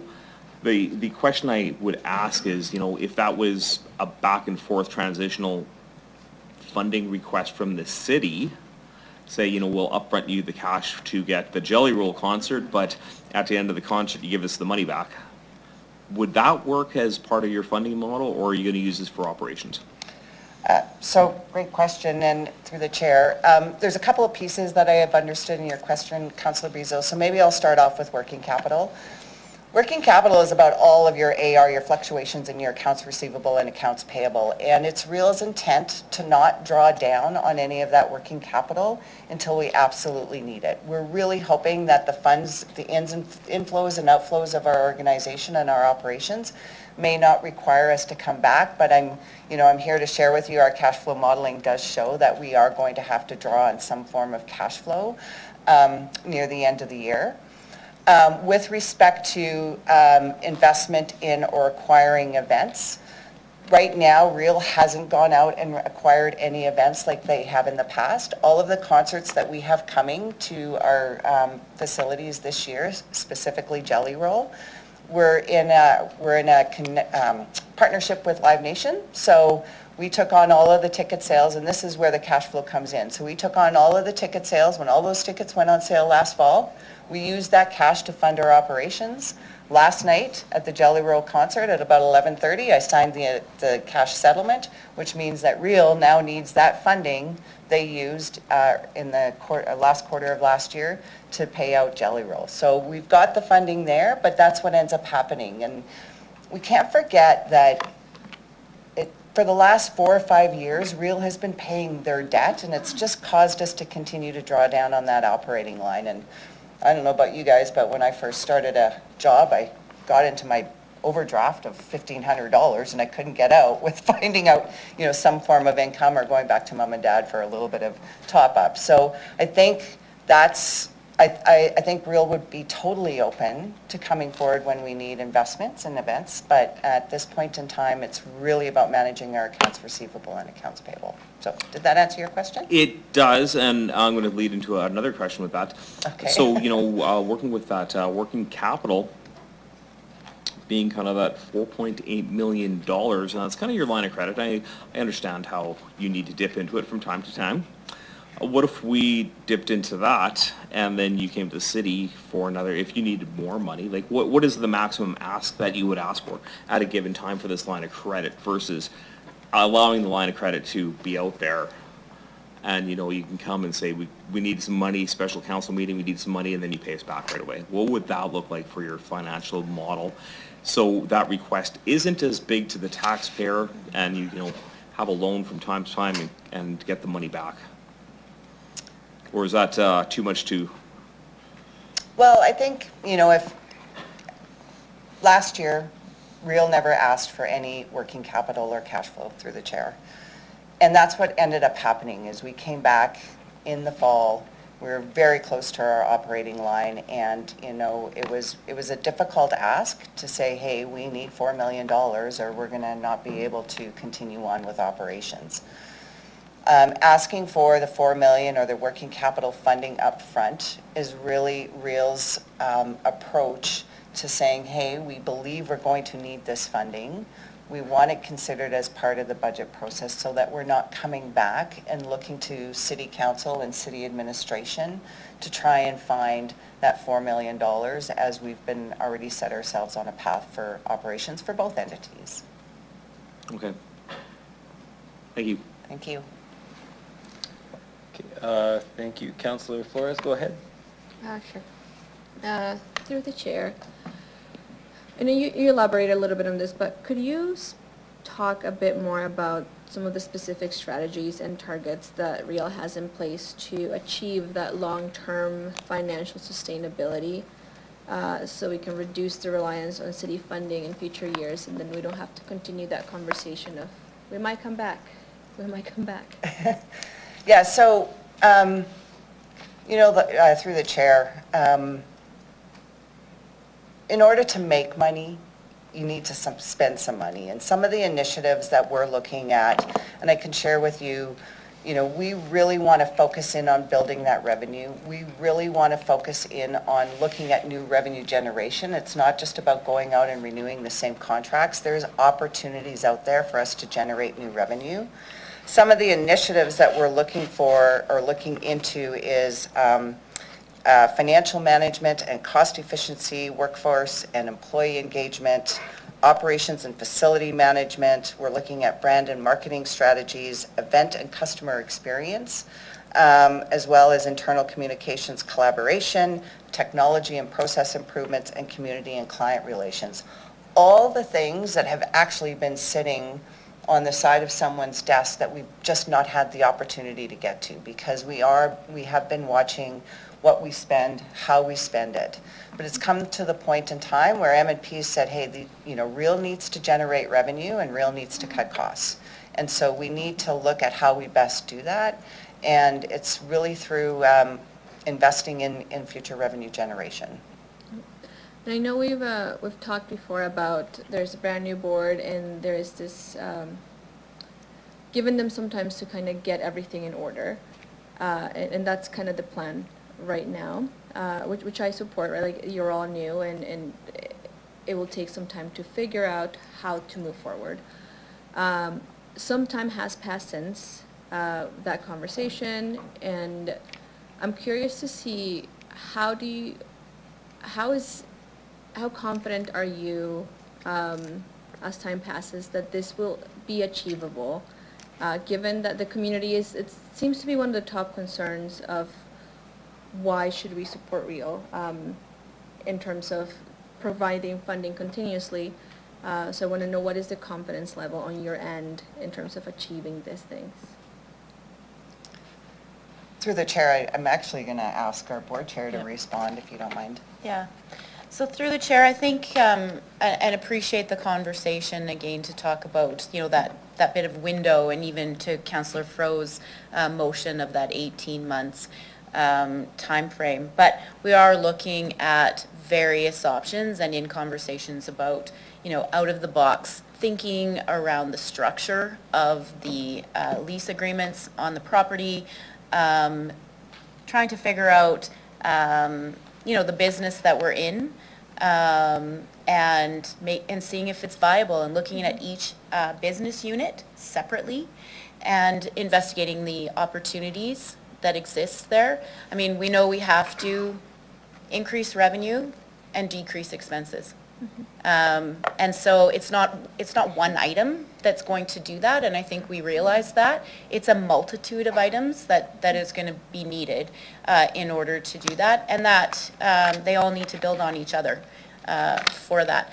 So, I'm confident that we can reach a spot to provide at the end of that 18 months a solid plan with some actions that you'll have seen over the next year or so. And by the 18 month, I think we can come up with a solid plan for you in terms of how it can be achieved, how it can be sustaining, and meet its mandate, and for Real to meet its mandate, which is self-sustaining. Thank you for that. And just one last question. There have been delegates who have talked about Real and what they think is the issue, or what they think should be done. I'm curious to know if those things have been considered. Have there been conversations with community members that might have approached you? I basically want to get a sense of, we hear those things from them, and then you are here giving your presentation, but have you considered the concerns that they've brought forward, and if so, what thoughts can you provide on those? I'll take that one too, through the chair. I've actually, in fact, had coffee with some of the folks. And absolutely, and like I said, those are part of the discussions that we've been having around, it's not just a one item piece, but to the point of consultation, and I think that's really what you want to talk about is, are we consulting with the community? Are we hearing from them? And we are actually going to engage in community consultations, because these one-offs aren't doing the job. And we need to, whether it's town halls or whatever that may be, it absolutely is something that we're committed as a board and as the management team to go out and do, and you know, to figure out ways to get people in a room and to hear their concerns. That's really important. And like I said, these one-off, you know, the emails and the phone calls, while they're helpful, we need a collective. We need to understand the themes that the community has, and not just one person's issue. So we're looking at doing a broader scope of community consultations. Fantastic. I look forward to seeing all the results of that. That's all for me. Thank you.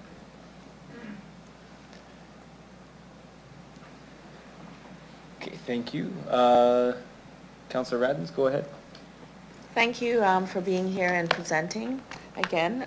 So I'm trying to decide whether to start with good and then going to bad, or bad to good. Okay, so bear with me for just 1 second here. So what would it mean to you or to Real, because I know you've already asked for a reduction of 1.2 million. How would it affect you if I was to ask if you could bring that down another $800,000? Through the chair, what that would mean is Real would remain status quo. We would continue to operate with significant vacancies. We would continue to not generate new revenue. We would continue to just remain status quo, and I'm not sure that that's what we're being asked to do, and I'm not sure that that's what the new board is here to do. I think we're trying to move the organization forward, and so, you know, you as council, you know, can approve whatever budget we've asked for, or not asked for, but it would significantly implicate this organization from moving forward. Okay, thank you. So the reason for the question, though, is, you know, the community, and I like to echo what Councillor Flores was saying, in that, you know, communication with the community does matter, right? And I am happy to hear that you're looking at going forward and doing something to that effect. But equally, the education piece about the importance and why Real is important for our community does equally matter. And so, like I said, I mentioned the video you folks had put out was really, really good. But I think you need to have conversations with people, and that's important. I got a question, it's coming. So where can you, and I mean, going back to the first question, is where can you cut costs? Because the last time you were here as well, you did say, I asked you about in-scope and out-of-scope staff. So if we're going to look at how we want to improve efficiencies, or, you know, bring some funding down, then I'm going to ask that perhaps you look at your 59 out-of-scope staff that you currently have sitting at that space. And so I think I alluded to that the last time. So how are you looking at that perhaps? Through the chair, great question. So of the 59 out-of-scope staff that we have on our org structure, we're currently sitting at a vacancy of about 7 or 8. We just received another individual who's put in their notice, and they're leaving on Friday. We have run with those vacancies throughout 2024. In fact, my previous role of VP Corporate Services, when I took on this acting role as President CEO, was not filled. So we are doing what we can to manage the out-of-scope salary budget. That being said, when you start to run on vacancies, things start to fall off the plate and start to fall through the cracks.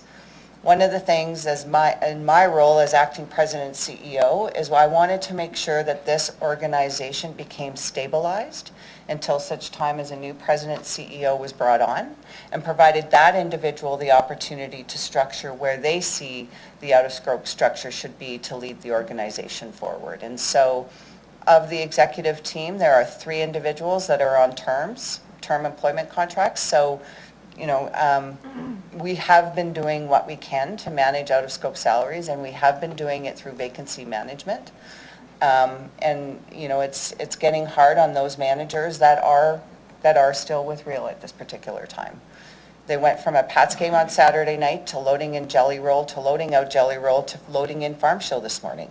It is a non-stop property, and so when you have one custodial manager or one security manager working till 11 o'clock midnight last night with loadout for Jelly Roll, coming in first thing this morning to make sure that everybody's got access to the space to load in their farm equipment, and you've only got one manager, it just becomes to take a toll. So, but I want to thank the employees, because they are so very committed and passionate about what they do, and we are trying to manage as best we can the out-of-scope salaries, because I totally appreciate where you're coming from, Councillor. Okay, thank you. And so to add to Councillor Flores' comments about how confident are you in going forward, so my question is, if we agree and support your ask for 11.5 million, and that's a 1.8% mill rate, I think it is, from 2.21, correct, I think? Will you be back again to ask this council for more funding? So the hope is, going forward, we're going to be confident in building and, okay, you know where I'm going with the question. Yeah. So through the chair, you know, the biggest risk is the buildings and the capital. That $1 million is tricky. So that would be the time where we would come back if there was a major issue of something that went down on the capital side of the city's asset. And I think that's our number one risk. Chris, if you want to jump in on anything else, but I would say that's when you'll see us sitting there again, if there's a major capital issue that we don't have the funding for. So you did kind of outline some of the cost ask. How much was it for the capital piece you're asking for? 1 million. 1 million. Yeah, and that's really repairs and maintenance, and we've already spent 300,000 of it. Yeah. Okay. So do you have plans in place to address, you know, the infrastructure, et cetera, all the things that needs to be dealt with and fixed at? Yeah, so through the chair, we're collaborating with city administration. City administration supported a VFA assessment, which is the report that will be coming back. I think it's going to be a great opportunity for council to see how Real's capital assets, you know, feed into the overall city asset maintenance and capital requirements. And so we just received that report. And we're busily working with city administration to determine the results of that report and provide an overview of what that potential capital investment would look like, which would span over several years for sure. And through the chair, just an aside on that too, as a board, now we have struck an infrastructure committee, a subcommittee of the board, that will be working closely on that, about the priorities, about the spending, even the spending of that $1 million. And so we'll have a subcommittee of the board. Okay. Wonderful, thank you. Thank you. Councillor Zakidniak, go ahead. Thank you. So one of the delegations asked something today that I've been asked as well by residents. So I want to hear your perspective on this question.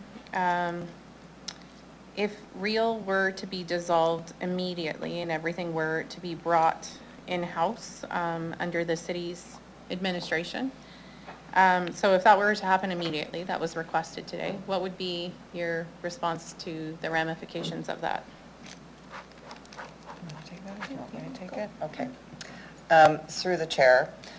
So I'm going to look over to city administration and Shannon, because I'm sure there's a lot of legal ramifications that could happen there. Sure. At the end of the day, it doesn't take away from the fact that you have the capital requirements. It doesn't get rid of the debt. It doesn't get rid of the repairs and maintenance of the building. It doesn't get rid of the frontline staff that you need to deliver on those services, whether it be providing services to the pickleball, the 25 tenants that are on the property, providing services to all of the hockey rinks, the Cooperators Center. So it doesn't absolve a whole lot, and I think there would be a huge investment in doing that overall restructure. It's not something that you can turn around and just say, okay, Real doesn't exist anymore. There would be a definite investment in that, and not only in dissolving Real as a corporation or a nonprofit organization, but also the staff. Okay. And city administration can maybe expand on that for you, but. Sure. Now, just in terms of, like, as noted, you're coming to us with a reduction to your mill rate request of 1.2 million. I've heard some other numbers, and so I just wanted to ask, so I've heard about what if it were an additional $400,000 on top of what you're already reducing? An additional $250,000, an additional $100,000. Would you like to respond to any of those alternate suggestions? Like, I know you've already reduced your ask. If you're asked to reduce it further by those amounts or something else, we talked about $800,000 already. Do you have any other feedback for us on that? Sure, through the chair, I think, similar to other service partners, the first thing you look at is out-of-scope salaries and staffing and FTE replacements, but also too might be R&M. We might end up just really doing those emergence needs, but everything we do to reduce the expenses has a direct impact on our ability to either sustain the revenue we've already budgeted or even the opportunity to generate new revenue. So I totally appreciate where council is coming from, but at the end of the day, we will do what we need to do to support whatever funding is approved during the budget deliberation process, just as we did last year. Last year, Real came forward and asked for 2.8 million. We received 2 million. So we had a funding loss of 800,000, which we've actually managed to. But it was difficult, and we found ourselves back at council in September asking for $4 million in cash flow funding. We really are trying to prevent coming back again this year. And we really are trying to move the organization forward. And so, Councillor Zakiniak, for sure, we can start, 200, 250, 400. I mean, we feel 1.2 is reasonable. There is definitely risk around it, but. Through the chair, if I could just add to Roberta's comments. The original budget that we put forward was what we believed was required to deliver on all the services that Real provides, all the events that happen at the district, as well as to move the organization forward. The reduction that was proposed, the $400,000 reduction to the operating, really represents that getting back to the status quo, again, with all those vacancies that are still there. If we were to reduce that any further, that would create some significant risk to the organization in terms of continuing to deliver, because as Roberta mentioned, we are currently running thin on the staffing. There's vacancies that need to be filled in order to move forward. So it does exponentially increase the risk to the organization of being able to deliver on the expectations of the residents of the city. So does that mean if there were a further reduction asked of you, that would be not operating then, that you would look again to your cash flow to make another reduction? Like, just based on what you said, is that where a further reduction would go? Well, I think either one is going to create risk. The working capital or the cash flow request, as Roberta mentioned previously, would come in as a sort of a last resort, but it could result in Real coming back to City Council in the event that there was something that went sideways. Okay, thank you. Okay, there's a number of lights lit up still, so we are going to take a 15-minute break. We are going to be back at 3:03 sharp in our seats.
Okay, we're going to get started in about a minute. If I can get you to find your seats, please.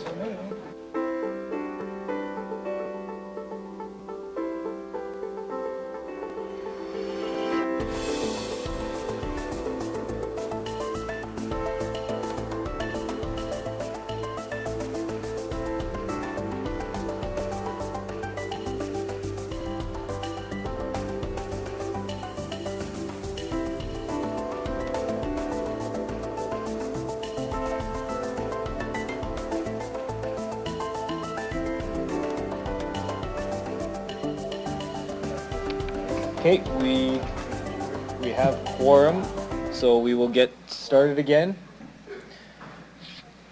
So I will go to continue our line of questioning. I'll go to Councillor Rasevich. Go ahead.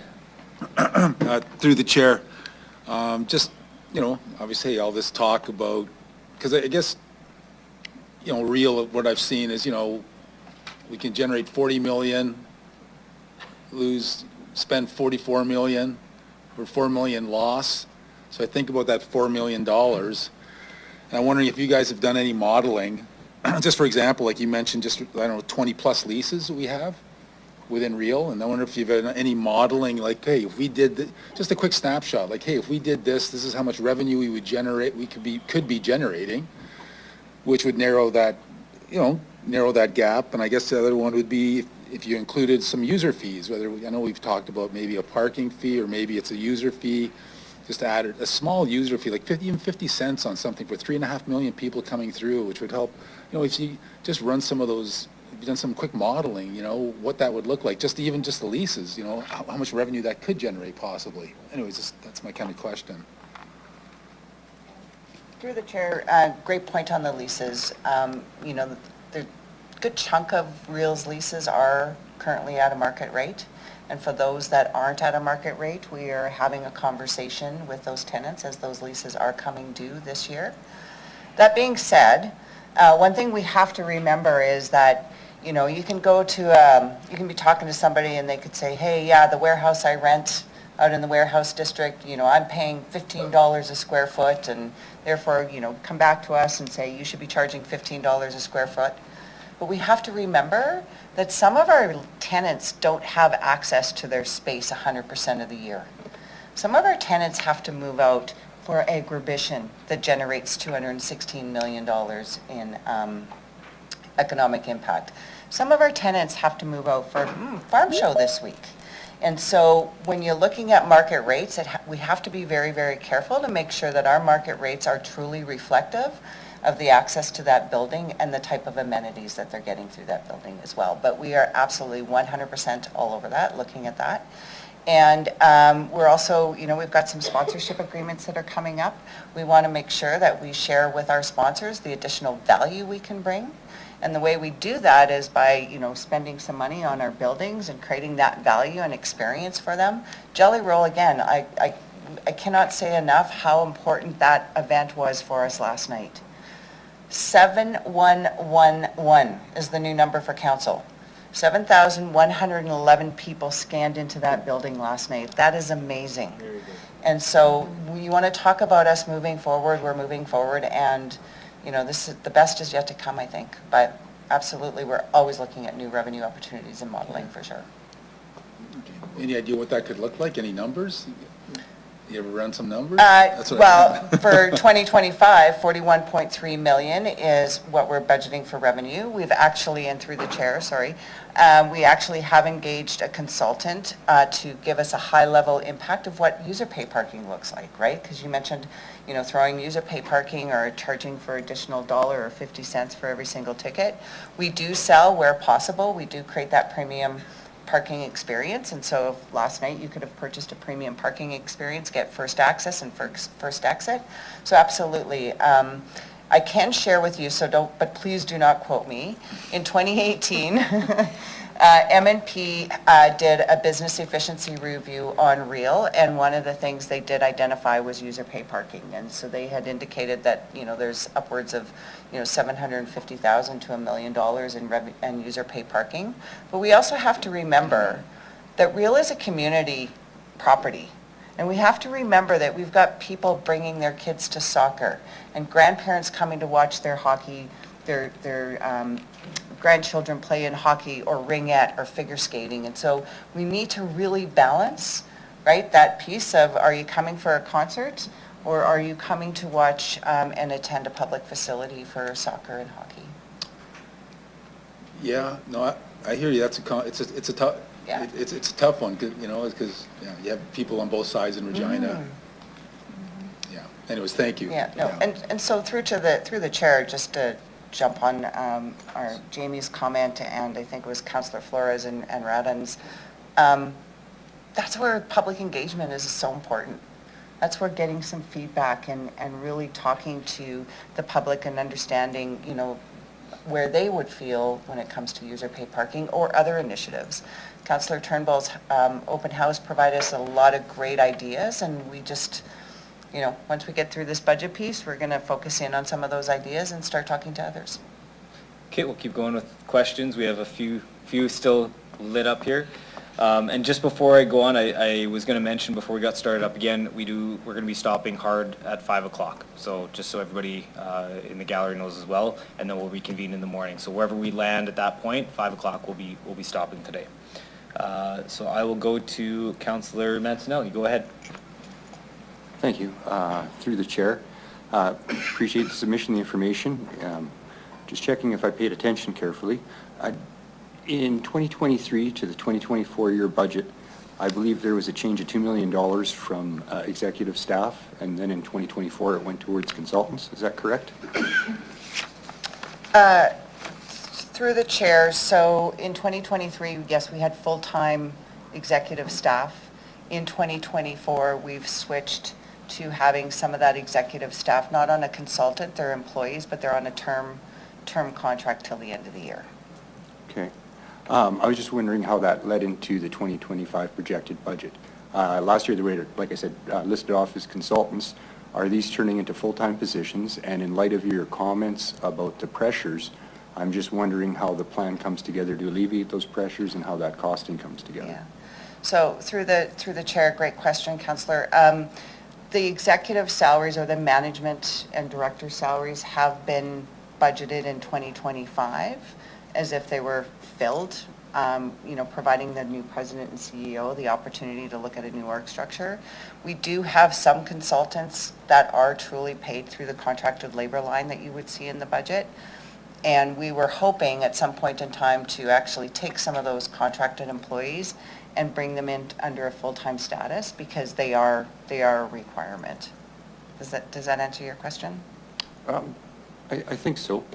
I guess, yes, it does. And just in follow-up to that, knowing about the searching for different business models over and above the changes in the entertainment industry and trying to source acts, how does this combination lead towards more successful outcomes?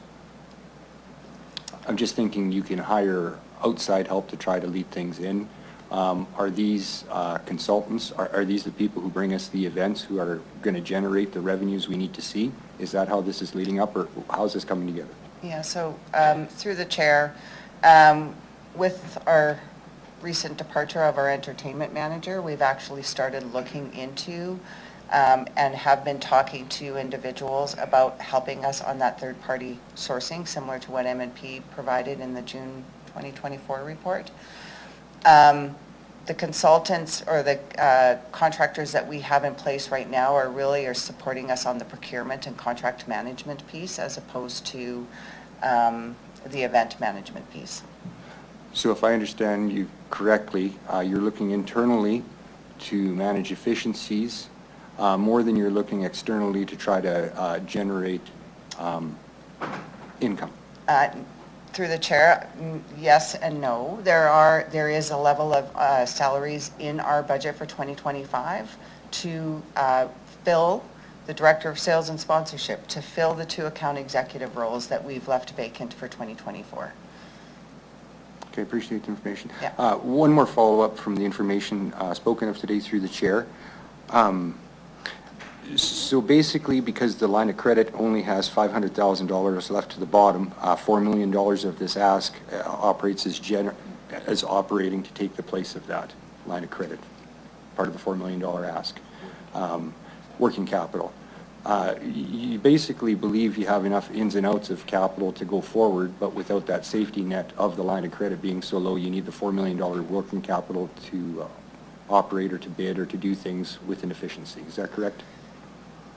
Through the chair, yes, that's correct. The cash flow funding really is geared to be near the end of the year when our cash flow or cash inflows start to decline, but we still have the same level of outflows. It has, it's just truly working capital. It's the way our accounts payable and accounts receivable work. And just once again, if the line of credit was up to snuff instead of having to be beat up during the pandemic, it wouldn't be a problem at all. So it's just operating as that safety net. Yeah, Thank you. great point, Councillor Mancinelli. Appreciate it. Thank you. Okay, I'll go to Councillor Flores. Go ahead. Thank you. Through the chair, I meant to ask earlier too, but some of the feedback I've received in addition to the things that I already mentioned is people have talked about employee morale and just how turnover is happening at Real. Now, I can't speak to them about that, but I can ask you because you're directly involved with that. But could you speak a little bit more about the state of employee turnover as a result of employee morale, and how does that impact your budget in terms of hiring if there's high rates of employee turnover?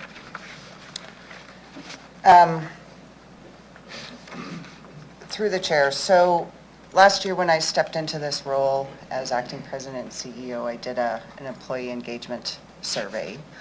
At the front end of the year, it was the results were actually much better than we had anticipated just because of all of the changes that we were going through.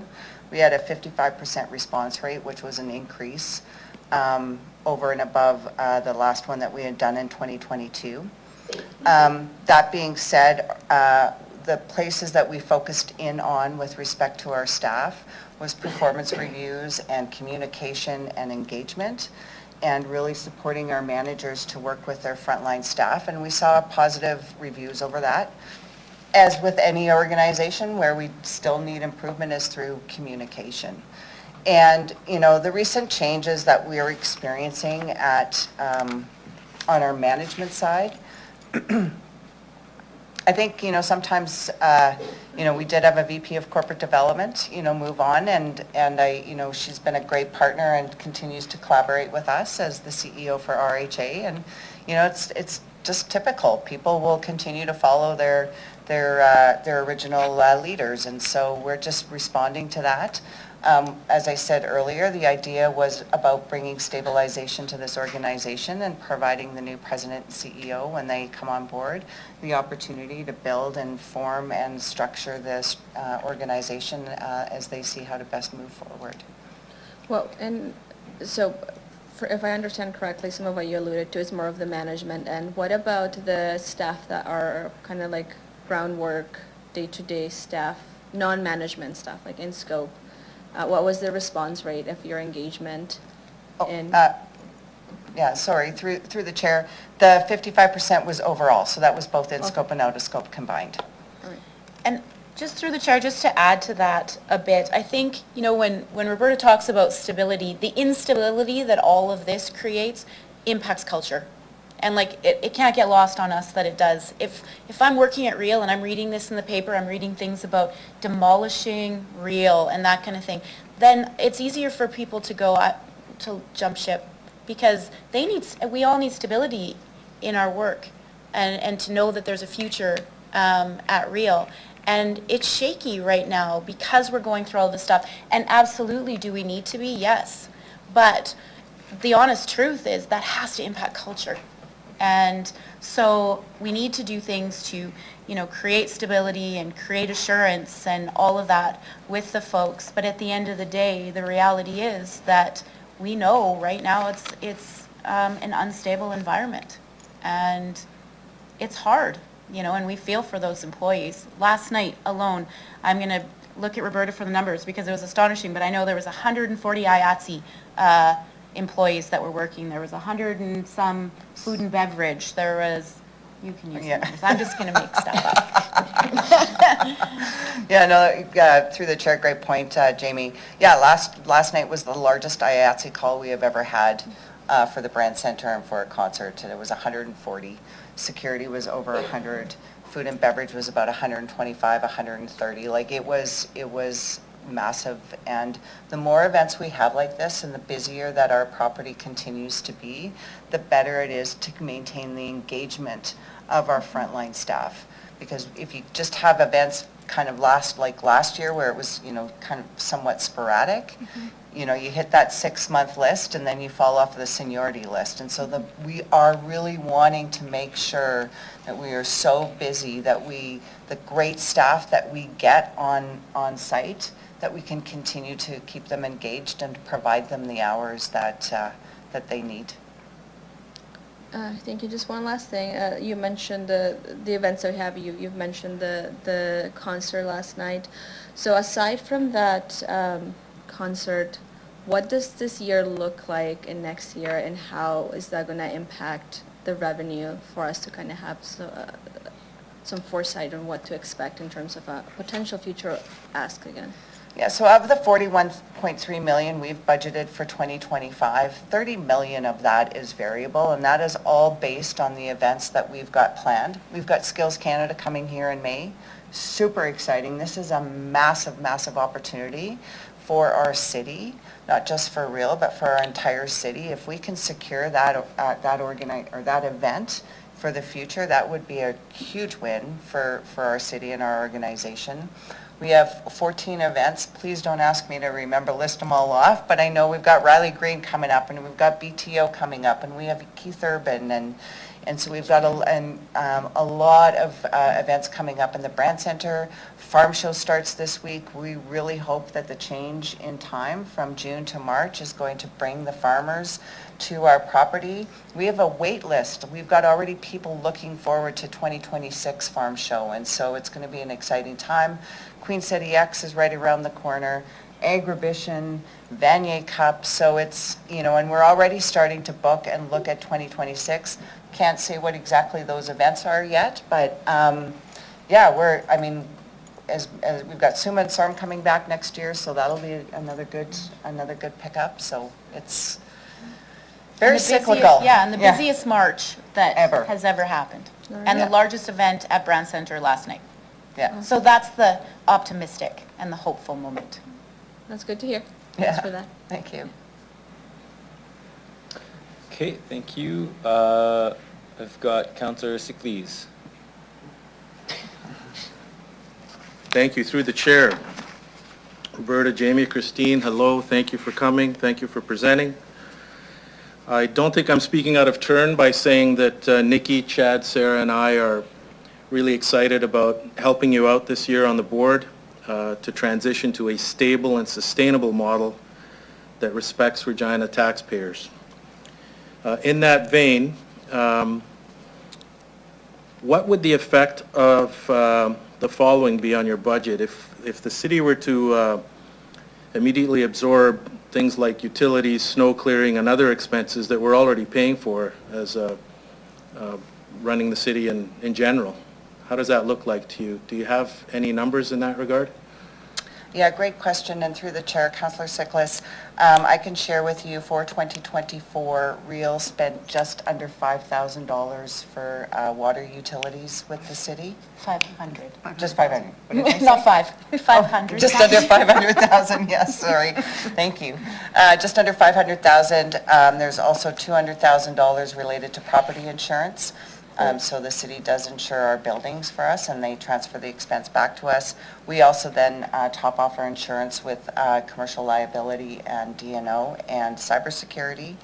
And we, so as with respect to snow clearing, great question. Would take a little bit of analysis on our part, because the way we look at snow clearing is we've got facility laborers that do the snow clearing. They hop into the equipment and they actually move the snow or clear the snow from the walkways. Yeah. If they're not clearing snow, they're doing other things within the property. And so I would have to get back to our VP of Operations, but we could certainly come up with a number that's related to that. So roughly speaking, we're at $700,000 or $800,000. Correct. Which seems to jive with what Councillor Radons was talking about earlier in her let's make a deal comment of finding another 800. So now we're at 2 million savings. And what does that look like? 2 million, so if you were to take on this 800? Okay. Through the chair, great question. So maybe, I'll just maybe recommend that, because I'm guessing this will take some time. I don't think this is something that we can figure out right on the floor right now. But I think there's obviously dialogue to go around with that, and I think that's probably one where we have to get admin to weigh in on it as well.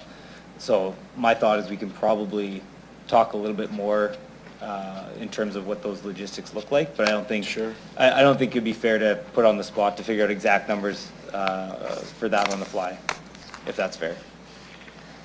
Unless you have Yeah, through the chair. high level. I mean, there's still expenses for real, so to your point, Mayor, I think we would have to figure out how that looked like, but from a funding perspective or from an expense perspective, it would, you would go from 3.8 to maybe $3 million if you're taking off the 800,000 for insurance and utilities.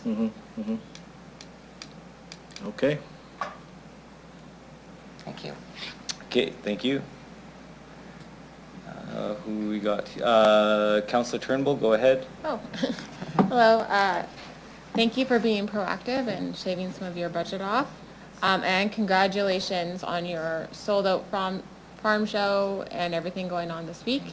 I did want to ask you a little bit about the economic impact to our city for these large scale events such as the trade skills and the agribition, and what effect does that have on our business community and tourism for the economic success of our city? Yeah, so through the chair, great question, Councillor Turnbull, and thank you for that. When we presented our budget in February, we talked about the fact that we had, the Vanier Cup, we had Skills Canada, we have futsal coming in as well. We also have agribition and the riders that help generate some economic impact through the Real District. And, we estimated that we're going to be generating over $300 million in economic impact this year. Also during that budget presentation, recommended that we look at maybe doing, an economic impact on 2024 and on the Real District to get a sense to make sure that our estimations are accurate.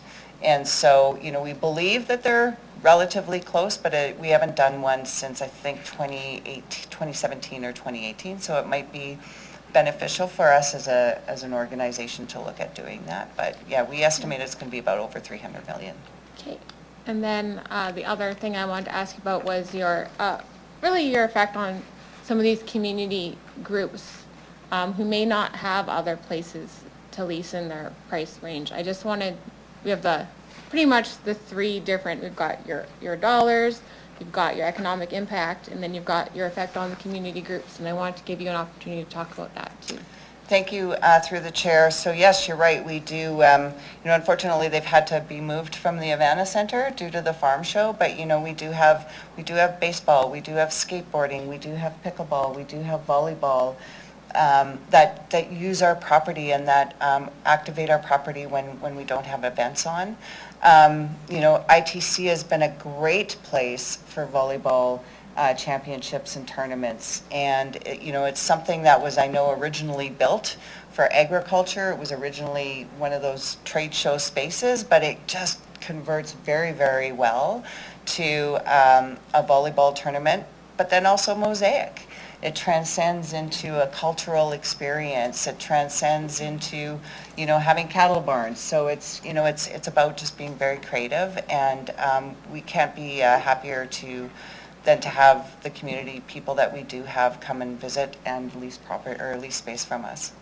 Okay, and one last question, which was, what is your timeline for finding the new CEO? Because I know that has a lot to do with the future visioning. Yeah. And so I like to ask that. Through the chair. So we are engaged in the search. It was actually the first priority of our board. And so we're just we're deep in the interview process right now, and the hope is June. Right, We'll thank announce you. somebody. Thank you so much for being here. Okay, thank you. Okay, Councillor Fro, go ahead. Yeah, thank you, to the chair. Understanding that the UFA sort of assessment is finished, and there's a lot of variability associated with your revenue. And one of the takeaways from the MMP report was sort of the statement that there wasn't any short or sort of medium long-term pathway to viability, and part of that was due to not really understanding the true financial picture. And I think a lot of credit, you deserve a lot of credit for the work that you've done. And so the question then is, given where we're at today, what is your comfort level with understanding the financial picture of REAL? Because, of course, the 18-month timeline looking at the future of REAL was in part because we didn't understand the financial picture. So that's the question, I guess, to the chair. What is your comfort level when you take a step back, understanding there's some variability of understanding the financial, picture at REAL? Yeah, do you mind if I take that? Yeah. Through the chair, so, worked very closely with M&P when they did their financial analysis in November of 2023. What they were referring to is we have this bucket of expenses that we call day-to-day, and so in theory they're expenses that are incurred regardless of whether you have an event on or not. What we've tried to do, or what we want to do and continue to do, is, if you recall the presentation we delivered and we said, hey, of these fixed expenses, what actually is revenue generating? Of our salaries, what is revenue generating? And so REAL is starting to really go down that path, because I'll give you a perfect example of Mosaic Stadium. So we have a operating and maintenance agreement with City where we do what we call cost recovery for Mosaic Stadium. But in theory, it's really not full cost recovery. In theory, it is, here's an invoice and the city will pay for it, and we charge one manager back to the stadium for management. But if you think about the fact that you have every single one of your executives, all of the directors, all of the managers play a role in delivering on those rider games or in managing that stadium or bringing events, none of that is coming back to the city. And so when we start thinking about what is cost recovery, or how does each one of our activities that we have a profitability on, we need to start figuring out how best to allocate those expenses. Jelly Roll, for example, should have a portion of everybody's salary to really understand exactly how much that concert makes or how much we can generate at the Brand Center. Does that answer your question? And I think just to expand on that, Councillor Fro, through the chair, but I mean, that's when we're talking about breaking it down by business unit and looking at profitability. And if it's not profitable, if it doesn't break even or it's not profitable, either how do we make it or what do we do to change that? And that's really what we're looking at. So Roberta gave one example, but we're looking at each business unit and doing that with it. Yeah. Okay, Councillor Burton, go ahead. Thank you. So through the chair, middle of last year, the MNP report talked about maximizing utilization of facilities for the benefit of the community in a commercially viable model. And as you do work towards financial stability, there are many citizens in the city of Regina that are concerned about the maximizing the profit at the expense of the community. And what reassurances can you give to the community about the near-term decisions and the long-term decisions? Because many of them are watching today and wondering that about what's the impact going to be for them, because they're not feeling it right now for the benefit of the community. Through the chair. Thanks, Councillor Burton. I think that it is a balance of community and profitability. And I think our mandate, and off the top of my head, it's not in a folder that I can pull out right now and say what the mandate is, but it is about the profitability and then the community good, essentially. And so that is very important to us, that the community is feeling like they're part of the solution at REAL. And, you know, we're talking about things like, do we raise the lease on pickleball? And, you know, I think we've got hockey and the arena sports, we've got volleyball, we've got pickleball, we have baseball, we have all of these things. And we're trying to balance it being even self-sustaining, community self-sustaining events, and then profitability. And so we need to look at all of those and weigh it out and do what's best for real so that we're not coming back here and asking for more money. And we talk about, what does the city want to subsidize? Does the city want to subsidize the community events that are being put on at Real? I think we gave a list of, here's where your $4 million will go in our operating costs, and here's all of the things that we do. And that might mean that things are below market. We're putting on Remembrance Day events for the city and things like that. But again, it's just a balance of where do we, if we budget to a bottom line, where are we maybe not making the money, and where are we making a little more so that we can do the things for the community that are right. Okay, thank you. Thank you. Councillor Bezo, go ahead. Thank you, through the chair. Not really a question for Real at this point, but I think we're sitting around the table. We can probably discuss Real for the next day on certain topics. Could we put in a request to have the delegation available at a later date to ask a few more questions? Hang tight.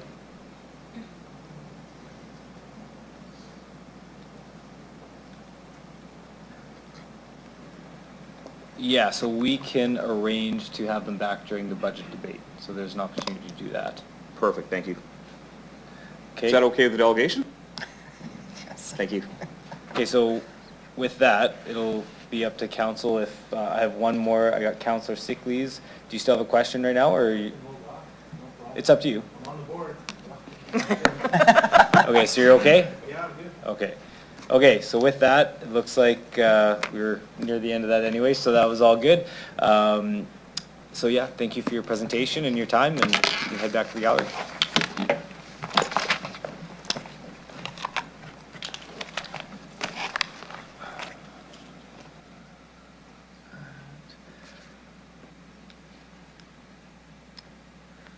Okay, so we'll now hear delegations registered to speak to item CR 24-138, Regina Police Service 2025 Operating and Capital Budget.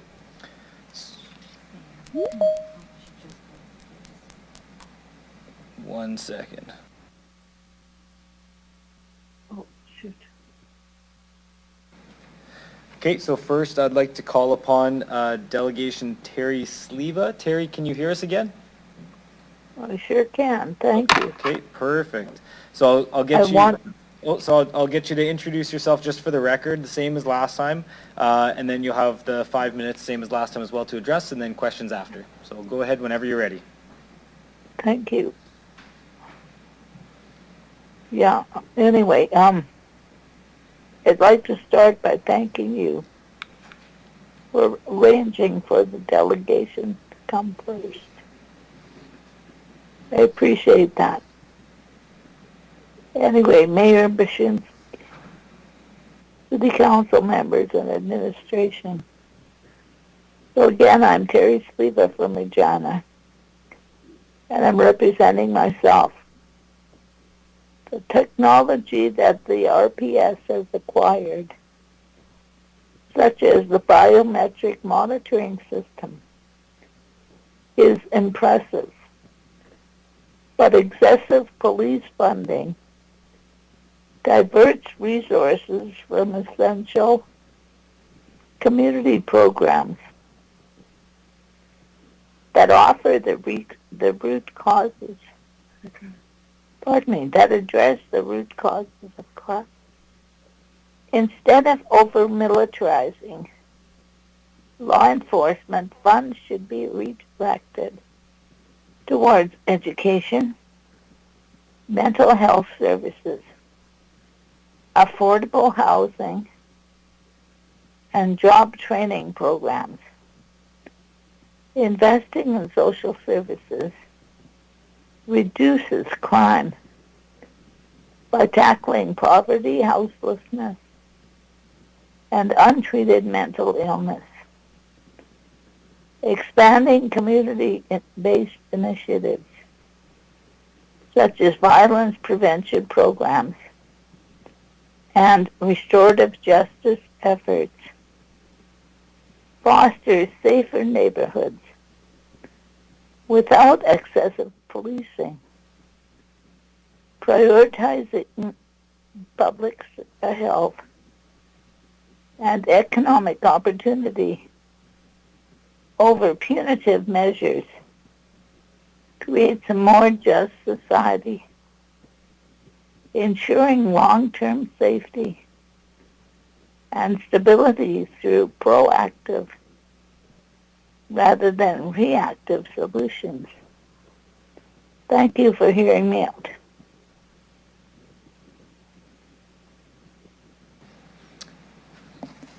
Okay, thank you, Ms. Leva. I will look to see if there's any questions from council. And I don't see any this go around, so I'll thank you for your presentation on this front, and I'll let you carry on with your day from there. Thank you, Mayor Brzezinski. Thank you.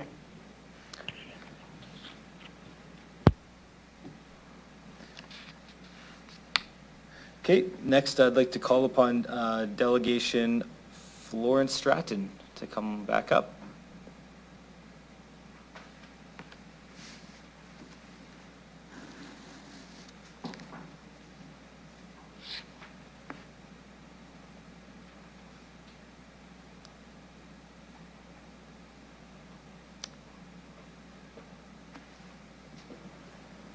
So, Ms. Stratton, I'll get you to introduce yourself again, just for the record, and in this particular capacity, what organization you'd be representing, if any.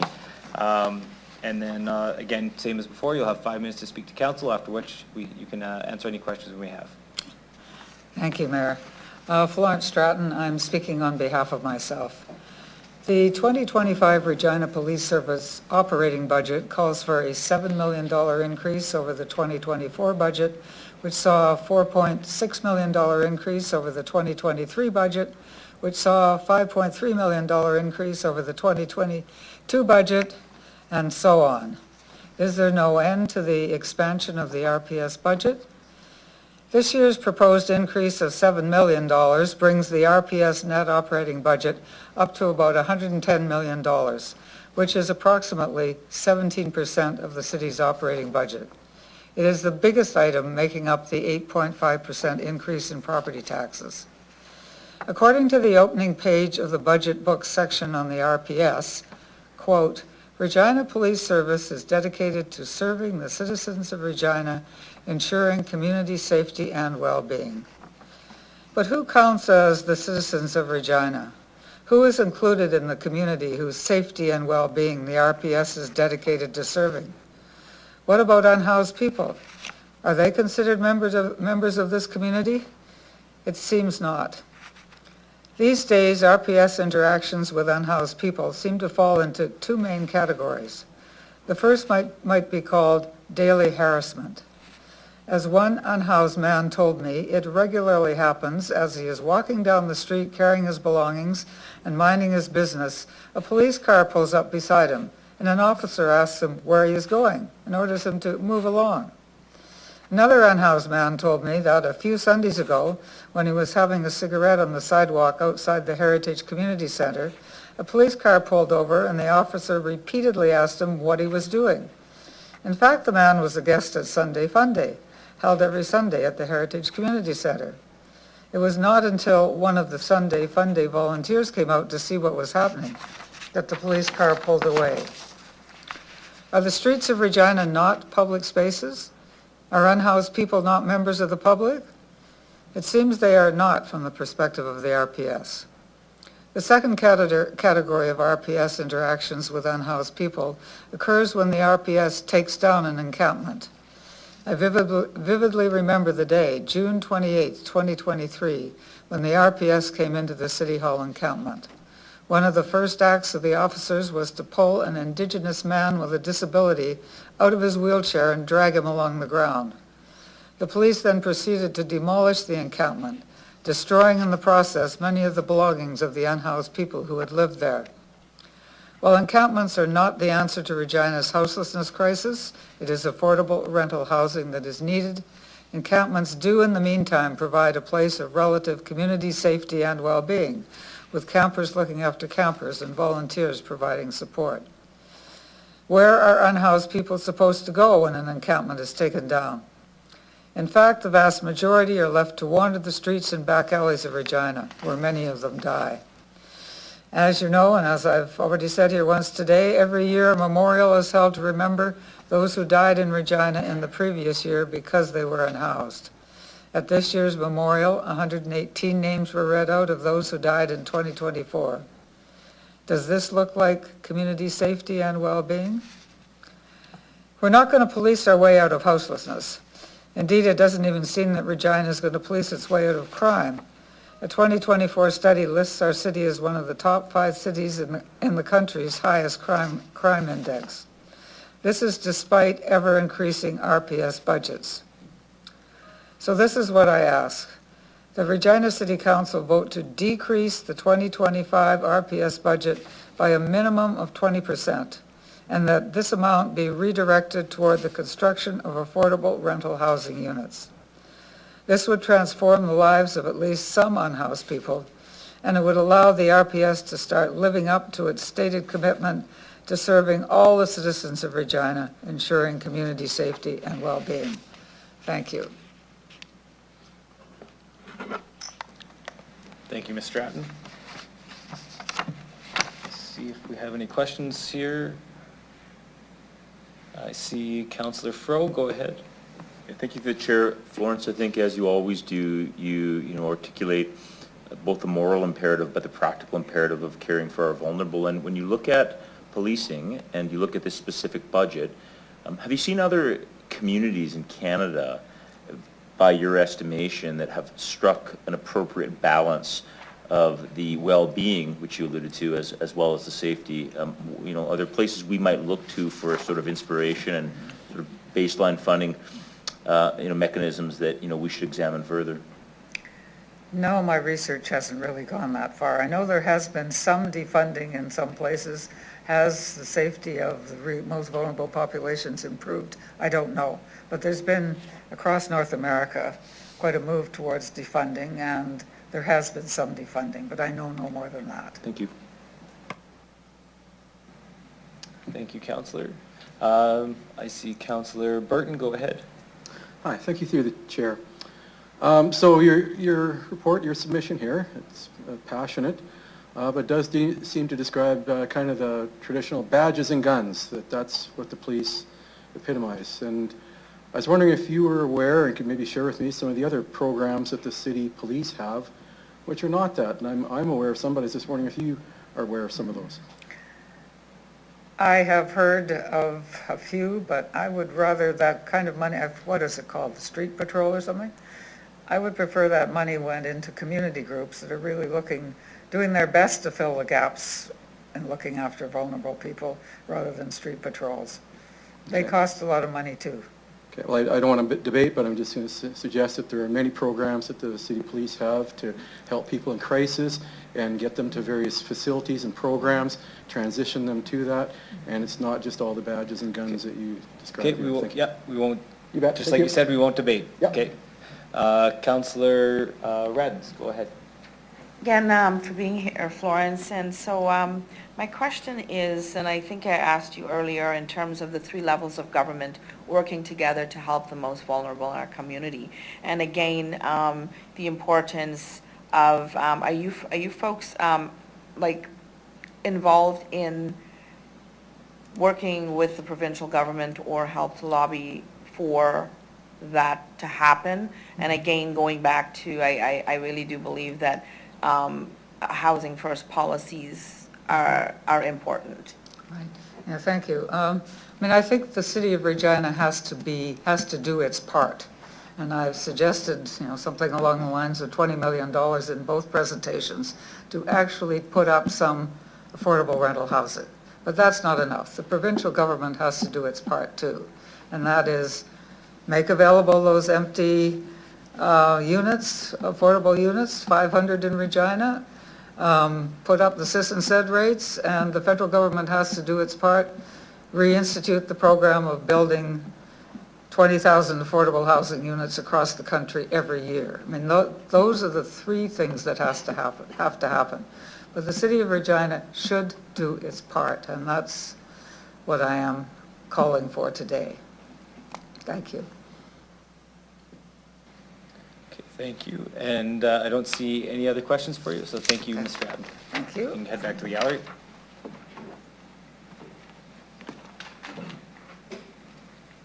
Okay, I'd like to call upon Delegation Sean Cook.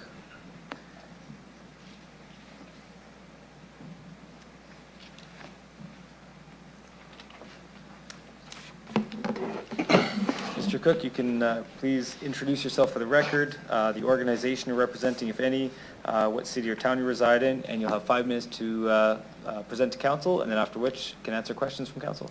Go ahead whenever you're ready. Thank you, Mayor and councillors. My name is Sean Cook. With a lot of organizations that are affected by this, I am speaking on behalf of myself. I'm also going to do my best to keep my personal bias both for and against the police out of this. I would also ask that everybody in this chamber, including the uniformed officers, not to take personal offense to anything I say. Because what I'm about to say here today is not to besmirch any one officer, any one councillor, or anybody, but pretty much the institution of policing as a whole, and fundamentally what we as a city are trying to do with our community and where we're going to spend our money, right? So, defund the police, abolish the police, F the police. If any of those phrases give you this visceral negative reaction, you need to ask yourself why. Why does that hit you so hard? Why do those phrases exist, and why do those phrases continue to gain more momentum, particularly amongst minorities and marginalized peoples? Those are rhetorical questions. You need to ask those for yourself, right? Another question, is it time to reset police? I'll ask it again. Is it time to reset the police? Now, that was a question posed by the New Voice of Saskatchewan, former Regina Police Chief Evan Bray, on his radio show, January 25th, 2025. He went on to say, and I quote, 4 out of 5 calls to police in our province do, certainly municipal police, have nothing to do with the Criminal Code of Canada. 80% of it, 4 out of 5 calls are social-related calls that have nothing to do with crime. So by what metric is giving the RPS another 7 million, 6 million, whatever it is? Where does that make sense based on that? What the former police chief has said less than 2 months ago. Now, as someone who is on the streets daily dealing with the vulnerable population, there is not one of them, I can tell you, who has not had a negative encounter with the police. I'm sorry if this is hard for people to hear. I really want to go to the Jelly Roll concert too. I really want big acts to come here too. I want this to be a safe and secure city for everybody. But we have to have the conversation about where safety and security comes from. It's not more walls, more cameras, more surveillance, more security, more police. It's full bellies. It's roofs over houses. It's a strong education. This is how we prevent crime. The police do not prevent crime. They protect capital. This is well researched. We don't, go home tonight, everybody, and research this. Someone please show me a credible report that the police drive down the crime rate when you give them more money. If that was the case in the last 10 years, the houseless situation wouldn't have quadrupled. And you guys, I get it, the province hasn't done you guys a single favor by eliminating harm reduction. But by adding more police officers, that's harm production. I'm telling you that right now. We aren't a city of 2.5 million people, you guys. It's less than 250,000 people. And the fact that 118 names got read out last year who died on our streets is an embarrassment. Beyond ridiculous, beyond ludicrous. Again, rhetorical, and this is not to throw any shade. When's the last time an RPS member died in the line of duty? Where is the real fear and safety and security issues lie? As a city, let's go home tonight and look ourselves in the mirror. Everybody here. So we can have a safe, secure city for everyone. Our most vulnerable population especially, who keeps dying on our streets. I will not hold the sins of previous councils against this council. But holy smokes, you guys, history is watching. Time to pull the e-brake, you guys. We've gone plaid. Are you dark helmet, Mayor, or are you Lone Star? Your haircut says Lone Star. Pull the e-brake. Let's go already. Evan Bray, the former police chief, said 80% calls. Holy smokes. Florence isn't asking for 80 million back. She just said 20. How about let's just stop it, then reanalyze it? Or I issue RPS, I issue you guys a challenge. You guys give community groups 3 million, you guys can have 3 million. You train 18 officers and we're gonna train 18 of us. Let's come back here next year and see who did better. How about that? Can we do that? Teamwork, man, I know you know about this. Did you guys get it done in '89 because everybody took the top dollar? No, guys took pay cuts. It's time for people to take pay cuts. Real, police, EDR, everybody. Because people are dying on our streets. It's grotesque. And if I have to keep coming back here to saying it, I guess. Grow up, Regina. You want to be a big city? We're a big city. Here we are with big city problems. Where are we putting our money? I'm here to say more police, unfortunately, isn't the answer. Okay, Mr. Thank Cook. you. Thank you. Okay, I'll check for, I see Councillor Zakidniak on the line. Go ahead.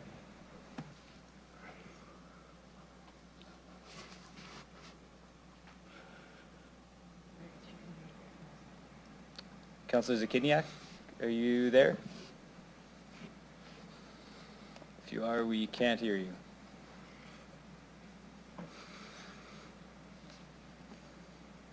Okay, I'll maybe try and come back to you. I'll go over to Councillor Flores first, and I'll try you again after. Go ahead, Councillor Flores. Thank you. First of all, thank you for your passion, and thank you for opening with not take it personal. I'm not going to. But mostly thank you for your passion. I know what you have seen, and many of the community groups have seen, doing a lot of the work on the streets and seeing that day to day. So I know where that comes from, and I really appreciate that.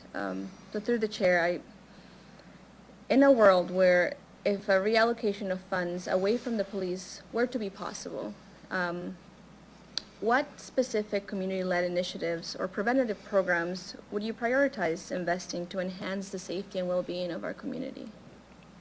Well, there's already a few of those going on. A lot of the food insecurity programs, right? A bunch of you have been to Sunday Fun Day. I'm a part of the Thompson Food Collective. We get a free breakfast program every morning at Thompson. And we're working on some after-school programming. Currently, right now, I'm working with a group. We get up at 5 in the morning. We open from 6 to 9 in the morning. A space right now where the current owner of the new Trinity Lutheran Church lets us hang out, because for people in the Heritage neighborhood, after Carmichael closes at 7, when they start kicking people out at 6:15, there's nowhere for people to go.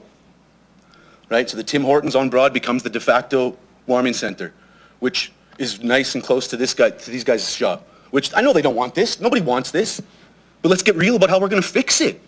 So these immunities are more events where people just hang out. It's the connection aspect. And for those of you who've been there, Mayor, you brought your daughter there. Did you guys feel unsafe ever? The people that come to that event are some of the worst people in society, the worst criminals. Did you ever feel unsafe there? No. So it's just more community events that allow everyone to come there. And a lot of us check our inherent biases. And the fact that policing as an institution is inherently racist. Sorry, you guys. Oh, man. Another thing we can do is some more different vehicles. We talked about accessibility. One of the delegates was talking about we're having problems with paratransit. If we have some more of the vehicles, where we have some stuff with people with paratransit to get to some of these events, we can help with that as well. The people in the community that we serve, the vulnerable population, there's a vast array of services. Counselor, to the Housing First model that you spoke of. In the Housing First model, you help the people that need the most help. The people that have the worst addiction, the worst mental health, the worst trauma, you help them first. So in our city, helping the police and helping they're not the ones who need the most help. It's the people on the streets, you guys. We must flood them with resources. And Counselor, to answer your question, it's hanging out with them. That's kind of the biggest thing, hanging out with people. Mentor programs. That's all for me. Okay, I'm going to try Councillor Zakidniak. Are you online? Yeah, can you hear me now? Yeah, we can. Go ahead. Excellent, thank you. So I just want to clarify, sorry, I'm going to keep my camera off because I'm not feeling well. But my question I just want to clarify what you're asking from us today, Sean. So unlike our other budget submissions, police budget, we have to approve or deny. So I'm going to ask you a series of questions. Were you aware of that? So we either say yes or no. Sure. Yes. Yeah, okay. Okay. And then the next, sorry. And then, so you're requesting that we deny it. They come back with a reduced request. And we go through this again. And then I'm assuming that your recommendation would be with the budget savings from the reduced request, we reallocate that money into supporting community safety and well-being through grassroots organizations instead of the police. Is that summarize it? Yes. Okay. Okay. I just wanted to clarify that. Thank you. You bet. Okay, I don't see any further questions, so I'll thank you, Mr. Cook, for your presentation today. Thank you for your time. That's one thing. Legality does not dictate morality. Okay? Okay, thank you.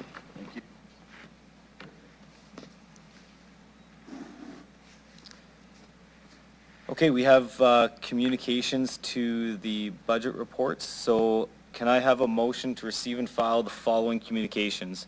CP 25-10, Mark Wihak. CP 25-11, Jeannie Ma. CP 25-12, Lauren Bogue. CP 25-13, Sean Arzab. CP 25-14, Rob Humphreys. CP 25-15, Serena Reek. CP 25-16, Dr. Patricia Kell from the National Trust for Canada. And CP 25-17, Casey Pert. Get the letter at Regina. Can I have a motion to receive and file those communications, please? Councillor Radens, and a seconder. Councillor Fro, thank you. I will call the question. Any opposed? And carried. Okay, we will now move to items CR 24-138, Regina Police Service 2025-26, Operating and Capital Budget and Related Communication CB 25-9 from the Regina Board of Police Commissioners.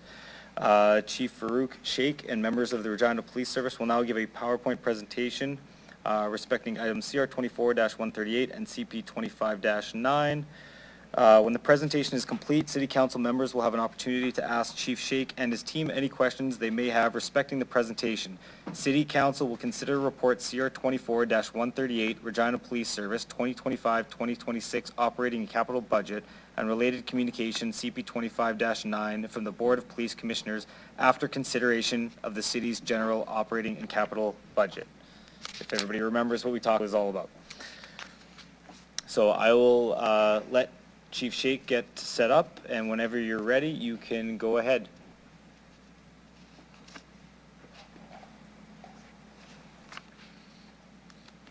Is that coming through?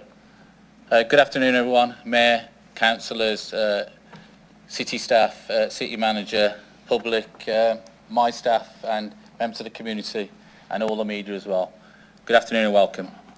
I also want to recognise the chair of our police commission, Yashu Bitha, who's behind us.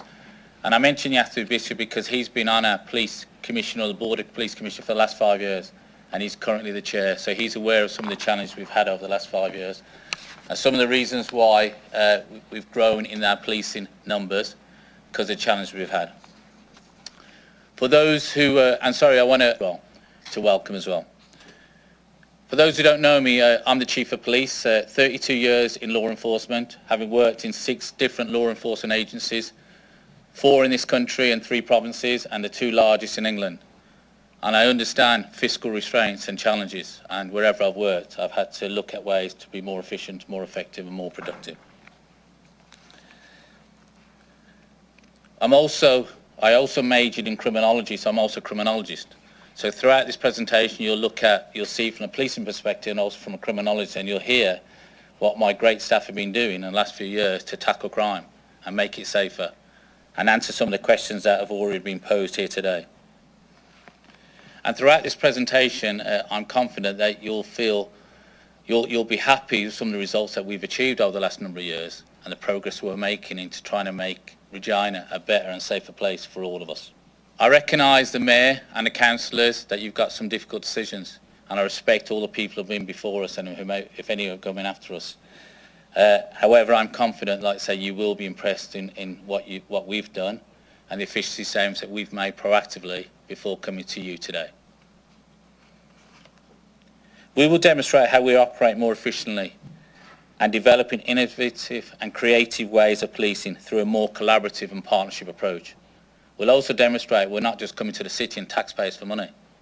We're looking at other ways of getting money through other funds, other partnerships, or through federal or provincial funding, and it's not all through yourselves.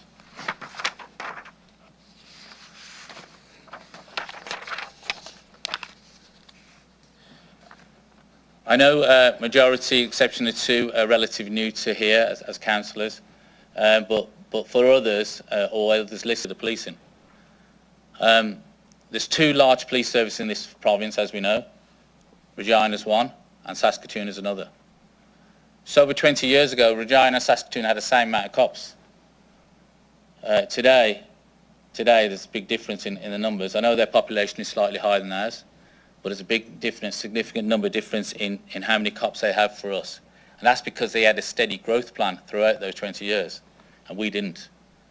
Up until the last 4 years, and Florence mentioned the increase in our budget over the last 4 years, because we needed to grow, because we were left behind. Crime was spiraling out of control. People weren't feeling safe. And like Florence said, crime severity index, rightly so she raised, we were the worst in the country. So we needed to grow because we were falling behind. As of today, we have 50 less cops in Saskatoon and 21 less civilians. That's the difference in how we're falling behind them when it comes to numbers. Every couple of years. And a customer survey, a number of people don't feel as safe as they should. But what we have got from the visible and ethnic minorities, they feel our relationship with the police is a lot better. So I know Sean mentioned differently, but the feedback we got from the last survey is that they felt welcome, especially the newcomers coming into this province, and I've seen that myself, and when I spoke to them, I felt the same. But all the surveys talk about want to see more cops, want to see more resilience on the street, want to see more visible presence. They want to see us tackling crime. They want us to see us tackling drugs and taking the drugs off the street, preventing it going to the vulnerable people. They want to see us tackling people who are struggling with alcohol as well. And again, I go back to they want to see some more visibility from the police. The challenge for police and people who don't know policing is a unique career. There's no other police, no other law enforcement or agency like it. The trauma that my staff go through, most people in their lifetime, what we go through in 5 years is more trauma that you'll receive in your lifetime. Staff see traumatic stuff, deaths, suicides, injuries, fatalities, etc., etc. And that has a negative impact on well-being of staff, mental health, post-traumatic stress disorder. Academic science has shown that across the world, how it impacts the well-being of our staff. And we need to ensure that we've got systems of process in place to help support them so they can be more efficient, more effective out in the street. So there's a lot of stuff that we're doing to do that. Also, we've done a work-based assessment, and we've also done a review of other police agencies in comparison to us. And again, we were falling far behind them when it comes to staffing numbers. Our staff were getting burnt out. We got members of Regina Police Association behind, and they will witness that because they get to speak to all the staff and see how the staff have been struggling. So we had a growth plan that was designed about 4 years ago about where do we need to increase. So those increases over the last 4 years is because we needed to increase. Because again, I say that we were way behind. There was still 50 cops behind our counterparts, Saskatoon. Other challenge we have is, some of our staff are at different locations. And that's something that hopefully that'll get sorted in the next few years. So we've got most of the staff at the same police station, so we're more efficient and more effective. And we can be there for peer support for each other who are struggling. I want to go on to economic challenges. We could have the best swimming pool, the best shopping mall, the best library. But if people don't feel safe, they're not going to use them. Businesses downtown reached out and asked for help. They were saying they were losing money. To reset the value of reselling some of their buildings had gone down significantly, millions People need to feel safe. So, and we've been listening to them. Throughout this presentation, you've seen how we've listened to the public, we've listened to the communities, we've listened to the workers, we've listened to the shoppers, we've listened to the businesses. And you'll hear that throughout this presentation, what we've done to change and what we've done to listen and do something positive. It was mentioned by Florence about 17% of the city budget goes to policing, and she's right. And thank you for that data, Florence. But compared to our comparisons, 20 to 25% from the city budget go to their policing. And so even though 17% may seem high, compared to our other police services, we're far lower. And by the way, in the last 20 years, every police service across Canada has grown significantly to meet the demands that are before us. We can't have the same numbers we had 20 years ago because the demands are far greater on police than ever before. People who hear me talk about what my priorities are, and it's all in line with the strategic plan. But my priority as a chief of police and a criminologist is to reduce crime and disorder. And again, throughout this presentation, you'll hear what we're doing. It's to increase trust and confidence, so people feel safe, people feel heard, people feel listened, and people feel included in the way we're going forward to make this a better and safer place. And examples of that is working with our key partners, working with our communities, working with our residents. And one of our priorities, and it's in line with every other priority, is to bring offenders to justice. So those offenders are going out there and dealing drugs to our most vulnerable, and our vulnerable are dying. We need to take them off the street. Those people committing homicides, we need to take them out. Those people committing robberies and breaking into your houses and stealing your cars, etc. We need to do whatever we can to apprehend them and put them before the justice so that we can safeguard our communities. Another thing on that slide, when you see the triangle, I want an organisation who's well led, effective leadership. And I'm satisfied with the leadership we've got here. And a leadership team that's always looking outside the box, challenging the status quo and looking at creative ways to go forward and working alongside councillors, you the mayor, and our communities to improve the service we provide. I want an organisation that's well equipped, so my staff have got the systems, the tools, equipment, the facilities, the vehicles to be able to do their job, to enable people to be safe as well.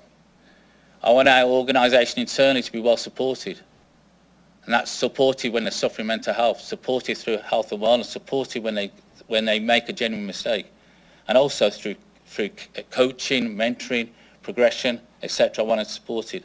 And likewise, externally, the police here to support you all. When you all got elected, the day after, you got an email from me or from my staff saying, congratulations, how can we work together to make this city a better place? And so did every MLA, because it's about supporting each other with the same goal and making Regina a better, safer place for us all, and in line with what everybody else is asking. And an organisation that's well informed, so that internally communications are good. So we share what's going on with our staff so they understand, and they understand our priorities, understand our standards, expectations. And as well, externally, you've seen in the last 2 weeks a lot of our press releases, both good and bad. And we're not afraid to show bad news as well, because we want to be open and transparent. So as an organisation, well informed, and again, we communicate that with you as well. This is just, I won't go into detail here, but this is just an average monthly 911 call, so you get to see some of the stuff that we go through, and the pictures paint 1,000 words. But there's things that cause me concern, and Sean talked about safety, and I agree with that. But when you look at those attempted or completed suicides, that's really sad to hear, the amount of ones we go to. And as an organisation, like my staff go to that, and they do their best to try and save people's lives. But you look at all the other offences we go to. But I won't go into detail on that, because I'll talk about the overdoses on the next slide. Now you look at the overdoses. 110 deaths last year from overdoses. That's extremely sad. 110 people died, and the trauma that has on their family, their friends, or anybody else who's tried to save their lives. You'll see that the police, when you go through the other stuff on the right from the 2023-24, you'll see that police have gone to a number of calls. Last year we administered more Narcan. So again, we're doing our best to save people's lives that we're going to. And 110 lives is 110 too many, by the way. The only positive I take out of all that is 41 less than the year before. And there's more Narcan being administered by my staff. So 41 less overdose than the year before. It's progress. It's still 110 too many, but it's progress. And then the rhetorical question is, why? Why is that happening? What's changed that? And there's a number of factors. But what I want to say to you is that one of the factors I think supporting it is obviously the work that people are doing out in the community, but also as a police service, we've upped our work on tackling drug traffickers, the people who are supplying these drugs to these vulnerable people who are dying as a result. And when you look at that, we've had the biggest seizures in history, 2 of the biggest seizures in history in the last 12 months. And also underneath that, additional to that, 1,576 seizures. That is proactive policing. So our intelligence unit doing a phenomenal job, our drugs unit, our crime reduction team are doing a phenomenal job to do big operations to take out our main suppliers. We take out our main suppliers, we reduce the drugs off the streets, and we keep our communities safer. We're also looking at ways to be more creative, to save people's lives. And Florence mentioned and recognise the biometrics. Well, I just want to talk about why we got biometrics. August 23, we had a death in police custody. Big inquest, $80,000 to $100,000 it cost. Fortunately, we hadn't done any wrong. However, as a police service, we didn't want to happen again. So we've done a lot of research, and one of our staff sergeants with his team, Staff Sergeant Pierre Beauchamp, done a research across the world to see was there any additional stuff we could do as a police service to be, so when people come into our custody, they were more safer. So we looked at biometrics, and he presented to us as a senior leadership team. We asked him more questions. He went away and came back. We considered doing a trial, but we thought, no, we were that impressed with his presentation. We went live immediately. First in the country to go live.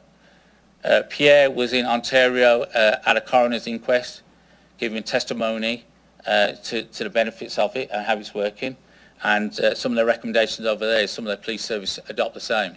And I just want to tell you, when he went live with that in March, within 3 days, when we had a female in custody, we'd done a thorough search on that female, a strip search. She went into the cells, which is standard practice, and we do 15-minute checks. And some of those 15-minute checks are just visible checks looking through. She looked like she was asleep under the blanket, and we wouldn't have got in and removed that blanket, but the biometrics picked up that she wasn't breathing. So the biometric picks up your breathing, your heart rate, picks up she weren't breathing. As a result of that, we went in and saved her life. We also got paramedics in ourselves. We've saved her life. We've saved 4 other people's lives. We had another person come into custody, discharged from the hospital. We didn't know that this person, or he didn't know, the hospital didn't know that he had internal bleeding. And we wouldn't know. But the biometrics picked up that he wasn't breathing. And again, we saved his life. So when you think of those, so potentially 5 people we saved the lives of in the last 12 months since we've had biometrics. For me, the trauma of those families of those people that would have died is significant, prevented. The trauma of my staff working with there and thinking, have they done something wrong? Could they have done a bit more? And then when you look at the efficiencies of that, how much will that cost as well in inquest for those 5, potentially up to $500,000 when each inquest costs between 80 and 100,000. The thing on the right, the communication card, we introduced that last, I think it was April, because we had issues communicating with people with language barriers or deaf and hard of hearing. And we had that from some traffic stops. So we introduced that with the QR code, so then we can talk to and engage with people from, who've got, like say, deaf or hard of hearing or language barriers. Again, that's an efficient way of doing things differently and providing a better service. This one here, titled Effective Partnerships. Well, the top left, it's got wanted, it's got arrested. These people are wanted for murders. And again, working with our key partners, there's a BOLO program. And the benefits of that BOLO, for anyone who don't know, be on the lookout. So we hadn't put any funds towards that, but there was like 50,000 reward towards some of those people to get arrested. And as you see in January, we arrested those because we're working in partnership. Again, we're looking at more efficient ways of doing business, so we're not paying for the money. When you look to the ones to the right and you see a traffic, a mobile testing unit, and you see ICART team underneath, But ICAR is basically investigative collision analysis reconstruction team that we've created. And a mobile testing unit is a way that we can go and test people when we go and breathalyse them out in the street. You know, we're working alongside SGI, getting some funding towards supporting that. And also with some of the training that we're getting, some drug recognition and breath kits, and with our automatic licence plate readers. So again, it's not all the funding from the city or from the police. We're looking at key partners to help us keep our city safe and our road safe. And it's another way of us tackling alcohol and drunken people who are driving and putting in danger. When you look at the bottom left, and again, you know, there are vulnerable people out there, and Sean and Florence, you know, made that clear as well, there are vulnerable people out there. So we've been working closely with our provincial government. So last year, a complex needs shelter was created. And with a complex needs shelter, the people who are vulnerable, who they may be highly intoxicated through drugs or alcohol, so normally end up in the cells and be in the cells all night, and then released, and then potentially in the cells the following night. Well, that wasn't good for them. We weren't trained social workers. We weren't getting all the support that they wanted. But in the last, I think it's about 7 months since it's been up and running, we've taken 518 people to these complex needs shelters. And they've got suitably trained people there to get the help that they need.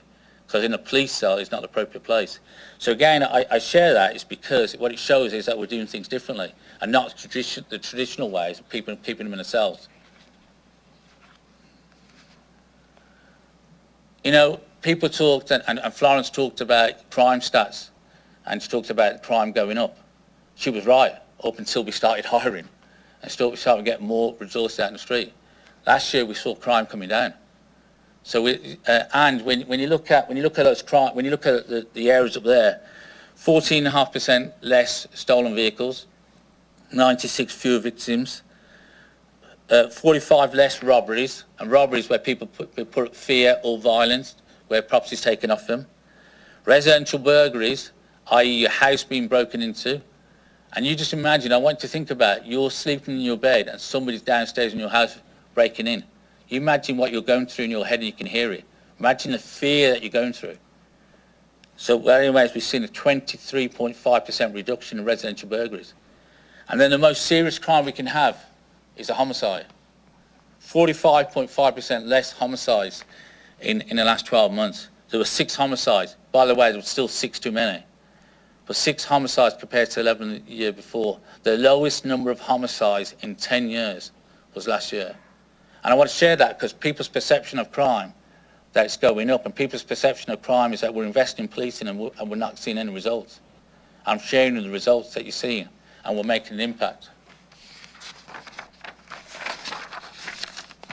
This one's title affects the community policing.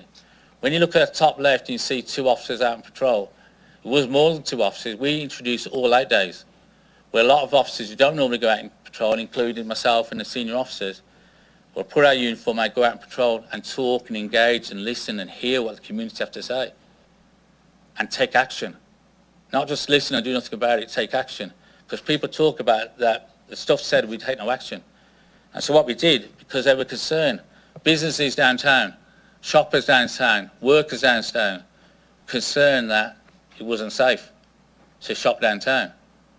So we weren't going to tolerate that. So what we done, we created alternative response officers, and we paired them up with sworn members. And now we've created 7-day coverage because we understand that the town doesn't shut on the weekend. We understand the library doesn't shut, the shopping mall doesn't shut. So we've done that, and with that, their job is not to detain and arrest people. Their job is to help the vulnerable. So if they see somebody vulnerable in need, and we can get them to a complex needs shelter, let's get them to a complex needs shelter. Let's get them the support they need. It's not about incarcerating or getting them to jail. So, well, the work they've done, it's not only the patrolling, people are feeling safe. The feedback we're getting back is phenomenal. How they're feeling better and safer because we've got a dedicated downtown safety team. The picture where you'll see in the middle where it says Regina Police Service, Downtown Safety Office, we've negotiated with a Cornwall Centre at no cost to the city, at no cost to the taxpayers, for an office space to be created. So that our downtown team has got someone that they can go into to do reports, go in there to talk to somebody, go in there to help the vulnerable, go in there and if they want to do recruitment strategy or go and park your bikes up there or get on top of reports. So that mere presence of that will help reduce crime. People talked about crime reduction. This will help reduce crime. And I'm telling you, as a criminologist who's got a lot of experience in reducing crime, the mere visibility of that in a mall will help reduce crime, but more importantly is to help increase trust and satisfaction, so people who are reluctant to come downtown will come downtown and start shopping and investing. Because we know the economy suffers. If people don't feel safe, suffers. Shops close down. The Bay is an example because they don't get enough business. So when you look at the bottom left, you see a camera registry. We just went live Friday, there was a press release on a camera registry program. By the way, that is free of charge. People can register their cameras, they've got Ring Doorbell or every CCTV for free through an independent agency we're working with. We as the police, it's not Big Brother watching your cameras. We can't see your cameras. But what we do, and by the way, it's efficiency as well. Rather than the traditional way, going to knock on 20 doors to say, have you got any CCTV? We can ring you up and say, would you mind having a look at your CCTV, see if you've got anything that captured outside? And if you have, would you mind sharing with us? That itself, it will help reduce crime. That will help us solve crime. And then alongside that, we're starting neighbourhood watch schemes like we used to have. Again, the police, at no cost to anybody else, we went out and done some research and created some neighbourhood watch signs and stickers you can put in the windows. And we're going live on Ward 4, and Councillor Burton, thank you for your support, and the Chair of our board is also the President of our Coda East community, thank you for your support. And we're going to go live in those communities because we want the residents to be a part of policing, the residents to be part of crime prevention, and we don't want them going out there and putting themselves at risk. But when you've got stickers up in your windows, when you've got signs on your lampposts, and you've got somebody looking out, that deters criminality. Because what it does, if there's any criminologists in the room, it's called routine activity theory. It knocks criminals out of their general routine, and they start making mistakes, and that's where we start apprehending them. So my goal, again, is to reduce crime and make people feel safer, but working alongside our communities. We'll go to the budget now. In June this year, we sat down as a command team, all the executive team, our finance manager as well, and we looked at our growth plan that we'd already approved from a couple of years earlier, and we looked at what we needed. And then when we started talking, this was going to be our initial ask. And when you look at that, you're looking at nearly 3 mil, right? Nearly 9 million in ask. Recognise the fiscal pressures and everybody else, recognise the adverse effects taxpayers. We didn't stop there. We had about 10 internal meetings and everyone, and it were difficult meetings trying to come up with efficiency savings, cutbacks. What do we need? What don't we need? What roles do we need? What don't we need? What can we do different? Where can we get additional funding from rather than asking the taxpayers? So then when you see the one underneath, so when it comes to September the 17th and we presented to our board who approved it, we managed to shave off just over 2 million and bring that ask down to 2.25 mil and 6.9 million ask, because we shaved off 2 million because we looked at the efficiencies that we can make. And then when you look at that, and then we know obviously that since September the 17th, it's over 5 months ago, we understood the fiscal pressures that you were under, Mayor and councillors. We understood the challenges. We didn't wait to be asked. We went back to the drawing board again and looked at proactively, is there any more efficiencies we can make? And we looked line by line, and then we looked at where we didn't hire as many as that we thought. And what we've done, we clawed that money back and put that money back. So saying we're not going to ask for it because we didn't hire as many as we wanted. So when you see that there, you'll see, a rate of 1.99. You know, when people sometimes they talk about our budget and they say the police operating budget is 122.5 million. Well, sometimes people forget that 13.5 million, just over that, we get from other sources such as provincial funding, etc. So we're always looking at ways of getting money, if it's through SGI, it's through the Cornwall Centre, it's through other partners, it's through provincial, through federal. We're always looking at ways to get, money through our feds, and that's what we've looked to do. So our ask now is gone down to 1.99 mil. And I want to finish by members of the council, the mayor, the public. You've all witnessed what we're doing here at RPS. We have proactively reached out to every one of you when you started your position, every single one of the MLAs, to say, let's work together to make this a safer and better city, and work together in partnership. You can see we're making significant positive changes through effective collaboration, partnership, and introducing cost-effective solutions to improve service delivery. As mentioned at the start, safer, better places brings more people, investment, increased revenue. And examples, obviously, downtown, when I talked about, the value of property will go down if people don't feel safe. We will look to continue to make progress in making this a safer city where more people want to invest and visit. I hope you agree that we at RPS have been demonstrating what we are doing to improve service delivery, and we recognise to be more efficient and more effective is through a joint-up partnership and collaboration, and look at alternative ways of getting funding and not always come to the taxpayers. And again, 13.5 million from other sources is an example.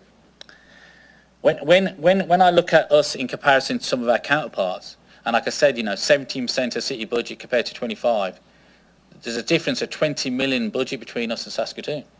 And I just want to put that out there so you understand as well. Our results of tackling crime, reducing crime, targeting offenders, listening and engaging with our community to protect the most vulnerable are evidence of some of the stuff that I've shared with you today about how we're trying to bring crime down. When we look at our 1.99 mil rate, that's up there, people might say, what's that for? Well, some of that's out of our hands. Inflation, cost of stuff that's gone up, and contractual stuff. We have to go through collective bargaining. So what we're asking for is to bear what we need to do to just get through. So we're not asking you to give us money to go and hire 20 or 30 more cops. We're not doing that. And when we are trying to hire more staff, we're looking at creative ways of doing that, rather than asking you here to give us more money. But what we're telling you is that 1.99 covers inflation, cost of supplies, and there's no way that each year when inflation goes up and costs goes up and obviously salaries goes up, that we can't come and ask for more. When you look over the last 5 years, and Florence mentioned it, some of the increases between 1.3 and 2.3 mil rate, that's because we had a growth plan that we needed to grow because we were significantly behind. And in the last 4 years, we grew by 46 cops. But the 4 years before, we only grew by 4 cops. So we're trying to catch up. But what we're asking of you now is only 1.99 mil rate, which is just to meet our operating costs and our salaries, and not for you to give us money to start hiring new staff. And we'll look at ways of doing that ourselves. And thank you. That's our presentation. Thank you, Chief, for the presentation. So we'll go to questions, and just one more reminder, we're at just turned 4:30, so we got half hour. So we'll go through the questions. If we get through them all, then we'll adjourn at that moment, and then if not, I'll look for opportunity right around just before 5 to do so, and we can politely ask our colleagues to come back, but we'll start and see where we get to. So I will start with Councillor Burton. Go ahead. Thank you. Through the chair, thank you for the presentation there. As I was going through your budget and I saw a number of the positions that are listed here, whether it's forensic technician, I'm going to assume that's computer forensics, IT people, as I go around and see various things like internet child exploitation, crime reduction, trafficking response team. These are, as I mentioned earlier to another delegation, aren't the traditional badges and guns that a lot of people think. And I was wondering if you could kind of explain a few of the things that the police are doing. I've seen some stuff talking about people to help when a person is in crisis, to transition them to another group to help them deal with that. And I was wondering if you could expand on the various things that are non-traditional roles. Well, some of those integrating human trafficking, well, that's funded through federal. So we're not asking for the money for that. So some of our hires, we're not asking for money for it. That's through working with our key partners. Integrated child exploitation is a vital role. Again, we've got funding for that, so we're not asking you for money. Our AROs, we're looking at other funds through our community police initiative, capital, so we're not asking for funds for that. So when you look at these ones that we're looking to hire, we're not asking the city for any additional funds, but these are vital roles, but some of them are funded through our federal partners. Yeah.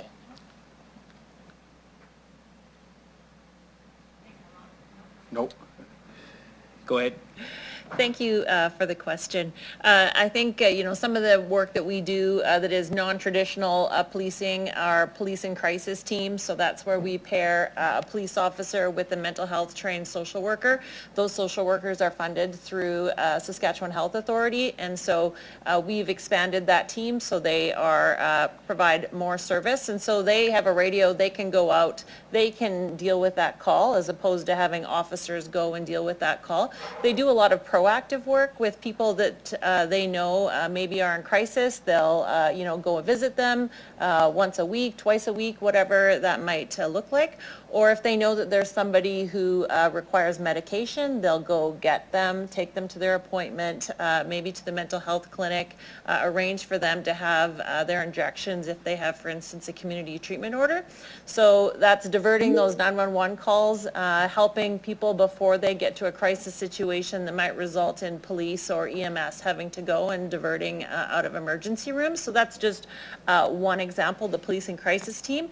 We also have a corrections support unit, and so that unit is partnering with probations, and so really when somebody is released from a custody facility, working with them to help get them on the right track in terms of not sort of that cycle of reoffending. Our SVOR, which is serious violent offender, they are literally taking people to health appointments, helping them find an apartment, and again, it's just to ensure that they have all the basic things that they require in the community and to set them up for success and not that reoffending. So those are just a couple of quick examples that I can think of.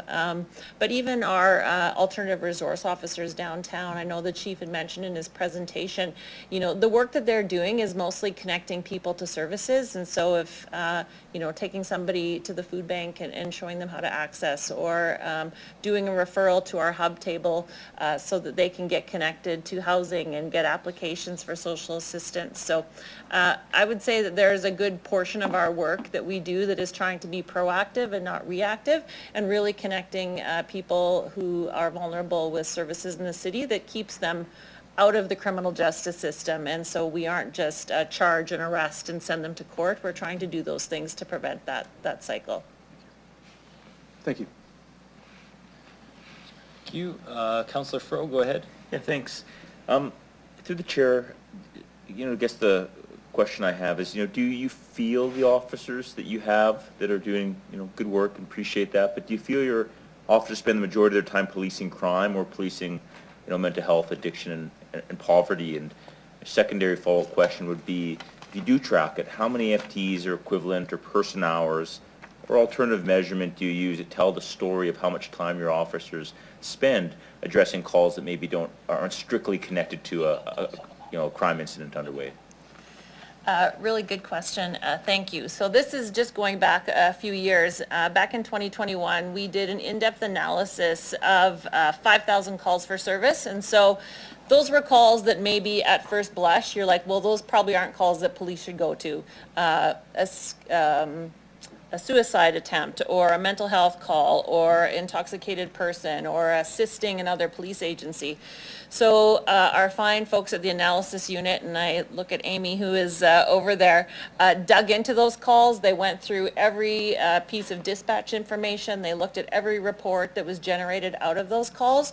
And what they found in 97% of those calls, even though they weren't traditionally like, yes, that's a police call, the police needed to attend. So one, there was a legislative requirement that we attended. So for instance, if it was an apprehension under the Mental Health Act, police are the only ones who can do those apprehensions.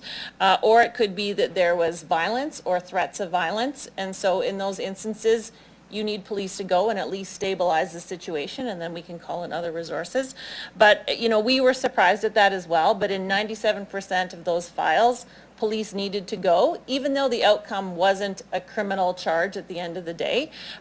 Sometimes we need to go and calm down the situation, ensure that there's safety for everyone involved, and then at that point can hand off to somebody else. So I hope that answers your question. I think in part, through the chair, with the plane of late being out of commission, when it was out of commission, did you see crime numbers go up? So I don't think we have that data as of yet. You know, we have only had the plane less than a year now in terms of that service. And so I can tell you anecdotally that our patrol officers, you know, were, you know, rethinking potentially a traffic stop, because if we know that the plane is up in the air and they're going to pull over a vehicle and the person takes off, then they know that the plane can keep eyes on them and they don't have to worry about pursuing. So I know that our officers really you know, mourned the fact that the plane wasn't there, because they do consider it an essential resource. And so, you know, on a traffic stop, they'll say, you know, hey, Air One, you know, we're looking to maybe pull over a vehicle in this location. Can you get eyes on us? And even crimes in progress, if we know that Air One can have eyes on it, they're often telling us where the suspect is going before our patrol officers have a suspect description. That's how quickly they can respond to those. So we don't have the data yet in terms of, you know, I think it'll be interesting for us to look at sort of, we just don't quite have enough time under our belt to be able to have done that analysis as of yet, but certainly something that we are definitely looking at doing. Yeah, well, thank you for coming in, for being so proactive with your partnership and communication. That's all I have. So through the chair, can I just add to that as well? Every police agency I've worked for, if it's Calgary, the two largest in England, they've all got, you know, air support, if there's helicopters or wherever else. In the 2 weeks we had the plane back up and running, 55 calls for service, 13 arrests, 17 charges, and some of them we wouldn't have got, because we don't want our guys and girls travelling at speed, chasing people through the city and endangering people, hitting into other vehicles, causing damage, hitting into buildings, impacting premiums. So the impact of it, and we don't want suspects who are committing serious crimes getting away. So like I said, the first 2 weeks back, and I remember, because I looked at the research from our last board meeting, 55 calls, 13 arrests and 17 charges, so it's invaluable that we have something in the sky, because it's a safer way of detaining people and preventing our guys having to chase people through the city. Okay, I'll go to Councillor Flores. Go ahead. Thank you. Thank you for that presentation. So first of all, I really appreciate that, you know, you guys have worked towards reducing the budget ask. And just hearing everyone that has spoken and learning about a lot of the work that the police is doing, given that a significant portion of the calls received by the police are reported to be social related and not directly linked to the criminal code, it seems like there are ways in which we can potentially reduce the demand for frontline policing through perhaps other non-police related initiatives. So in the future, should evidence support the reallocation of funding from police to other crime-preventing resources, would you support something like that? I think whatever partnership we can do to help improve is a good way of going forward. I mean, we're already doing that with a complex needs shelter. So if somebody mentioned a complex needs shelter a couple of years ago, they'd probably say it wouldn't work. But we were open and receptive for that. Both the Deputy Chiefs and I met with the Minister, the previous Minister, and we were like the idea because we're working together. So if there's ways that we can work together to improve public safety, then obviously we want to do that. But like Deputy Chief said, most of the calls that we go to, the work that they've done, 97% of them said that we needed to be there. You might go to someone who's vulnerable on the street, who may look vulnerable, but then when you go and approach them and you haven't got the training and the equipment to do something, they stand up and attack you. It's quite hard. You might go to mental health, and like the Deputy Chief said, you know, we need the power to be entertained. And when somebody reacts or tries to come out with a needle, you might need it. So again, Council, I think anything we can do together to improve the safety and the well-being of our communities and reduce crime, I'm all open to that. All right. And in relation to your capital budget, it includes a number of program areas. Could you provide an overview of how you prioritize this process and all these capital projects? And are there any projects within that proposed capital budget that could be potentially deferred or their scope be adjusted in an effort to maybe meet a higher decrease in budget request? Question through the chair. So in regards to our capital budget, yes, we look at it every year as a 5-year plan. And in the last couple of years, we actually have gone through that process and made significant reductions. So basically what we did is we went line by line over each project and reprioritize which projects we knew were a need to do immediately. Some things are ongoing, and again, the chief has mentioned before, contractual. So we have certain things that we have to pay for year to year, even in regards to vehicles and some of our IT equipment. But we have definitely postponed a lot of our projects, which does make it harder down the road because then they start to catch up. But last year was around a $2 million reduction, and we did the same thing this year to try to keep it the same amount as what we asked for last year. So at this point, there really isn't anything else we can push down. We've basically reduced it as much as we can. All right, I appreciate that. And I really appreciate the desire to build those partnerships. So my last question would be is that something that you can say to the community, yes, we're going to continue to build on those partnerships, not only with big government, SHA, but the grassroots organizations that are doing a lot of the groundwork and are working with those vulnerable populations. Could we confidently say that, yes, we are going to continue to reach out and build those partnerships in a way that it benefits all of us and ideally not only reduces crime, but people feel a sense of safety at all levels in the community? Through the chair, and I can answer that, my deputy chief might want to answer it as well, is we went live in a press release last week with Councillor Burton here and the Mayor, and that was talking about creating neighbourhood watch schemes and working with our residents, our communities.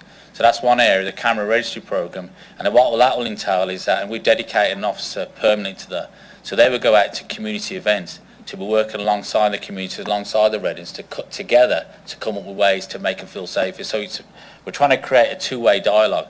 So people, one, they trust us, they feel they're a part of the solution and working together. So that's some of the things that we're already doing to change that. So I want to reassure the public that we've gone live on one ward because we need to start somewhere, where our goal is, once it's a success, which it will be, we'll go across the whole of Regina.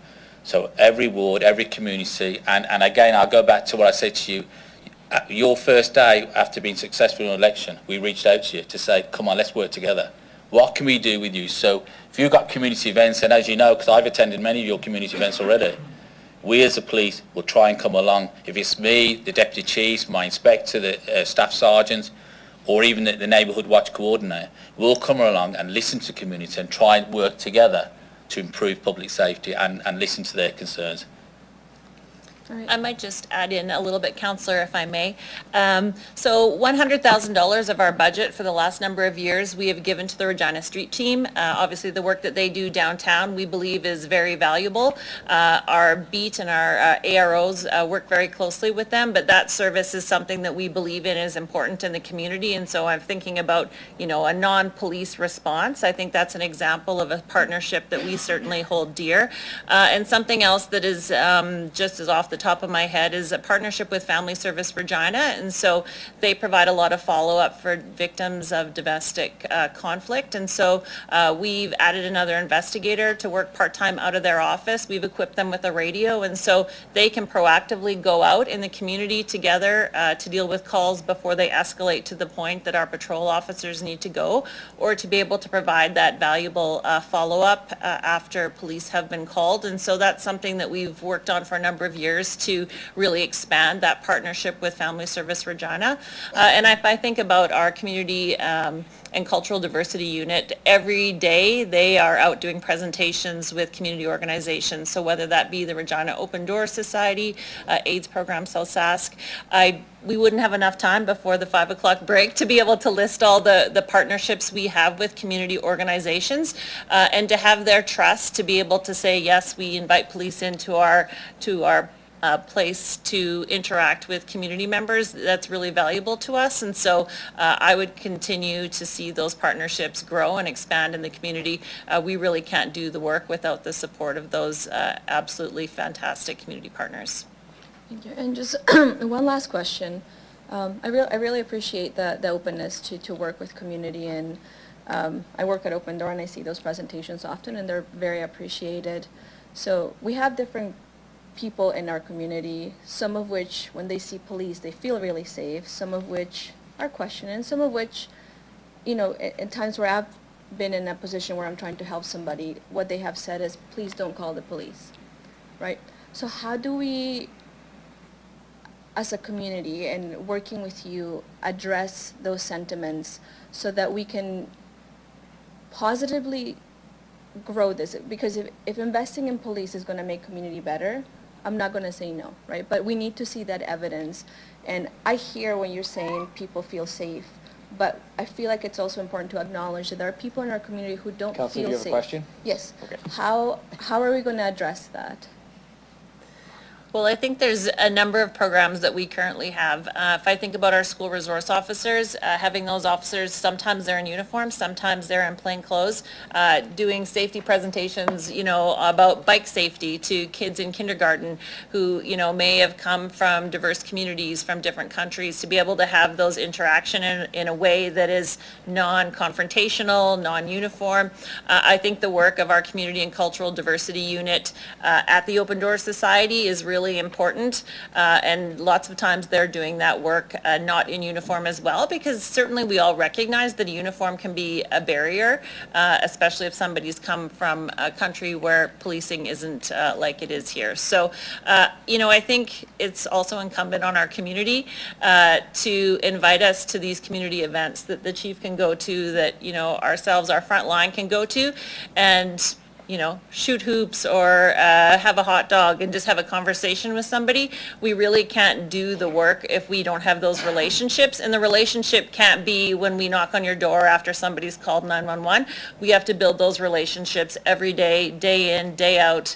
And so we rely on every member of the Regina Police Service to do that work in gaining trust with our community. And I don't think we can ever sit back and say enough is enough. The chief did mention our community perception survey, where we've sort of always increased incrementally in terms of trust from the community, but there is always a certain percentage that don't feel safe or trust us, and so we can never back down in creating those relationships and addressing those barriers. And I think just having open dialogue, the chief goes out to the university and speaks to some of the classes there, but just being able to have those tough conversations and understand that people are at different places and being able to meet them where they're at. Thank you so much for that. That's all for me. Okay, I'll go to Councillor Bezo. Go ahead. Thank you very much through the chair. Thanks for the presentation. Very good. Thank you for the work that the police does and continues to do in our community. I want to get back to the budget talks as we're here to discuss. In 2026, we're going to be here, or not 26, 25, we're going to be here in December talking about the same thing, the police budget. We're asking for a significant bump this year for a lot of salaries initiatives, backfilling positions. What does that look like for 2026? So initially when we prepared our budget, a 2-year budget as per city administration, and then, you know, it was changed to a 1-year budget. So we did that long-term planning already. The one big reason that 2025 was a bigger bump was basically because of our collective bargaining agreement increase. So we had to catch up on 2 years. So the contract was applicable to 2024 and 2025. So when we did our 2024 budget, we didn't know what the rate would be. So now for the 2026 budget, we know what the rate is, and that's helped us give a better perspective. We basically have tried to keep it the same. So at that time, the 25 budget was at 2.2, and 26 was going to be 2.2. The chief had mentioned in his presentation, we've looked for efficiencies and reductions, and we will be doing the same for 2026. So we'll be looking through it again. Yeah. So right now we're on track for 2.2 for 2026. At 2026. But remember, in 9 months. Correct, but remember that's the planning we did, you know, about 1.5 years ago. So just reviewing what we did 6 months ago, we found a number of efficiencies. As you saw, we've reduced our budget significantly, and we would hope to do the same. Okay. There's a couple other things I want to talk about specifically on the budgets. Now, it's too early to tell right now, but we have this on again, off again carbon tax item. Putting boots on the ground is a big part of the budget, and putting gas in the car is a big part of the budget. So what we'd like to do is make sure we can come back later on in that 2026 budget year, so in 9 months from now, to see what that reduction does. Secondly, the police are going through this perpetual renovation that seems like it's part of a city road project. Can you comment on what it's going to take from your perspective for staffing shifting around to get this project done so we can get all these rentals amalgamated under one roof? And what would that look like for your overall budgeting process? So the main thing to keep in mind with the facility renewal project of our campus is that it's basically run by the City of Regina. So the Regina Police Service can't own property. We work in conjunction with the city.